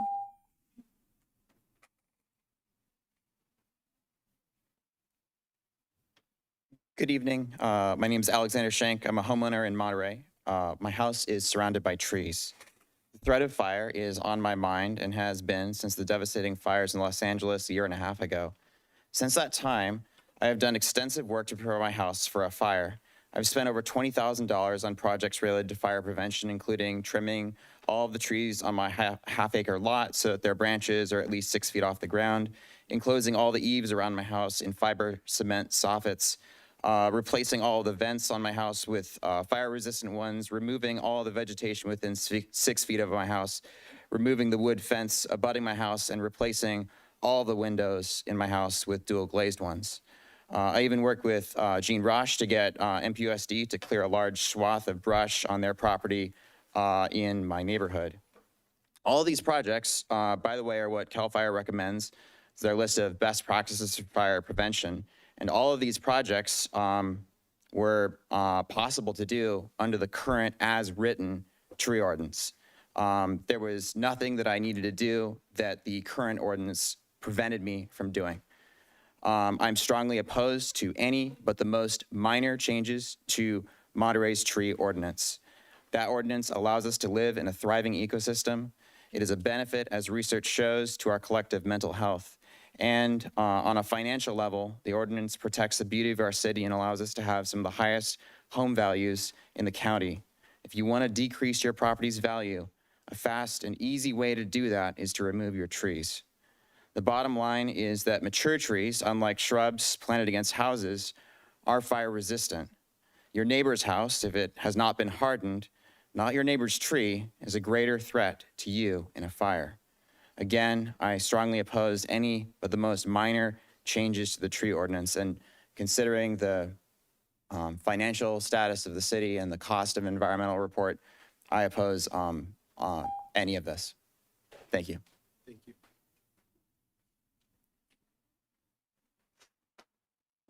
Good evening. Vicki Williams, and I'm a homeowner in Monterey. And in reviewing this document, it came to mind that maybe you would want to add a fifth component. We're hearing a lot about fire safety, but we're not hearing much about storm safety, which is pretty much our problem here in the Monterey Peninsula. And if we could do a better job of getting the trees that could damage property and homes out of the way, rather than coming to the appeals board, we could save your budget a lot of money, because it's very costly when we all have to show up here. And it would also save the tree department money if we could just move forward and save property owners money if we could take out trees that we know are going to be damaged, especially when we've had 2 licensed arborists tell us the tree needs to be removed now. Why go to the appeals board? Thanks, guys.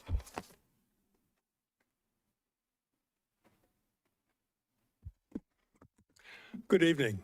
My name is Glenn Robinson, and I'm here representing the Shepherd's Knoll HOA. At 20 acres, Shepherd's Knoll is among the largest private landowners in the city of Monterey, with much of our land is forested. I am our Firewise coordinator, and my appeal tonight concerns the issue of replacement trees, very much concerned with fire mitigation. We at Shepherd's Knoll urge the council to reject same species replacement and to instead focus on replacement of California native trees that are better able to withstand the effects of climate change. The reason for our request is clear. Climate change is killing conifer forests throughout California.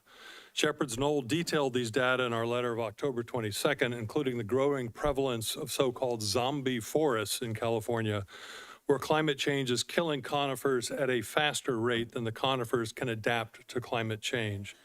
Already, about 20% of conifers in parts of California constitute zombie forests. The weakening of conifers throughout California has had a direct impact on the threat of fire everywhere, including here in Monterey, where significant parts of our city and surrounding lands fall in CAL FIRE's very high severity zone. According to CAL FIRE, 15 of the 18 most destructive fires in California history have occurred since 2015, so just in the last 11 years. Measured by acres burned, all 9 of the worst fires in California history have occurred since just 2017. Dead and sickly conifers have played a significant role in generating these horrific fires. Monterey is not immune to this problem. Put bluntly, conifers, especially Monterey pines, are not doing well. In just the past few years, we at Shepherd's Knoll have had to remove 60 dead and dying Monterey pines. We are eager to replace them with California native trees that are better able to withstand climate change, and we have put forward a replacement plan that includes native live oaks and madrone in our drier areas, and native western redbuds and Pacific dogwood in areas adjacent to the spring on the western side of our property. This is a fabulous plan that will contribute to the genetic diversity of our forest with native trees, but ones better able to deal with the changing climate. We are not interested in planting the same species of pine that will have the same problems in the years ahead as our current pines have now. Being compelled to plant new conifers here and expecting that they will miraculously escape the fate of our existing dying conifers reminds me of Albert Einstein's famous definition of insanity. We therefore urge the council to reject any requirement for same species replacement, especially when it comes to conifers, and instead broaden the aperture to include replacement with other California native trees that are better able to withstand climate change and will not therefore pose significant and avoidable fire danger for our community. Thank you very much.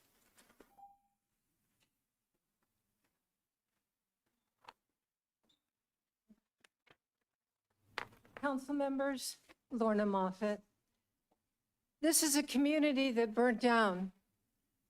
These are all eucalyptus trees, and behind them is another forest. These eucalyptus trees saved this community, stopped the fire from spreading to the forest behind.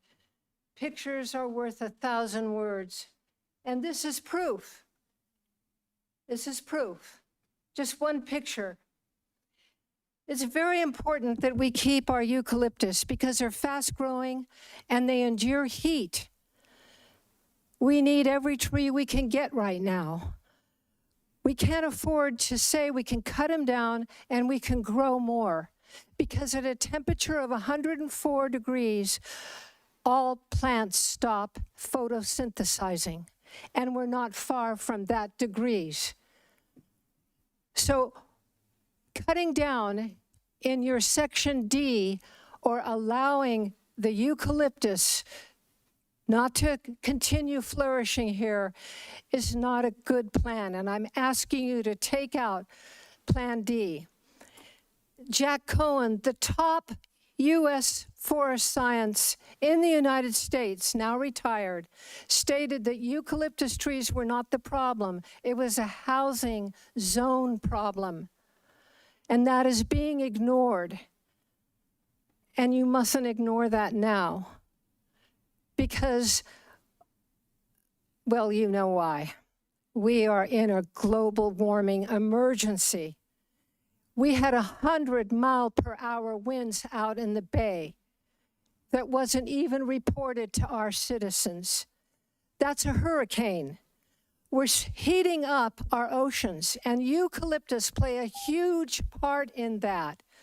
So when you take them down because they're a non-native, well, why don't all of us that are non-natives leave California too?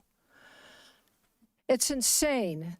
Keep our eucalyptus trees alive and well. Thank you.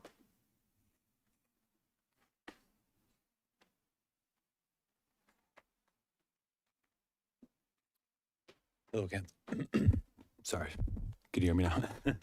Hello again, council members, and thank you for having this talk here. My name is John Schott. I'm a property owner here in Monterey in the Skyline Forest. I purchased my home in 2020, and since 2020, I've gone a total of over a month without power. And this has been the longest stretch has been for 10 days, but it's been on and off and has been in recent years due to the high winds that we've had with some of these storms that have came through. So right now, I think the proposed plan is a step in the right direction. But my concern is around management, especially around power lines. And I know that is something you guys only have so much control over is because PG&E is going to do what they're going to do when it comes to undergrounding power lines. And that is, I guess, where this all really comes back to is that right now we've been having a lot of rain in the last few years. Drought isn't coming up as much of a concern as it has with high winds and power outages. However, we know that this shifts from year to year. It's going to be inevitable that drought is going to be a big topic of conversation here anytime in the next few years. So I'm curious where we can go when it comes to maintenance, especially around current power lines and how they are set up, because every time we get one of these storms, it doesn't even have to be crazy, 60+ mile per hour winds. Tree goes down and then we're out of power for long periods of time. So thank you all. All right, with that, we'll go to our callers on Zoom. Lori, you can unmute and go ahead.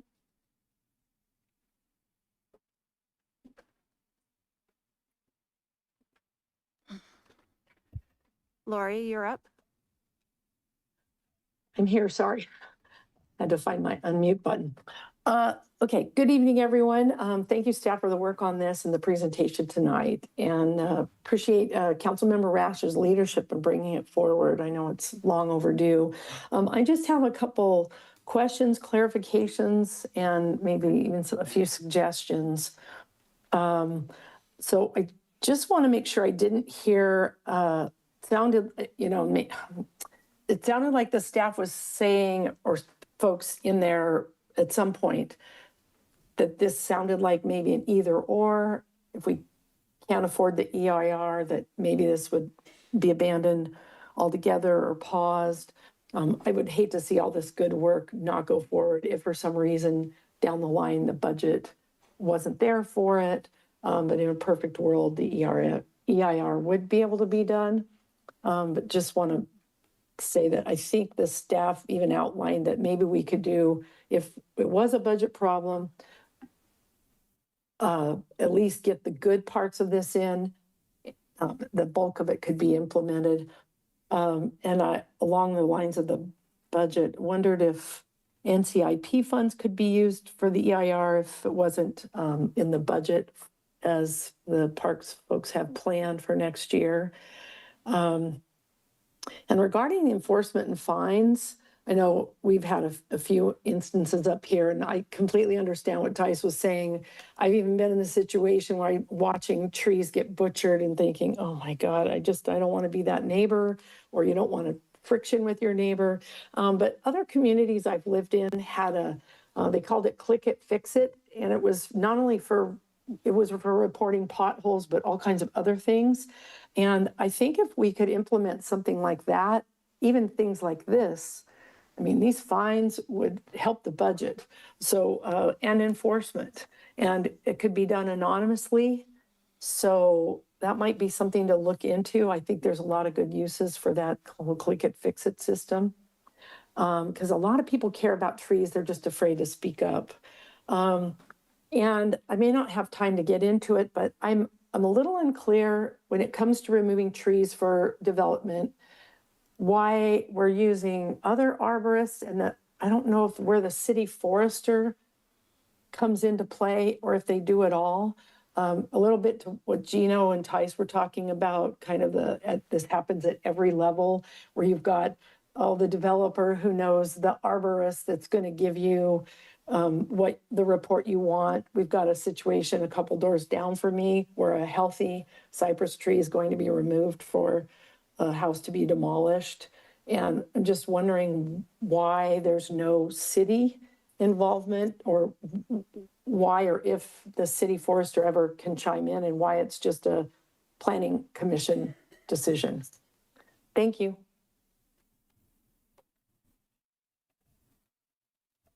Next speaker is a telephone caller, last 3 digits 902. Good evening, this is Nina Beatty. We haven't had a fire in over 40 years. In fact, the last fire was in Pebble Beach, not Monterey. Monterey has natural fire resistance. Why is that? Because of the pine trees. We have forest, dense forest, we have vegetation, and we have fog. The multi-branched pine forest, other trees, and the vegetation cool, slow, and block wind.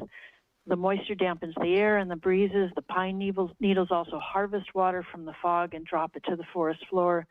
And the fallen needles mulch and preserve the moisture, where deadfall decays, adding to the moisture, and the temperature drops in the forest instead of rising.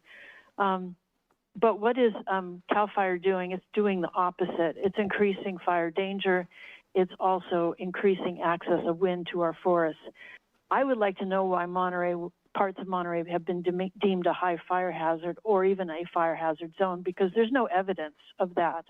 We don't have evidence of fires breaking out every year like in Los Angeles. They just aren't happening. And that's driving a lot of the policy and a lot of the fear in the community. The ordinance changes must be evaluated under CEQA. I think that's the most sound way of actually having lots of eyes on the subject to make sure that this is doing the right thing. Please retain all trees to be protected at 6 inches. These trees can be 15 feet or higher. These are trees. Please define overcrowding, because that term can be misused. That's in component 2. And please increase the $10,000 penalty to pertain to trees beginning at 30 inches CHD. And I also would like to see elimination of the rule regarding undesirable trees. There's no such thing as an undesirable tree. And all trees have great benefits to the community. And I've included a link in my letter to the papers on the Oakland Hills fire. I'd like to see the Forester Authority retained. And also, I do think, like Ms. Engel said, we need to look at why are the forests and trees in bad shape. In my letter, I put several reasons for why the forests are having trouble, why the trees are having trouble. These need to be addressed, or we're just feeding trees into an endless cycle of death. We need to look at the impacts from the radiation, which is known to have impacts to trees. We need to look at the impacts from the Naval Postgraduate School. Also, CAL FIRE's anti-nature, anti-forest actions, which also have been devastating to wildlife, including to bird populations, and as well as the aluminum in the atmosphere that is falling out onto our forests and creating flammable conditions. All these things need to be addressed, because at the end of the day, the forests, the trees are part of the public. And if this ordinance isn't good for trees, then it's not going to be good for us, because we're part of nature. And unfortunately, that's not part of our public education in a lot of ways. But that is the truth. We are part of nature, and our trees can. Thank you. Your time is up. Our last speaker is Tom. Hello again. I don't want to bring up a bunch of what ifs, because I can probably think of a couple of dozen what ifs, but I'm going to talk about one in particular, and because this is something I've seen all over the city. Property owner A has a tree on their property line right next to property owner B. Property owner A's house is far enough away from the tree that there's no issues with fire separation. But property owner B's house is close to the tree. So my question is, can property owner B cut half the tree away, because let's say 50% or more of the foliage is leaning over the property line? Can property owner B just come along and chop off half of the foliage, which effectively would kill the tree, and property owner A, whose tree it is, would have nothing to say about that? That's one situation. Actually, it's right here outside my bedroom window. We have an oak hanging over our house that's actually on a neighbor's property. I have no problem with the tree myself, but as I said, this is all over the city here. I will touch on one other thing that another caller just mentioned, and that is the mulch on the ground. One of the sessions I attended on the subject said that you're not even supposed to have any mulch on the ground. And that definitely is going to be detrimental to the trees, because the mulch is what keeps the moisture in the ground.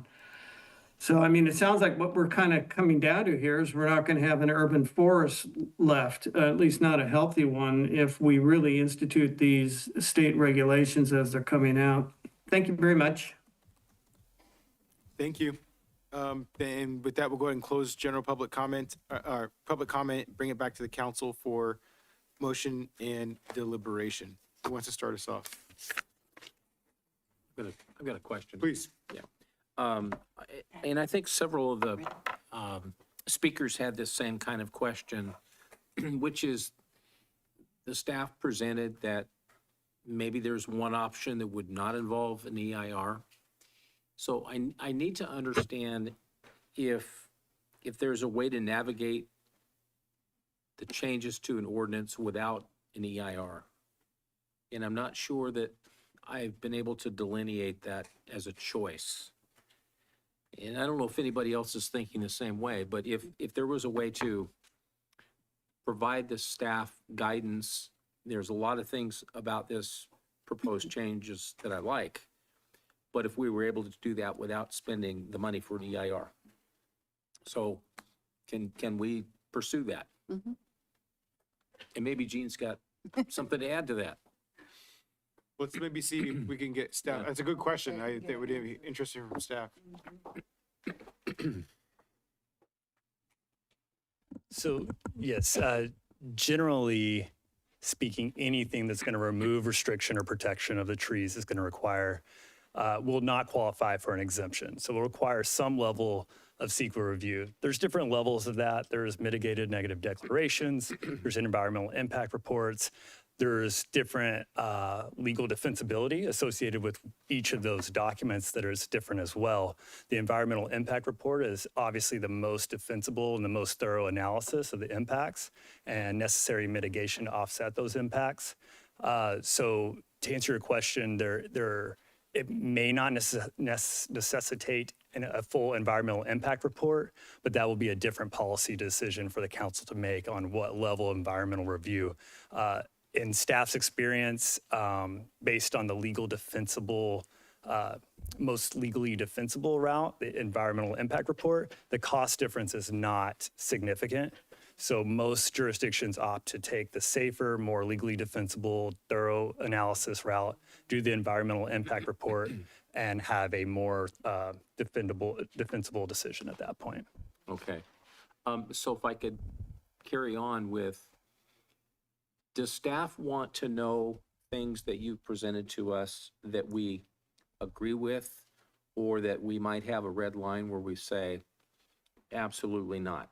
I think all that feedback would be helpful for staff to prepare that scope of work that we would then take to a consultant as a project description that would formulate what that scope for the EIR would be. And that's what's going to inform the cost and the time associated. So yes, to answer your question, yes, that feedback is helpful to know what is non-starters as far as changes go, and what is kind of the priorities for changes as well. Okay, so if I can go through a couple things. I like the changes that Tice presented on the size and removal. I do like that we are identifying the particular species, cypress, pine, coastal oaks, that are very important to us. I'm also cognizant of the fact that we need to have something that homeowners can clearly know they can take care of in the 0 to 5 area if they happen to be living in a high fire zone. But in addition, on the survey questions, staff has the question what the ranking was based on percentage, and the consensus was mixed, or raised threshold, or context-based, or strongly yes. Are those conclusions by staff, and are those areas that you need clarity on? So I will defer to Tice on where those conclusions can't come from, but I do believe clarity would be appreciated. Okay, and I think if Tice is up here, other council members may have some questions about that. And then the other thing is I like the way the presentation flows with component 1, 2, 3, and so forth, that lays down and lays some clarity. But one question while Tice is going to come up is, I guess I need to hear with this ordinance, are you feeling that this ordinance gives you more clarity when you are faced with those conflicts with the current ordinance, where you cannot say you can take a healthy tree out if it's within the 5-foot zone close to a house? Because your guidelines are pretty narrow now. If it's a living tree, not a hazard, not necessarily putting the home at risk, and if it's at 4 feet from the home, are you able to say we can issue a permit to take it out? I'll go backwards. So yeah, so see it for this question. No, I think we have enough clarity either way. So as the ordinance is, we can make that call based on how our ordinance is. If you want to go the 5 feet, have it a little more simpler, we could go that route. But either way, I think we're able to make a reasonable and an accurate call on a tree when somebody applies for it. Because even as the ordinance is now, it could be a tree in relation to a structure. So there is language there relative to that. This just makes it just almost more blanket or that much simpler, just like a dead or dying tree. You know, it's the pine tree is that dark yellow or the bright yellow, however you want to call it. We know we have a dead pine on our hands there. So, But if I had a living tree that was healthy, not leaning, and it's sitting at 4 feet from my home. Yeah. The insurance company's concerned, I'm concerned, but it's a healthy tree. And it's 13 inches, 14 inches, 15 inches. It's within 5 feet. Do you currently have the ability to say, here's your permit, take it out? We could, if we feel that there's other issues like that tree's going to outgrow that space, right? If that tree is going to, if it's that close, 4 feet, and we think that tree is going to gradually more and more outgrow that space. We've had that case where a cypress tree grew bigger and eventually was going up against the roof. Okay. Or even up against the foundation and other issues. In that case, right, we're dealing with damage right there. So, so yeah, there are some cases where we've had to make that call because we can anticipate what's going to happen. Yeah. Does that make?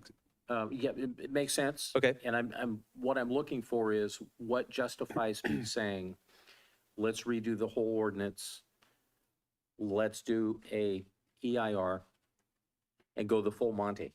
I'm just trying to figure out, is there a way to do this where you have the tools to be able to manage those calls without having to completely redo this and have to do an EIR?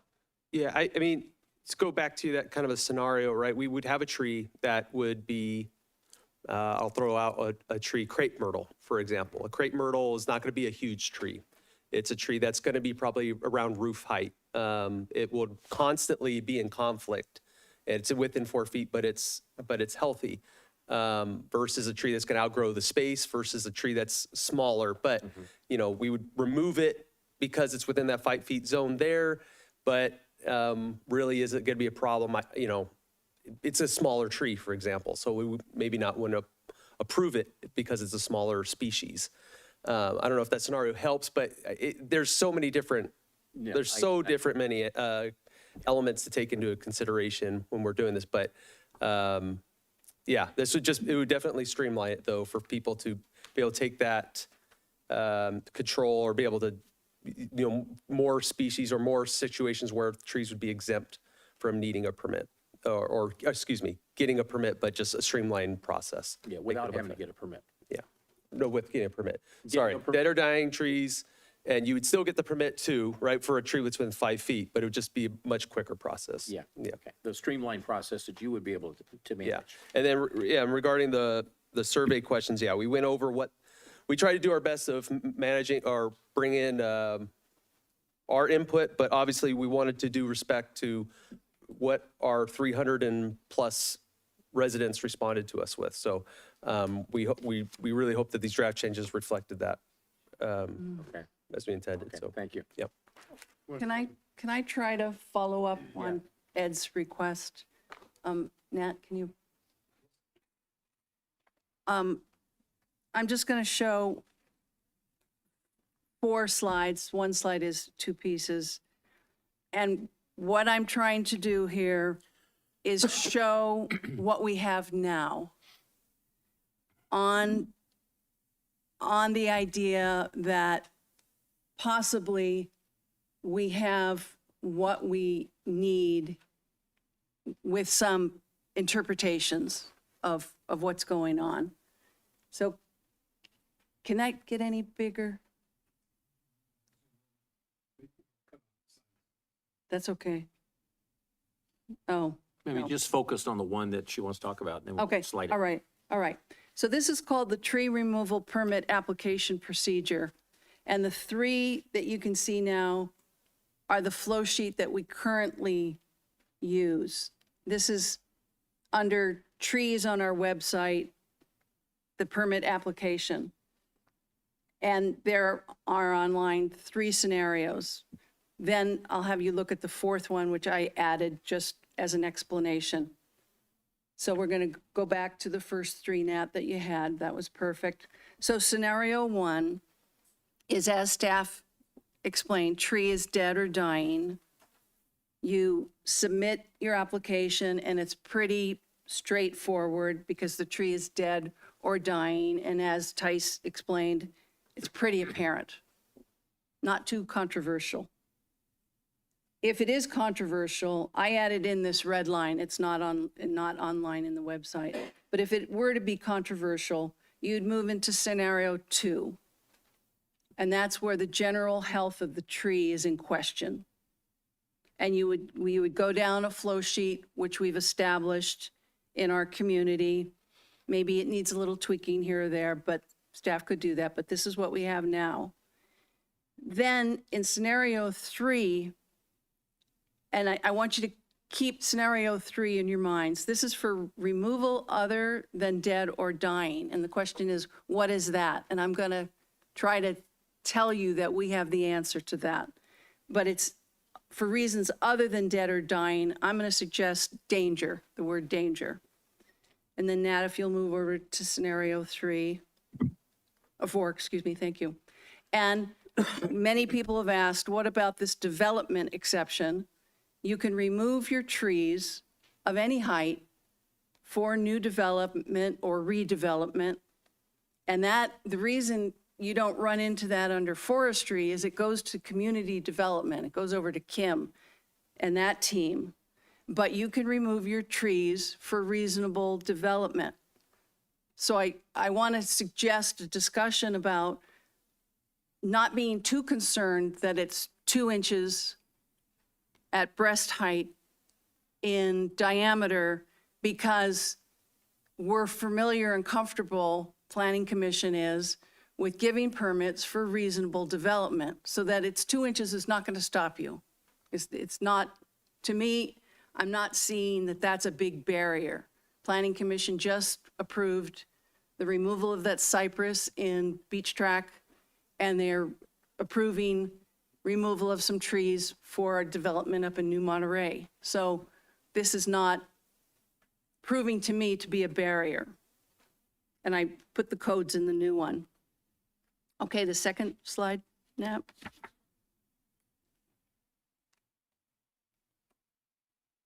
So the next slide is the permit exceptions.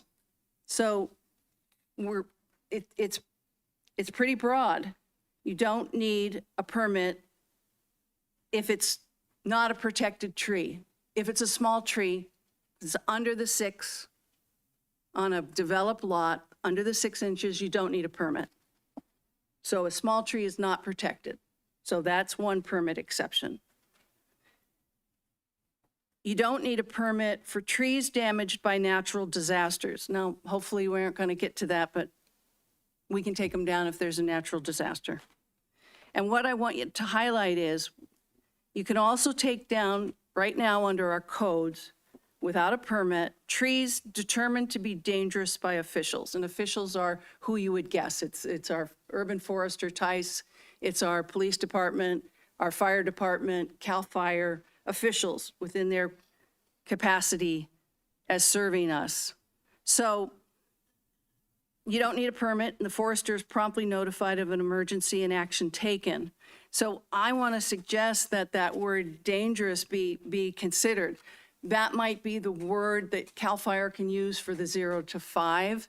It might be the word that could potentially be used. This is all going to be a discussion. I'm not saying this is an answer. I'm saying this might be the answer to not spending $200,000 and yet keeping people safe and happy. It might be dangerous if that tree's leaning over your house and you can no longer sleep at night. You're worried it's going to crash on you. That's not the health of the tree, It's not a dead or dying tree. It's not scenario 1. It's not scenario 2. It's not scenario, it's scenario 3 for a reason other than the health or safety of that tree. It's danger. So that's where we're worried. We're worried about it landing on us. That's probably the big one. Okay, and then another exemption is this third column, when removal is determined necessary by the fire department actively engaged in a fire. Hopefully we never go there. And then a fourth one of no consequence is in above ground containers. You can move your trees around in containers. So the next slide, please. Now, mitigation measures. So again, these are what we have now. And chapter 3711 says conditions may be imposed on the removal. This is the replacement patterns. But they don't have to be. It gives Tice a lot of flexibility. The first area at 3711A, no replacement. It's not required if there's overcrowding or when a removal would improve the health and vigor of the adjacent trees. So to some of our discussion about we don't need to replace them when it's too crowded. Under 3711B, one-to-one replacement. When we're looking at the health and safety of one tree, and it allows that the size and the species be selected by the city forester. So this, to me, this is a lot of flexibility. It could be that the homeowner and the forester agree that it shouldn't be a Monterey pine.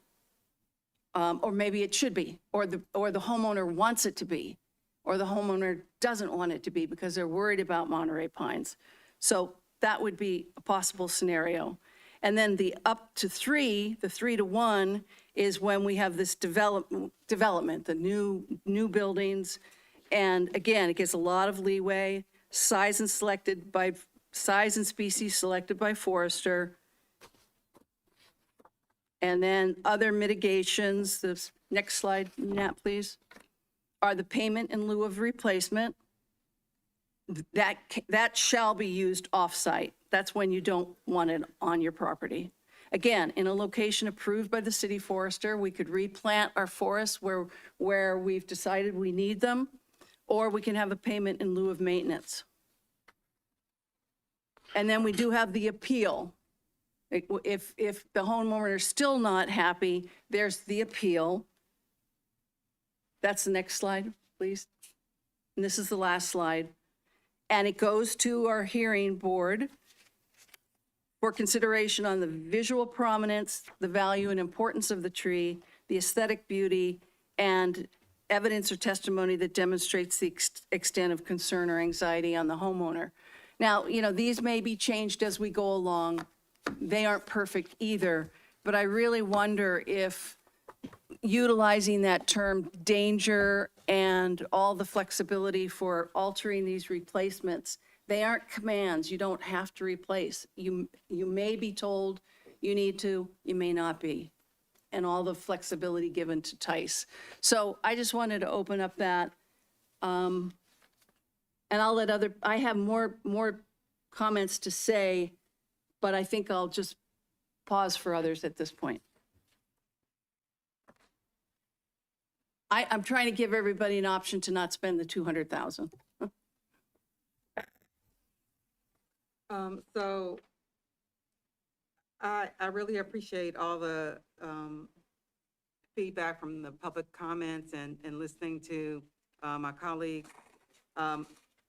Component 1 makes sense to me as far as how you're going up in diameter. Even looking at the survey and looking at some of the things that also one of the other public commenters gave us a survey of, that makes sense to me when looking at direction. Component 2 is where I have a few questions.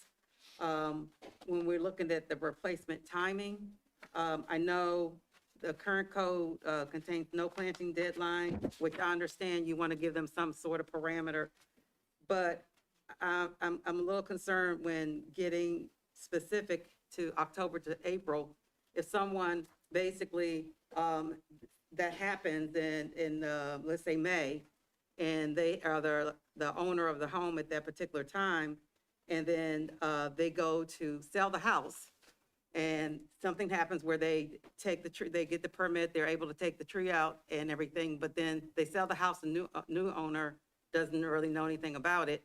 And so the replacement of them waiting and them saying, the former owner saying, well, I was waiting till October, but the new owner knows nothing about it, then they get, penalized. How is that handled? Yeah, good question. I think that's something probably we would want to get more in depth when depending on which direction you want to send us on this. We could probably work on that and figure out exactly that sort of delay. I know it happened with one of our previous foresters. I haven't had, and I don't think Mike's had to deal with that yet, but I would definitely want to put some language in there to kind of address something like, would it go with the ownership of the property, or does it, if it changes hands? Yeah, so that's a good question, but I want to make sure we have some good language there for that. Right, so that Yep. would be part of my direction, is get some, more flexible language, so it's specific of how that transfers, what it looks like, and have some flexibility even of how it's replaced. Component 3 makes sense to me for the fire safety piece.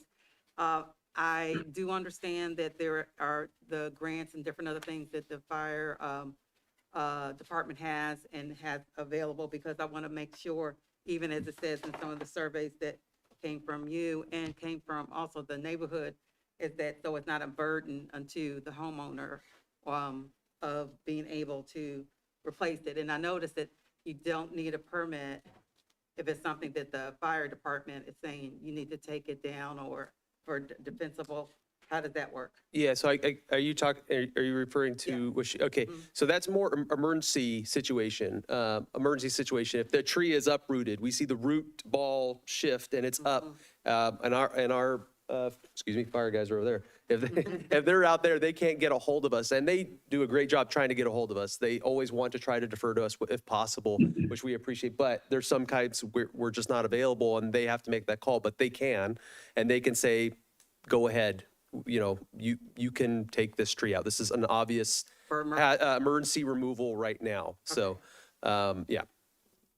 Okay, so that makes sense. And then, and they do have, and they do make it known to the resident that if they're not able to financially afford that there's some help. How does that work? Because in some cases with that, I would be curious to make sure that the resident is aware of it, because everybody's not listening to, city council to know that. So I'm just curious of how that works. Yeah, we don't have a vehicle. We don't have a way right now to, if a resident had to take one out, I mean, unless it was threatening the city right of way, for example, if there was a tree that was hanging over the street, yeah, the city would take action. But if it's something, certain emergency situation on private residence, it's the backyard, it's gonna go somewhere else, that's different. Okay. Yeah. And so, and then finally on component 4, I'm fine with that, because I think that didn't have anything to do with the report. But I am concerned about the money for the report. But I also know that even as Levi was saying, is that even if you try to parse it, it's not going to make a big difference in the cost. So it doesn't make sense to parse it. So I guess my last question, because everything else I just kind of already hit the components. My question would be, what would staff see as being able to be effective in some of the ways that we talked about that would be beneficial with the impact with doing almost like a phase 1 and then a phase 2, if that makes sense? Without triggering some form of environmental review? Yes. So I think staff sees every component as having some level of benefit based on the community feedback that we've received throughout the process. I think component 4 is really all that can really be messed with without really triggering significant CEQA review. And that's just changes in the governance and administration portions of it. Pretty much every other component had some kind of lessening or change to the preservation aspects of the tree ordinance. which would trigger that environmental review. And that includes even changes to the replacement ratios or replacement requirements, because that is seen as a reduction in potential mitigating factors that would offset significant impacts. So really, as soon as you start getting into those pieces of it, you're looking at a pretty significant CEQA review. Okay, and so, I know I said my last question, but now my last question. Is there, I know that that you're putting in for grants as the department is. And I know CAL FIRE does a lot of grants for the defensible spaces and different things like that. Is there a way in combining to be able to work with some of them to be able to get some sort of supplemental assistance financially for this particular piece? That I'm not sure of. We would have to look at potential coordination efforts and response to that. I think that I would not know offhand. So. CAL Fire Department, you guys know anything about that? Would that be possible?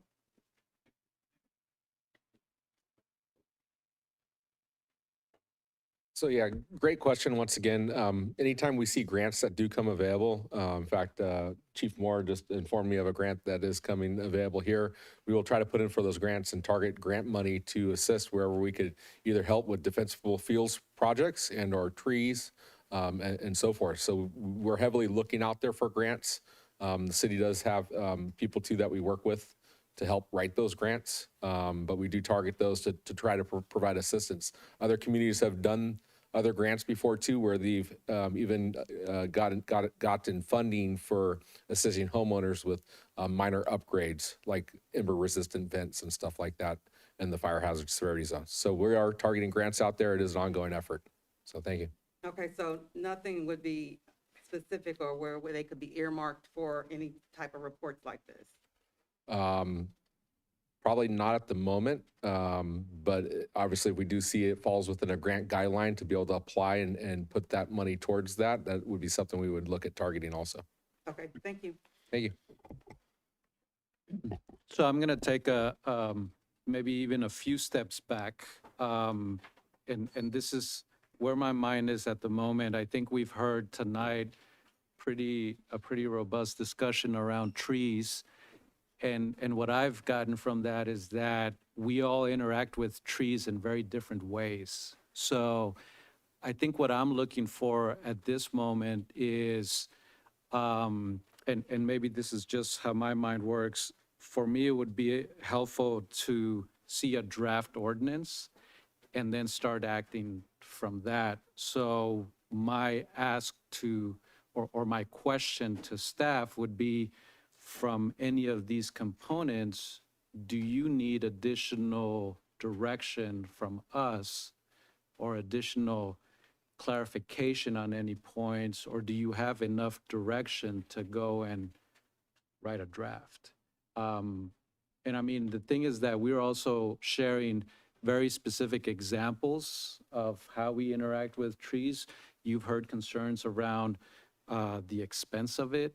The EIR, like how are we going to fund this, possibility of grants. And I think these are all great questions, but not necessarily questions that we can answer tonight. So do you have very specific questions that you would need additional clarification so that you can move forward in drafting? Thank you, Councilmember Garcia. Yes, I would certainly work with Tice and other staff in drafting the ordinance. And I think it would be helpful to get a little more consensus on some of the components. Tice laid it out in terms of the 4 components.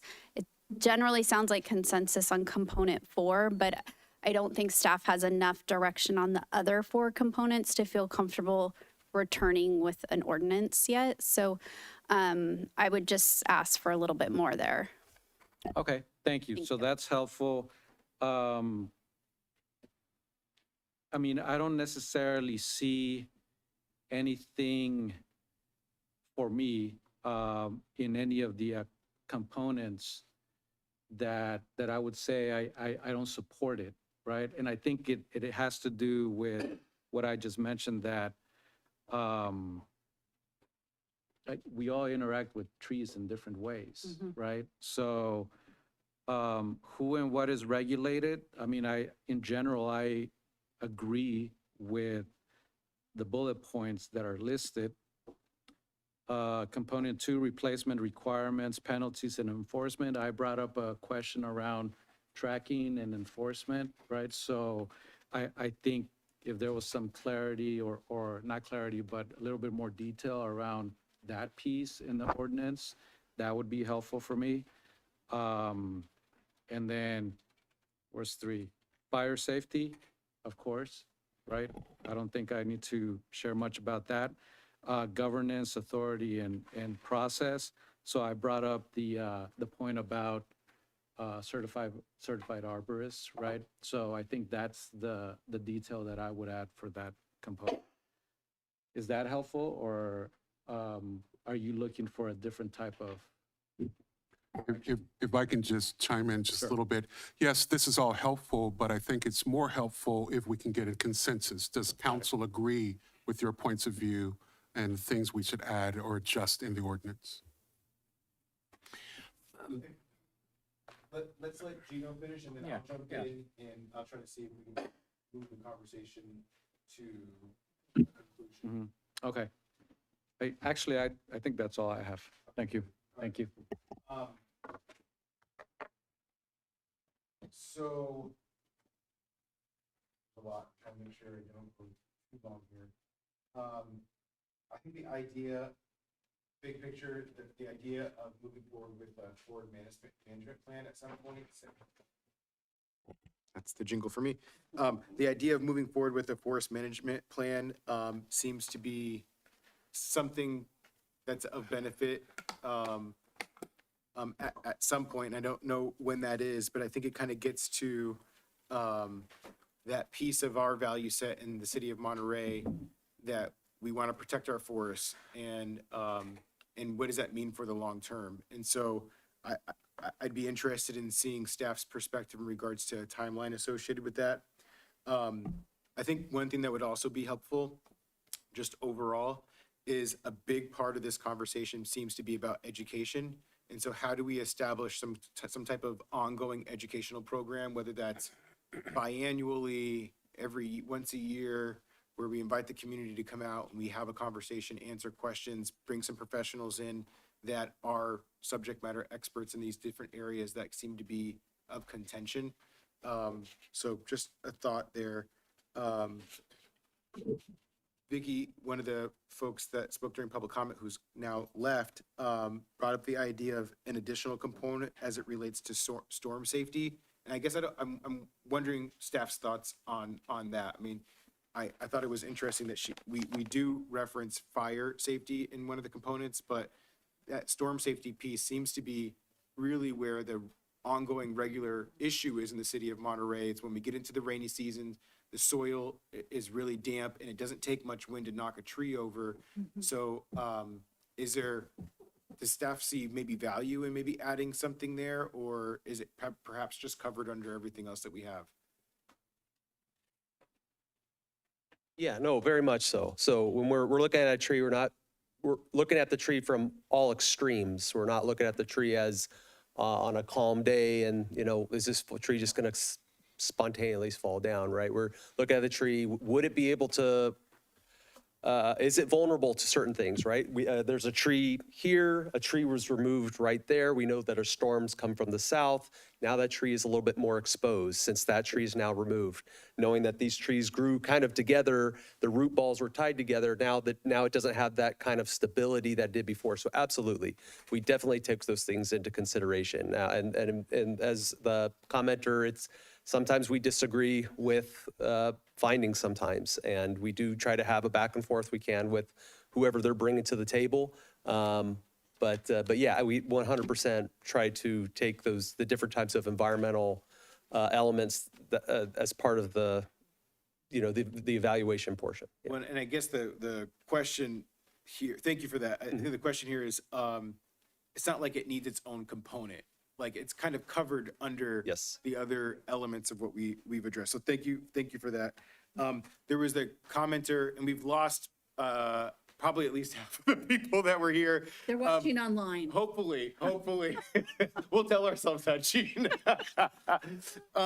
There was the gentleman that said he was a homeowner in Skyline, and the issue as it relates to, it was kind of like the same thing with the storms and dealing with power outages. He had referenced that he's lived here since 2020, and he's been without power for, I think, a month total out of the time that he's lived here. And I think it's important to say that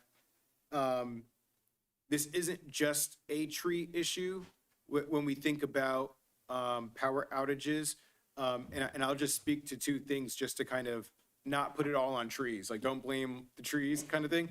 The first is we just need a more resilient power grid. And so like, what does that look like for us to have a backup route? So that way, if the power goes out one way, that the power is being supported in an alternative way. And I know that there's been work done with PG&E to do that very thing. So how do we continue to move in that direction?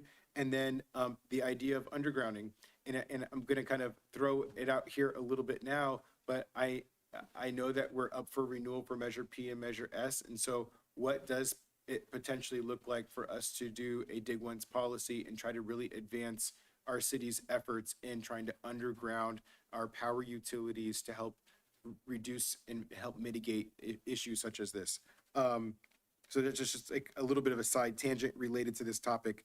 I do think it was a really interesting idea in regards to utilizing city arborists as opposed to private, and then and incorporating that into the permitting process.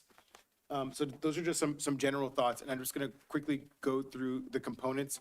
I generally agree. I think what's been provided is makes sense, and I feel like it's pretty well balanced. The first component, I really like the idea of taking it from the type of parcel it is to the species of plant. It seems to be more fair and equitable. It really doesn't matter what's on the property now. I think it's just the species seems to be specific. So I think that's a smart shift. Component two, I like it because it strengthens the penalties and the enforcement. Component three, the fire safety is a no-brainer. Like, we have to incorporate that. And so it seems like it's the right direction. The only concern that I have, and there was some public comment on this, is the idea of like just the free ability for somebody to, and maybe I'm misinterpreting this, but just kind of removing an undesirable non-native species. I wonder if we can rethink that a little bit and say, not necessarily removing it, maybe leaving it at the same standard, but not having to replace it with a non-native species. So just a thought there. I'm open to a difference of opinion, but just kind of my initial thought. And then component four, the increase of maintenance responsibility. To me, it all makes sense. As a concluding thought, what I would say is I recognize the need for us to figure out how to balance the budget and be mindful of what we're spending. I think it's important for us to think, though, about not just the dollar figure that's being presented in the staff report, but also look how many staff members have been engaged on this process. Look how much community engagement and outreach we've done on this issue. We've moved this so far down the field that if we kind of let this go at this point, it kind of seems like a waste of time and energy getting everybody worked up towards trying to address something. And in the end, we're probably not, we're not, we can, because we heard it from the public comment tonight, we're not going to make everybody happy, but I think making people feel like at least we heard them, we went through the process, and we considered their point of view. I think if we were to not take action, it would create more so the opposite effect. So if there's a way that we can help mitigate that, the cost piece, I mean, I think we're all on board for that. And I imagine that staff's fully aware and mindful of trying to find those opportunities where they might be. But I think we should move forward. And I like Gino's idea in regards to, like, let's just get a draft ordinance in front of us and then maybe pick up the conversation from there. So please. It's a dilemma because what I heard staff say is most of the things that are in component 1, 2, and 3 are the things that we need. And in order to do that, it's going to have to be an EIR. If we go back and we have staff go through and draft an ordinance for us to see that's a reforming of what we currently have, we're still coming up short. Because in order for us to fully engage, to have a robust tree ordinance that's going to fully work, it's going to have an EIR. Maybe the council wants to wait on it. I hate to spend the $200,000, but in order to move this tree ordinance along to be fully containing all of the components that are actionable and updating and giving our staff what they need and reforming the process that it goes through for the public for appeals and all of that, I don't see another way around this without having to do an EIR. And can I try to, I'm gonna try something real quick. I'm gonna try to make a motion.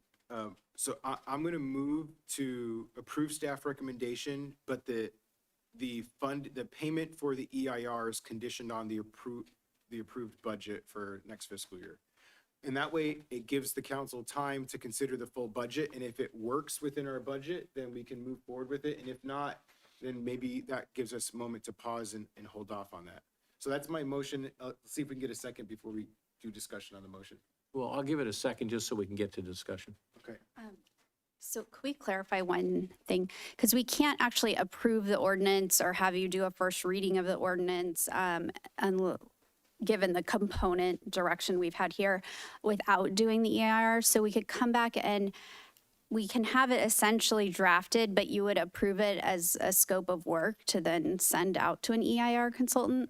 So at that point could be a time when you also approved going forward with the budget. Because I'm hearing that you want to see an actual more detailed.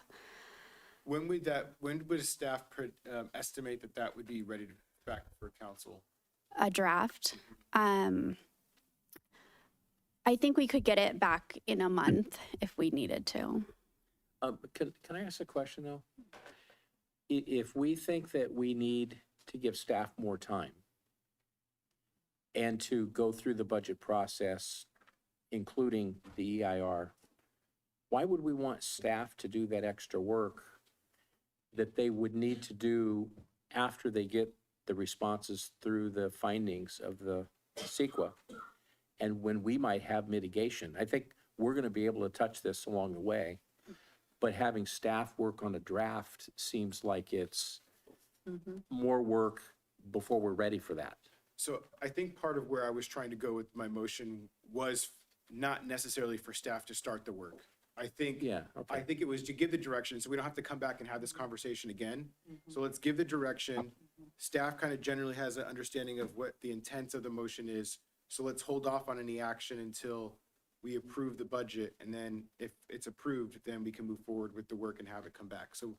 So we're probably looking at beginning of next fiscal year before we have staff really starting to work on any of this stuff. Jean, what do you think? I still have a whole lot of questions. Let me ask one. Do we have a sense, Tice, do we have a sense from the people that want more freedom to cut down bigger trees? So we would increase the diameter, right? So they could take down more trees without a permit. Do we understand why they want that? Why do they want to cut down more trees? Do we? That's a hard thing to kind of speculate on. I mean, I know what we've heard from phone calls, from emails, but to kind of, I don't want to make too broad, too much of a generality there. I think a lot of times it's fear, and it's these storms have instilled that in us sometimes, and I get it that we're scared of it too. we're all scared, but I think that's what what's part of, like you said, in the appeals process now. Our appeals committee, if we feel we cannot approve that tree, but the appeals committee can take certain issues that we can't take into consideration, but as it is right now. I'm wondering if we can't broaden that. I mean, if it's danger, if we're back to danger, why can't the reason a bigger tree goes down with a permit because they're afraid of the danger? So I guess not that necessarily the key word there, and Mike's there, what reminded me was, it's the key word's hazard.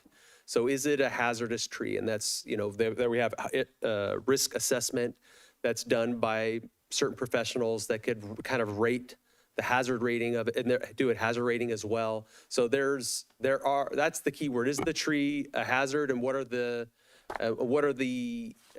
evidence showing that it is a hazard, right? The tree leaning isn't always simply a hazard.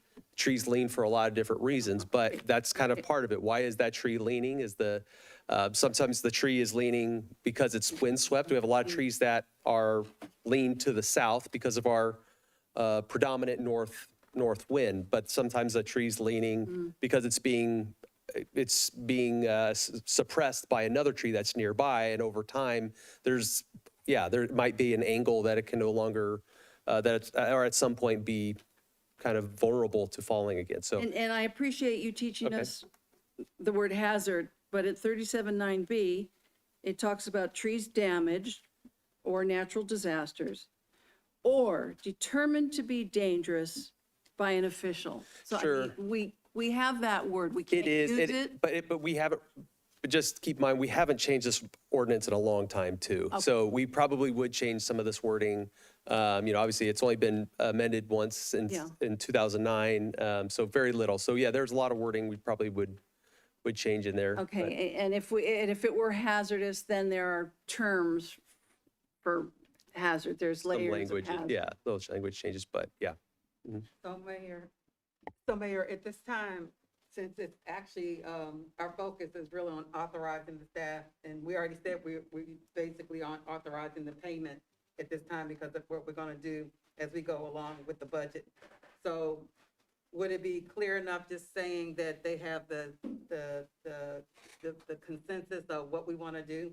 Because it doesn't seem like we need a vote. Do we need Without a the vote? funding? Chrissy, do we need I a think vote the on staff is asking. But Okay. that's what I was Is thinking. anybody in disagreement with the pathway moving forward? I'm not sure what your motion. Yeah, I guess there's no motion anymore. It's not a motion. A motion would be helpful, at least for clarity for staff in their direction, but Okay, so I'll clarify the motion, which is to approve staff recommendation, but to hold off on any action until if and when the funding is allocated in the FY 26-27 budget. So really, we've authorized nothing really, I mean, right? Yeah, once the budget's approved, then it allows staff to move forward with action. I'll second it. So I got a question for the city manager. If we're giving that guidance, doesn't that mean that the city manager tomorrow is going to tell finance director, program it in for 26-27 budget? Because it sounded like the council wants to move ahead with an That's EIR. already their plan. That's what staff communicated earlier, was that they Yeah. were planning on including it in the 27 budget. So Okay, that was even so does preceding this meeting. motion work for staff? That's my question.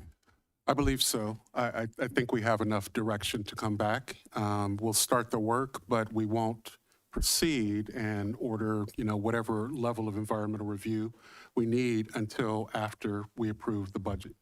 So in other words, you won't draw up the scope and go out to bid? Correct. Yeah. All right, I'm gonna go ahead and call the question. All those in favor? Aye. Any opposed? Motion passes unanimously. Thank you again, staff. I know it's a lot of work in the background and leading up to this date, so appreciate all the work, Yes. and to the public for your engagement on this issue. Good job. Thank you all. Let's take a Monterey 5. Let's just take a quick break. Council has not stopped. We went straight through dinner break with meetings, so let's take a quick break.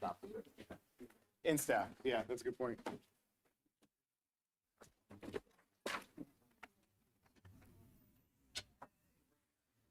Thanks.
Okay, we're going to go ahead and start back up again. We're going to move on to item 13, which is to provide direction on polling topics for potential ballot measures for the November 2026 election. With that, pass it to Dante for staff presentation. Thank you, Mayor. I appreciate that. I know the night has been long, but wanted to just open up this topic as it's no surprise we're facing the deficit, $10 to $12 million for the next fiscal year. And, you know, I took a look at what was presented to council and to the public, and it really was the costs are just rising faster than revenue.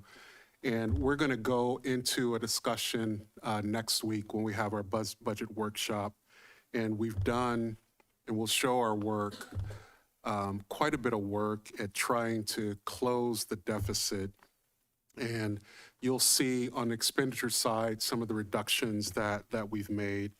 But addressing the gap of this scale is you know, monumental.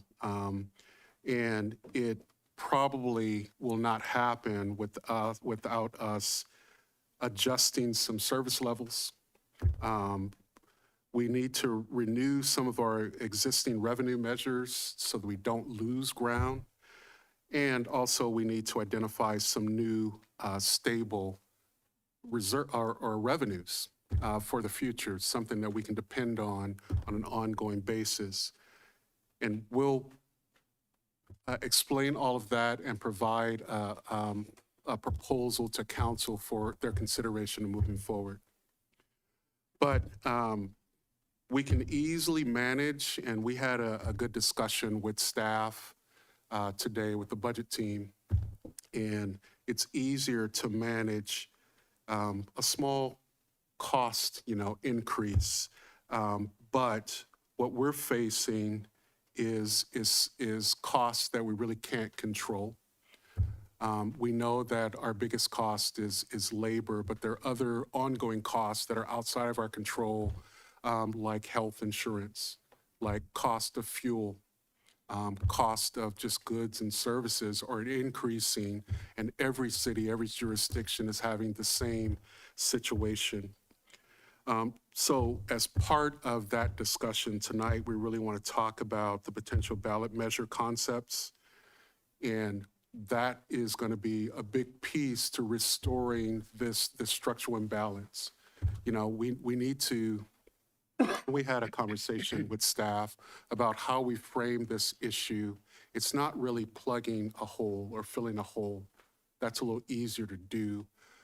We have a structural deficit, a significant structural deficit, and it's really going to take some hard discussions and we need to make some hard decisions.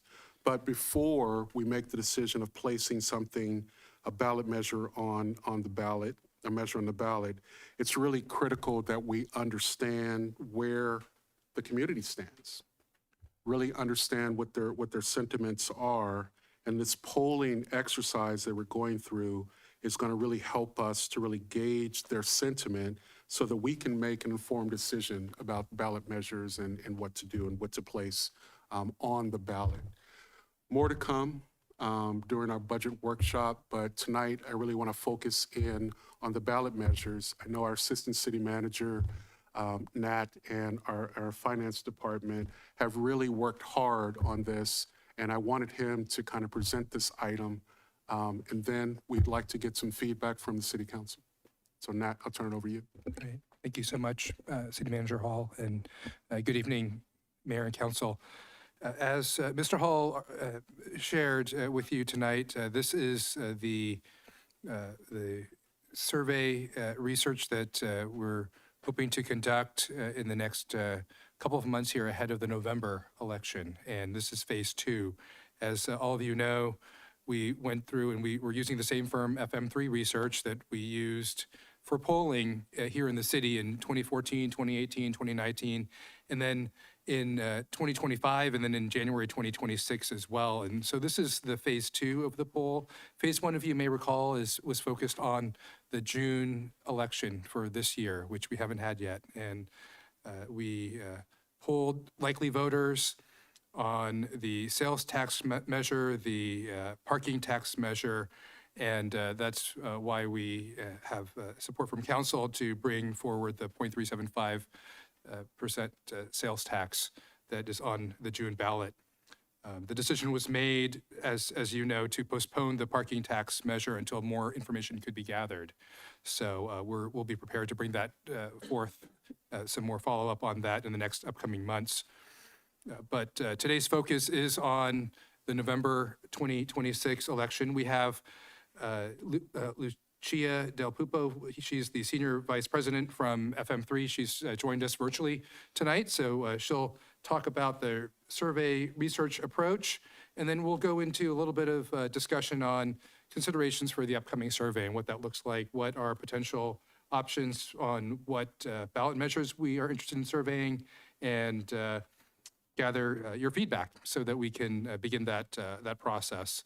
So without further ado, we'll share the screen. And Lucia, are you here online with us tonight? Hello, yes. Hi, everyone. I am here. It's a pleasure to be here this evening. Great. Thanks for joining us. All right. Of course. I'm happy to speak to our survey research approach here quickly on this slide. This will be very familiar to folks. This is a very similar approach to what we took with our most recent surveys in the city and our prior surveys. We typically utilize a sample of 400 voters, random sample of voters in the city of Monterey.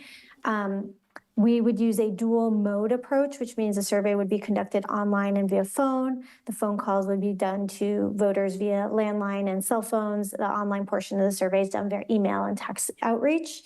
And we would be looking at a sample of likely November 2026 voters. So our most recent surveys on behalf of the city, we're looking at the June election, as Nat noted. Now we're going to be shifting and pulling a sample of likely November 2026 voters. Just to keep in mind, once we go through this process and we represent the data, we'll walk through this again.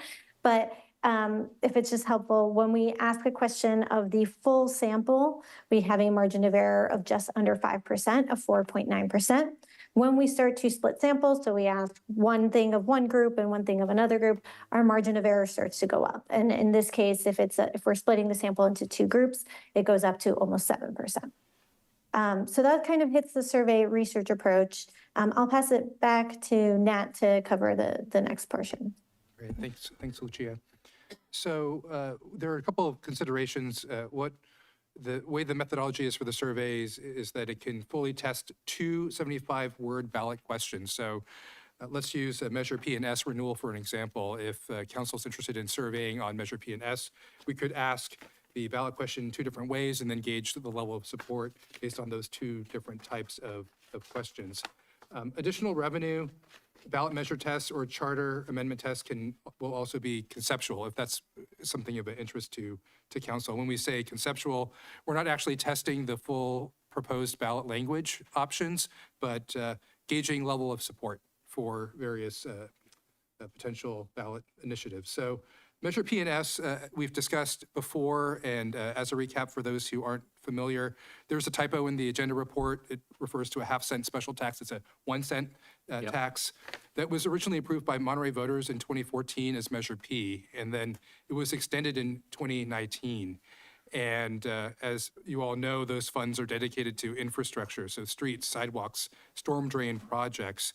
That measure is set to expire on March 31st of 2027, so very soon. We're looking at and recommending, and I know members of the community have shared their interest in renewing Measure P, Measure S, and because this is a special tax for a specific purpose, the renewal will require a 2/3 supermajority for approval.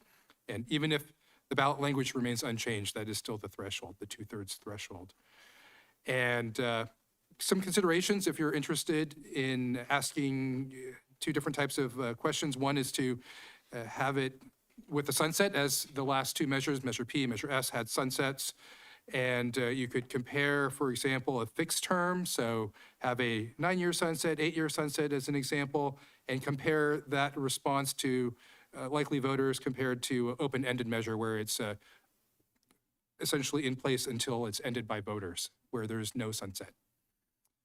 We're not recommending this, but if council is interested, you're welcome to also test whether there's an appetite for broadening the tax scope to include facility maintenance or other needs beyond street sidewalks and storm drain related efforts.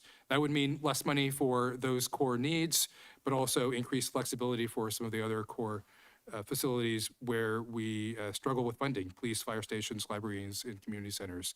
We are grateful that NCIP has stepped up and supported many of those initiatives this past year and with your action tonight. But that's an option, but we do know that that may reduce the likelihood of voter support, and you may decide you don't even want to ask that question at all. Parking tax is another one. We did poll on the parking tax in back in November 5th through 13th of last year. So we already have data on parking tax. If you like to poll again, we can certainly do that. We also don't need to poll and just can come back with some of the answers to the questions that all of you asked. Most recently in March, there were some concerns and questions about the structural inequities, the exemption of parking lots that are publicly operated, also impacts on students, including those who purchase permits at MPC. And we can bring that information back to you in late May or early June, along with results of the poll. Or if you're not interested in polling again on this topic, we can skip that process. If there's interest in the parking lot tax as a specific ballot measure poll, you can also add questions about support for public versus private. I know that was one consideration, whether there's voter support for a tax that applies only to private lots as originally proposed versus a universal tax that includes both the private lots and city-owned public parking. The other item, the streaming tax we've discussed before as part of the index card exercise. And then, of course, additional ballot measures. One item that we didn't include in the agenda report, but council may be interested in having it be what we would call the conceptual ask, is finding out if there's support for a general obligation bond measure, also known as a GO bond, that would be for the public safety building, as an example. The price tag for the public safety building is quite substantial. It's estimated to cost between $140 million to $170 million based on the feasibility study that we completed and presented to council in 2025. And we can bond up to 100 million potentially. And if you're interested in engaging that level of support, we can ask those questions, not actual ballot language that we'd necessarily bring forward for the November 2026 election, but at least to gauge public support for a future ballot initiative. Those are some considerations. There may be others as well. We also included a bullet point here on the slides that talk about the parking tax feedback that we tested in 2025 as well as in 2026 that we already went through. So that is all we have, and open to questions and discussion. Both Lucia and myself, Rafaela, our finance director, and team are here to answer questions you might have. Awesome. Thank you, Lucia and Nats, for the presentation. The council for questions. Oh, I don't have questions. I just have statements. Please. I have one question. Is May the right time to do this? That was my question. Yeah, shouldn't it be, and this is a pollster's answer, but shouldn't we be doing this like at the end of June after they've already voted in June and kind of gotten through that part? And is there a way to make this happen like in end of June or start of July and still work with the timeline that we need? Yeah, I'm happy to answer, and Lucia can provide some guidance too. We went through the timeline in quite a bit of detail. Working backwards, ballot language is due to the County of Monterey for the November ballot in August. Mm-hmm. We need at least a month and a half to actually draft the language, make sure it's adopted by council, goes through legal review and also approval and review through the state of California as well. We like to run that ballot language by them. So when we work backwards and needing to have ballot language reviewed by council, by all of you, it requires us, in fact, we're pretty much, we even discussed, we're running a little bit behind already. We need to begin data collection analysis in May if we want to meet our deadline of putting items on the ballot for November. Okay. Yeah, but Lucia can add more color to my comments. No, I mean, I think the council members' instincts are completely correct, but dealing with kind of the real world constraints that we have of the election calendar, it makes more sense to make sure that we get the data and get this done in enough time for the city to actually be able to act rather than waiting and being in a situation where it might be not enough time. Can I ask a follow-up question to this? Well, yeah, and I think my follow-up question is the same. The election is June 6th. Could you start it like June 10th and still, I mean, you know, we're talking about a 2-week delay of starting it like June 10th. How much time do you need and how long would it take you to get that back to us so that we could hear it? You know, I'll say candidly that we need more time on the staff side to draft the ballot language. So if we're looking at having this poll be more than just a basic survey, but an actual test of ballot language that is legal and that actually gets reviewed by the state of California for approval, which is the best practice, and our city attorney can chime in as well. We really do need those dates. Our initial draft and review was to have the poll be the week right after the election. And when we sat down and really looked at the dates in detail, we realized that wouldn't work. And I'm not sure if or anyone else has anything else to add on staff. Hi, thanks.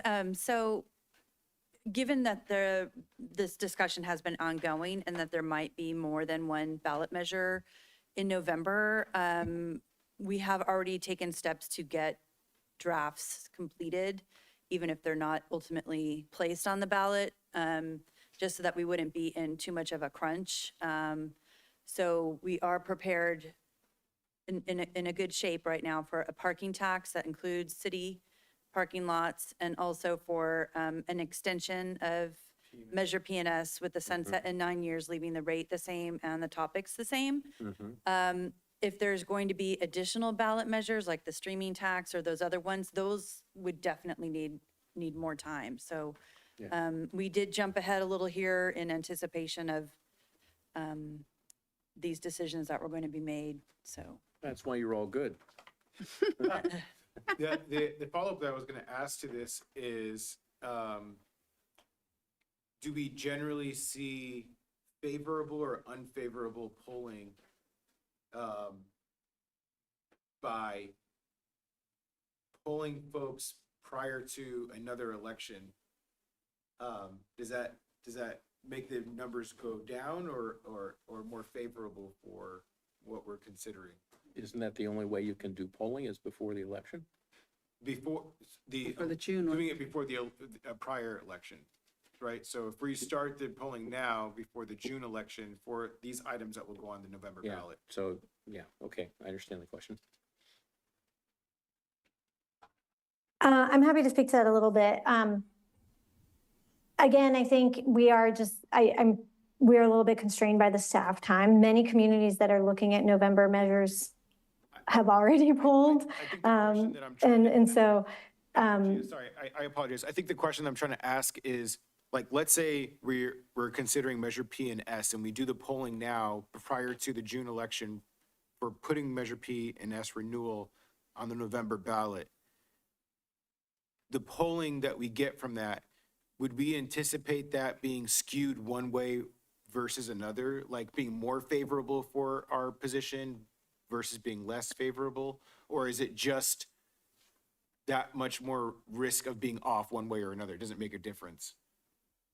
yeah, I wouldn't worry about it being skewed. I think the one thing that we would want to do is to be very clear that this is in the poll itself, and that this is, something separate from what's going to be on the ballot in the city in June, and just make sure that voters are very clear on that. So that would be my one kind of flag on it. I'd be worried that they would say, you're calling me now before I've even voted, and I'm saying no on everything taxes. Right, and that's kind of where I Yeah. was going. Like I figured like more people would probably be inclined to say no, Yeah, no on taxes. even though they might be supportive when the election ends up coming around and they get more educated on it. So, Yeah. anyways, just, it'll be interesting to see. Did you have anything No, else? I was just going to say that my mind, and I want to hear from everybody else, but my mind is telling me, I think the polling should be straightforward, Measure S renewal, and the parking tax, and I wouldn't worry about the streaming piece. I think the streaming piece is almost like intrusive, where people are going to rate it low anyway.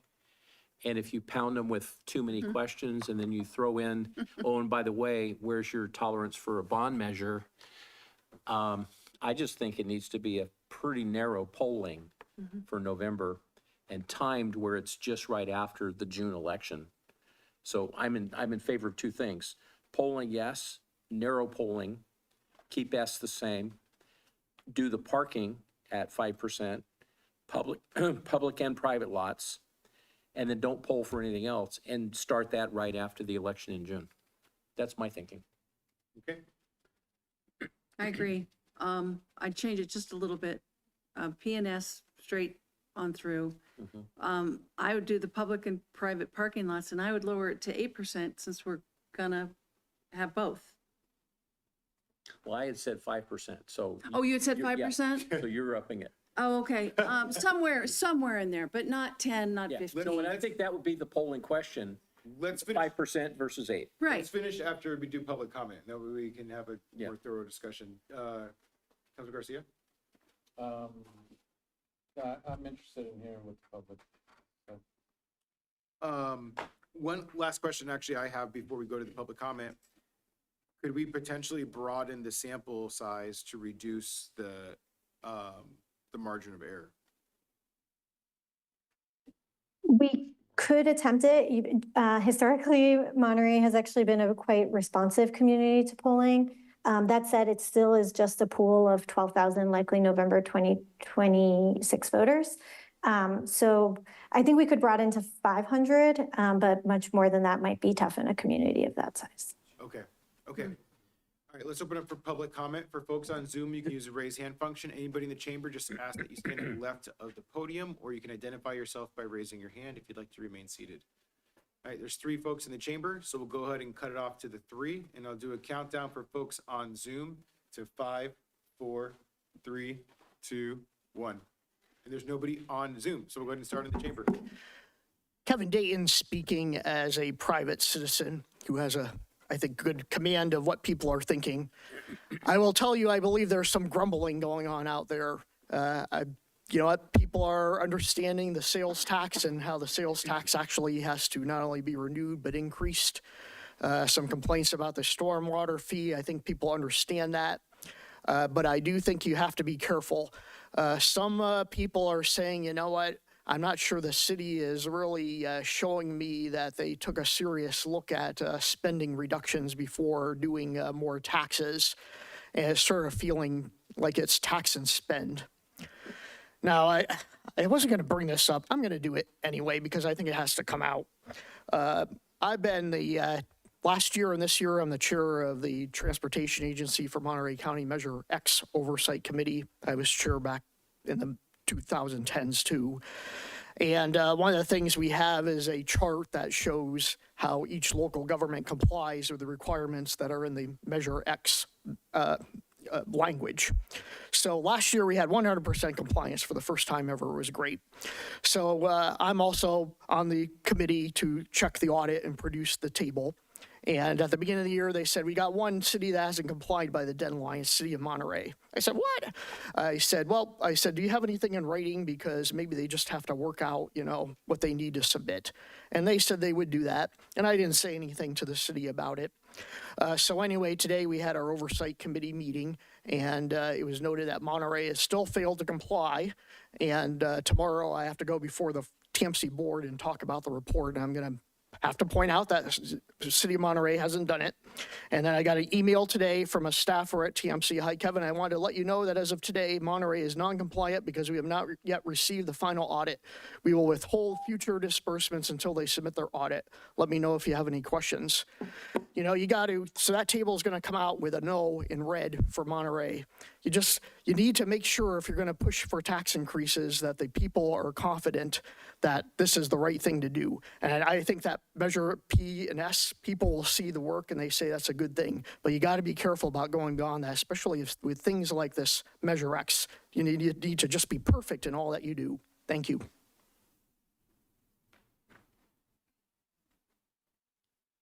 Good evening, Mayor, Council. Rick Aldinger. I am the current chair of the Measure PNS Oversight Committee.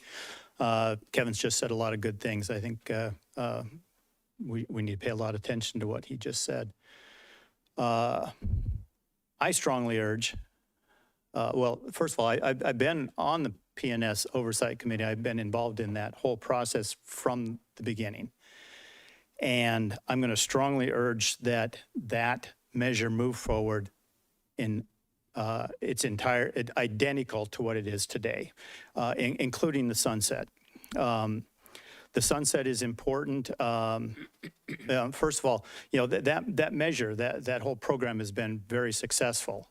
And I think the residents, the voters can see. It's something I mean, they're out and about. They see that the city is doing what they said they would do. The Oversight Committee is making sure of that too, and has a great relationship with staff and a lot of trust there. And so if we talk about changing that measure, I think we enter a really dangerous place. And I think that people are grumbling about more taxes. I think their tolerance for new taxes, higher taxes is wearing thin. And I think we should really focus on what we have seen that is successful. We've done a good job with this. The sunset on the measure, in a way, holds the city's feet to the fire to make sure that we are going to follow through this, we being the city, is going to follow through on our obligations and do what we said we would do with that money. And we've done that. And the Oversight Committee agrees that we've done that. And I think that by renewing P into Measure S, you know, the voters of Monterey said we agree to that the city's doing what they said they would do.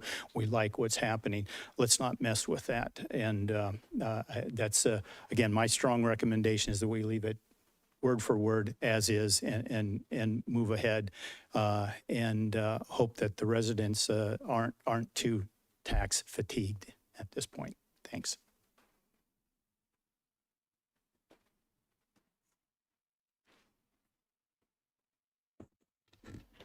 Good evening. Carol Cherbajian. I am Monterey resident and Measure PNS Oversight Committee, and I too have been with the committee from the beginning. I would say something I said, and I ran into a golf tournament and other things in the spring, so we didn't get to do it, that we had a committee meeting yesterday, and I don't know if you see the same thing that we get to see, which is the pavement condition and all the street segments. We ask for it in an Excel format so that we can sort it by PCI. And the things that I've told you about my volunteer job driving the old people. Yesterday in our committee meeting, some of the street segments I was beefing at you about came up, and they're some of the worst street segments. And I reiterate that I'd love to take us, if anybody's interested, on a tour to see some of this stuff that's still out there. There is still a lot of work to do. You have in our neighborhood some of this slurry sealing that was done in 2015, 2016. It's way past the lifespan of the slurry seal. So you've got work. You don't want the streets to start deteriorating. PCI is up at 80 now, which is great overall, but there's still a lot more to do. And yes, sunset, yes, I think maybe, we did 4, we did 8 or 10 years. There is going to be work always on the streets. As I said to you before, it's like the Golden Gate Bridge. You get to the end, you got to start over. So there's gonna be work to do on an ongoing basis. And I think it's been done. The staff has been great with us. They're very responsive to us. As I said, when we want to see things, they're like, they show us what we're asking for, and they're working very hard on it. And again, we've talked to them, it's better for them in planning projects when they have a time frame too. So if they know they're going to have 8 years or 10 years, it's like, okay, now I've got some stuff that they can plan out. But it is working well. The citizens have been happy with it. I know, as I say, in some of the streets that haven't been done for a while, they're going to need to be before the PCI starts to drop down to where, when they say rehab rather than rebuild, so that you don't have to redo streets, which are going to be much more costly. Thank you. All right, with that, we'll go ahead and close public comment, bring it back to the council for motion and deliberation. Please. I have a question about the streaming tax. I'm wondering if I could get a little bit more clarity in terms of like how that tax would be implemented. Like, is it, if I have Netflix, is my monthly membership or subscription gonna go up? Is that pretty much? Yes. Okay. And Disney and Disney Paramount and- and, yeah. you know, it goes Right. on and on. And this is not specifically earmarked for like commercial establishments, right? It's like streaming all in general. And I'm thinking about like sports bars or, you know, restaurants that have all these TVs. Could it be applied just to commercial? I would have to look into that a bit more. What do you think? Probably. It'd be smaller dollars. I don't know. Mm-hmm. Mm-hmm. Mm-hmm. Okay, yeah, just curious. Well, Yeah. go ahead. excuse me, I think the answer is yes, because our residential is 2% and the commercial is 7%. So doesn't that tell you that we can treat it differently? What's 2% now The residential streaming currently? currently. Where's Ray when I need him? Anyway, they can check it.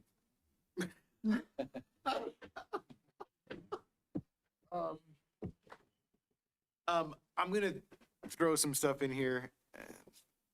I'm catching the drift of where the council's maybe interested in going, but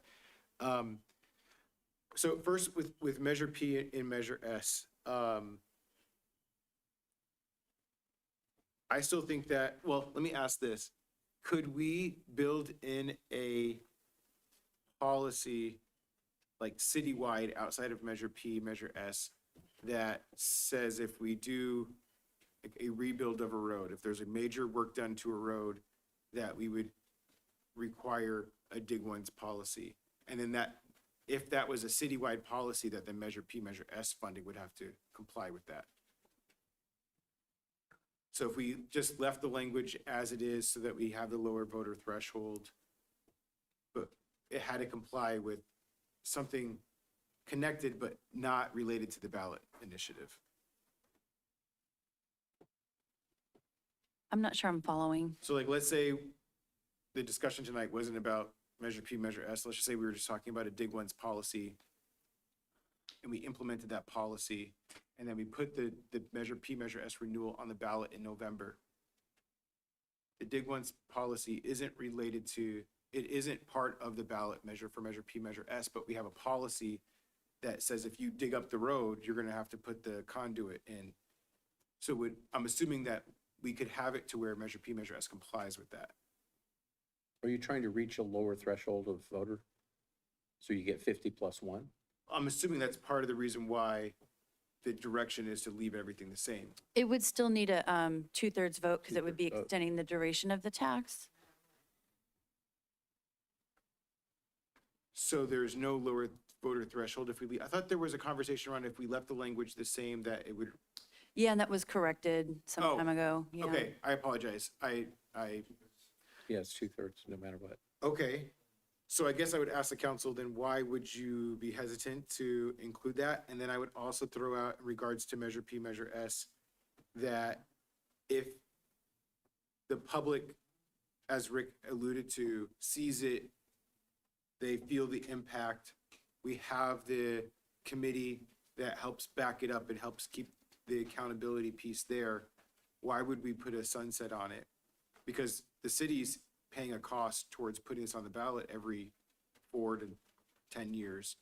Why don't we just make it a permanent part? And that way it allows, to the points that were made in public comment, it allows for staff to be able to plan out for the next 20, 30 years, as has been articulated in the capital improvement plan that has been established. So I just throw that out in regards to Measure P, Measure S. Parking tax, I'm flexible on. We're not, I would just like to clarify, we're not actually finalizing the language. It's trying to figure out what we're polling. So I feel like the questions I'm raising are helpful and relevant towards the polling so that we're more informed about how to make a decision. The parking tax, whether it's 5, 8, 10, do we do that kind of range for the polling? And then I would love to see the vacancy tax back in there. It doesn't have to be like one of the primary ones, but it'd be interesting to see where that is again, because that came out so strongly last time. I'm wondering if that was like a fluke, or if there's some consistency there in what we saw last time. And then the last thing I would say is it would be nice to see some type of polling on the public safety, recognizing that we're not going to be moving that forward in November, just kind of getting a sense of where the public is at. And I don't know if like some follow-up questions would be helpful there to kind of get a better sense of what work we could do in the interim to help increase support. So I think the major question for the council is around Measure P, Measure S. I think I would love to see vacancy tax and public safety in there as maybe like sub-questions to the larger polling. Well, they're just questions, so in a way, let's get our money's worth out of the questionnaire. I don't have a problem with that. I say keep P&S exactly the same, keep the sunset, because boy, we don't want to risk losing it. You know, we don't want people to say no. If the polling came back to be super favorable though, why would we? So you're back to just the questionnaire. Yeah. Sure. I mean, you can ask the question. It doesn't hurt to ask a question. Can I give some? And comment? I wouldn't touch the streaming this year. And it might be interesting to see, just start the conversation on a safety building. And there's probably some validity to the first time you get less support, the next time you ask, maybe you get more support, just to warming up the community over a few years. And maybe in better times, we can do it. Please. I'm sensitive to the fact that our city attorney said that she kind of had preloaded and anticipated that she would get a short time frame to act, which sort of sounded like if we kept our questions narrow, we could actually do this polling after the election in June, because we have a simple task of 2 items to poll for. I understand the temptation of getting a read on these other things. You know, if the pollster has enough time to do this, but we're going to be forced with it having to come back to us, and then for us to decide all of those cafeteria choices on the polling. And then we have 1 meeting and we have to make those decisions to give it to staff to make the timeline. So that's why I'm thinking of just be narrow focused. Let's pay attention to the things that I think are the strongest, the greatest amount of asset or the greatest amount of revenue. And that's Measure S. Whether we ask if it's 10 years or 8 years, I've got no problem in the polling. I think it's the question to ask is sunset or not, but I would never vote for a tax initiative unless it had a sunset. And I know people out there that will work vehemently against it if it does not have a sunset. And I can almost guarantee you a Measure S for 8 or 10 years, just like it is, and if we don't have a sunset, it's not gonna pass. There's a variety of people out there that are gonna work against it unless it has a sunset, just as a philosophy. The other thing is I do want to know more about what the polling is going to tell us if it's in the parking tax question, 5% or 8%, private lots, public lots, sales tax. I think that's a valid question to ask. But for the November ballot, I can't predict what we should put on there, but I'm thinking, how are we going to be able to back it up after June election when gas is still high? We're hearing already, every newspaper, every internet site you talk about, you hear, folks are grumbling and they're struggling. And so I don't care anything at all about a streaming tax. I don't want to impact the voters anymore.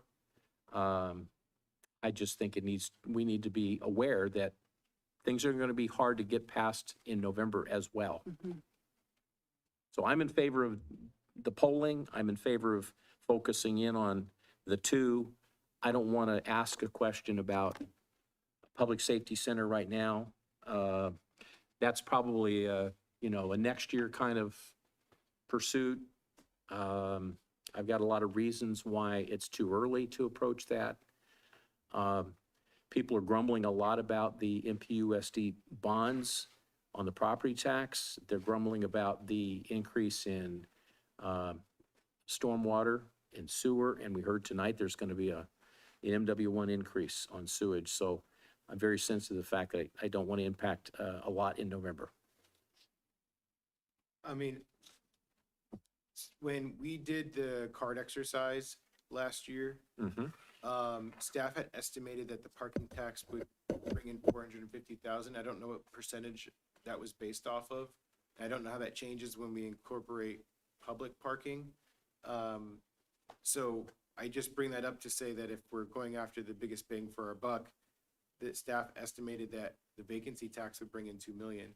So I'd still like to see the vacancy tax included on there, and I don't think it hurts us to have the public safety bond question on there, because again, it doesn't mean that we're actually moving forward with that for the November ballot. I think it's just to provide us some data to kind of give us a sense of where people are.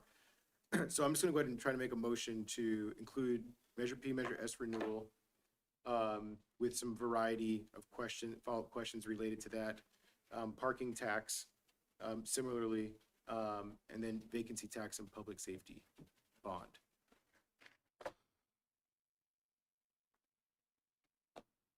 Sorry, can you state it again?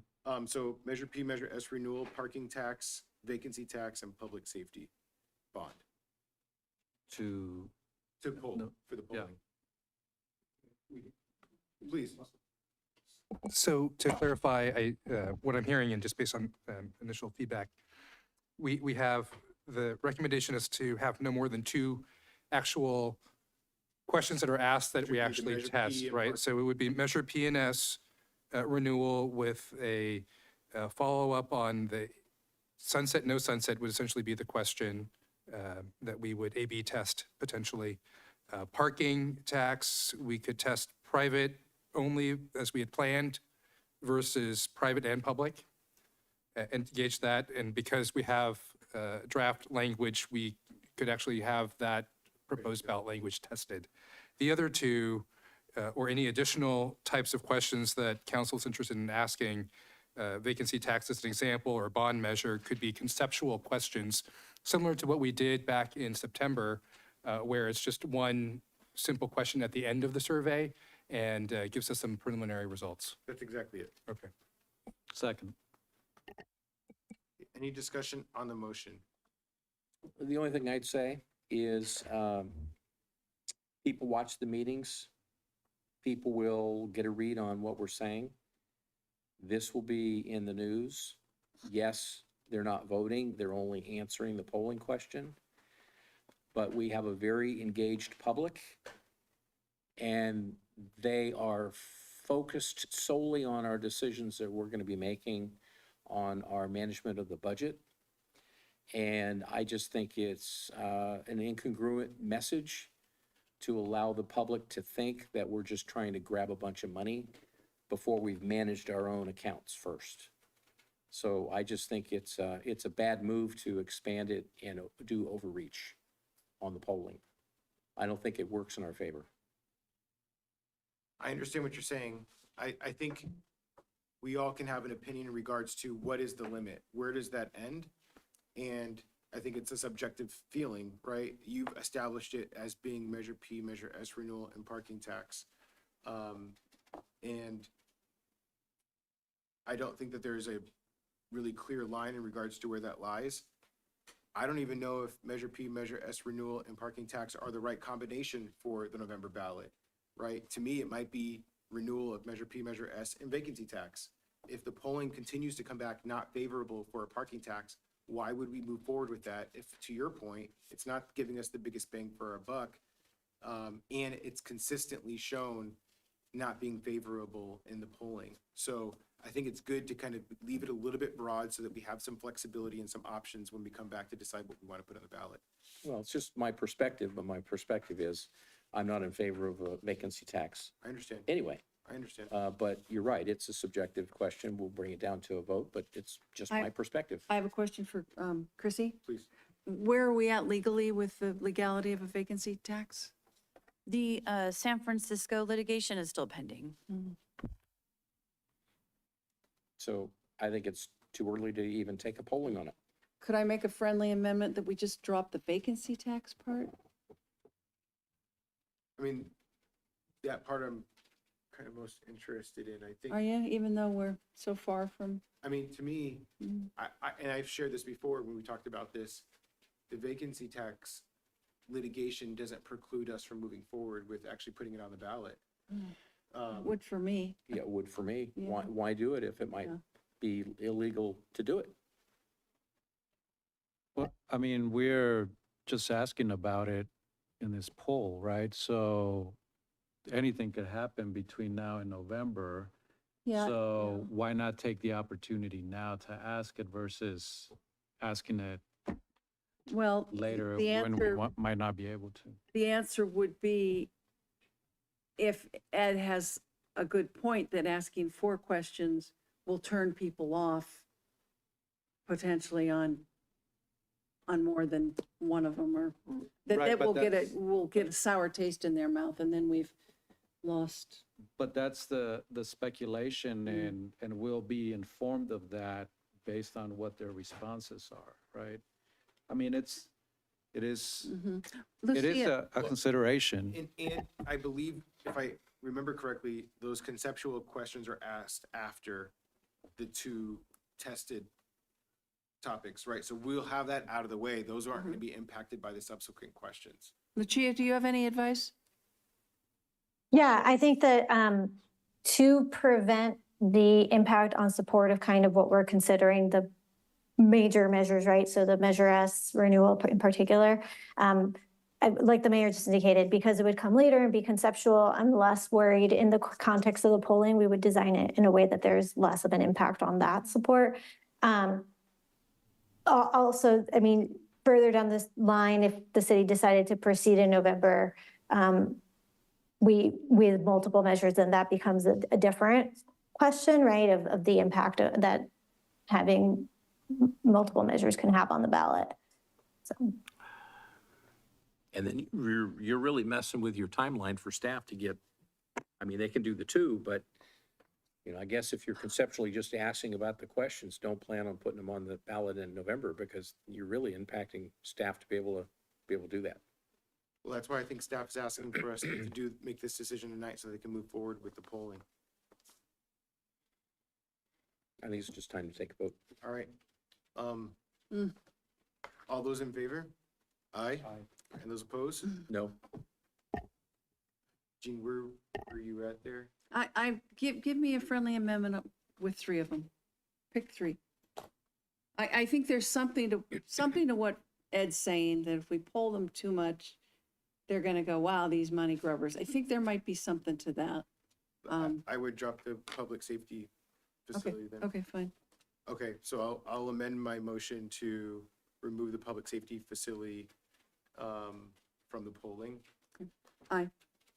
And I'm going to Oh, change. gotta get a and I'm- second. And I'm going to change my vote. Okay, You're taking the friendly amendment to That's take the correct. police polling question off. that's correct. And your questions, Measure S, parking, And then the conceptually. conceptually, Vacancy tax. down in the question, Yeah. what would you think of? Yes, sir. Yes or no? Yes, sir. I'll go with that. I'll change my vote. Okay, all those in favor? Aye. Any opposed? Motion passes unanimously. Thank you for entertaining that. Okay. 14, After 10:30. Yeah, can I, this should be quick. It's I- not going to be. No, because we're not debating the issue. We're simply just determining whether we want to have this agenda. It's after 10:30. Yeah. If we have a policy that we don't do anything new after 10:30, I want to hold us to it. yeah, Well, we have it then on the next time. I have a 5:30 Is call. there a policy? Because I don't remember. It's on 10:30. Yeah, I'm already unless- Charlie. Unless you have a vote. You have to take a vote to do the extension past 10:30, to take up a new matter. Okay, so should we just adjourn the meeting? Yeah. Do we not even do council comments and city manager reports, if that's the case? This is the first time that this has ever been thrown out, so, We've actually had that in the last 6 years.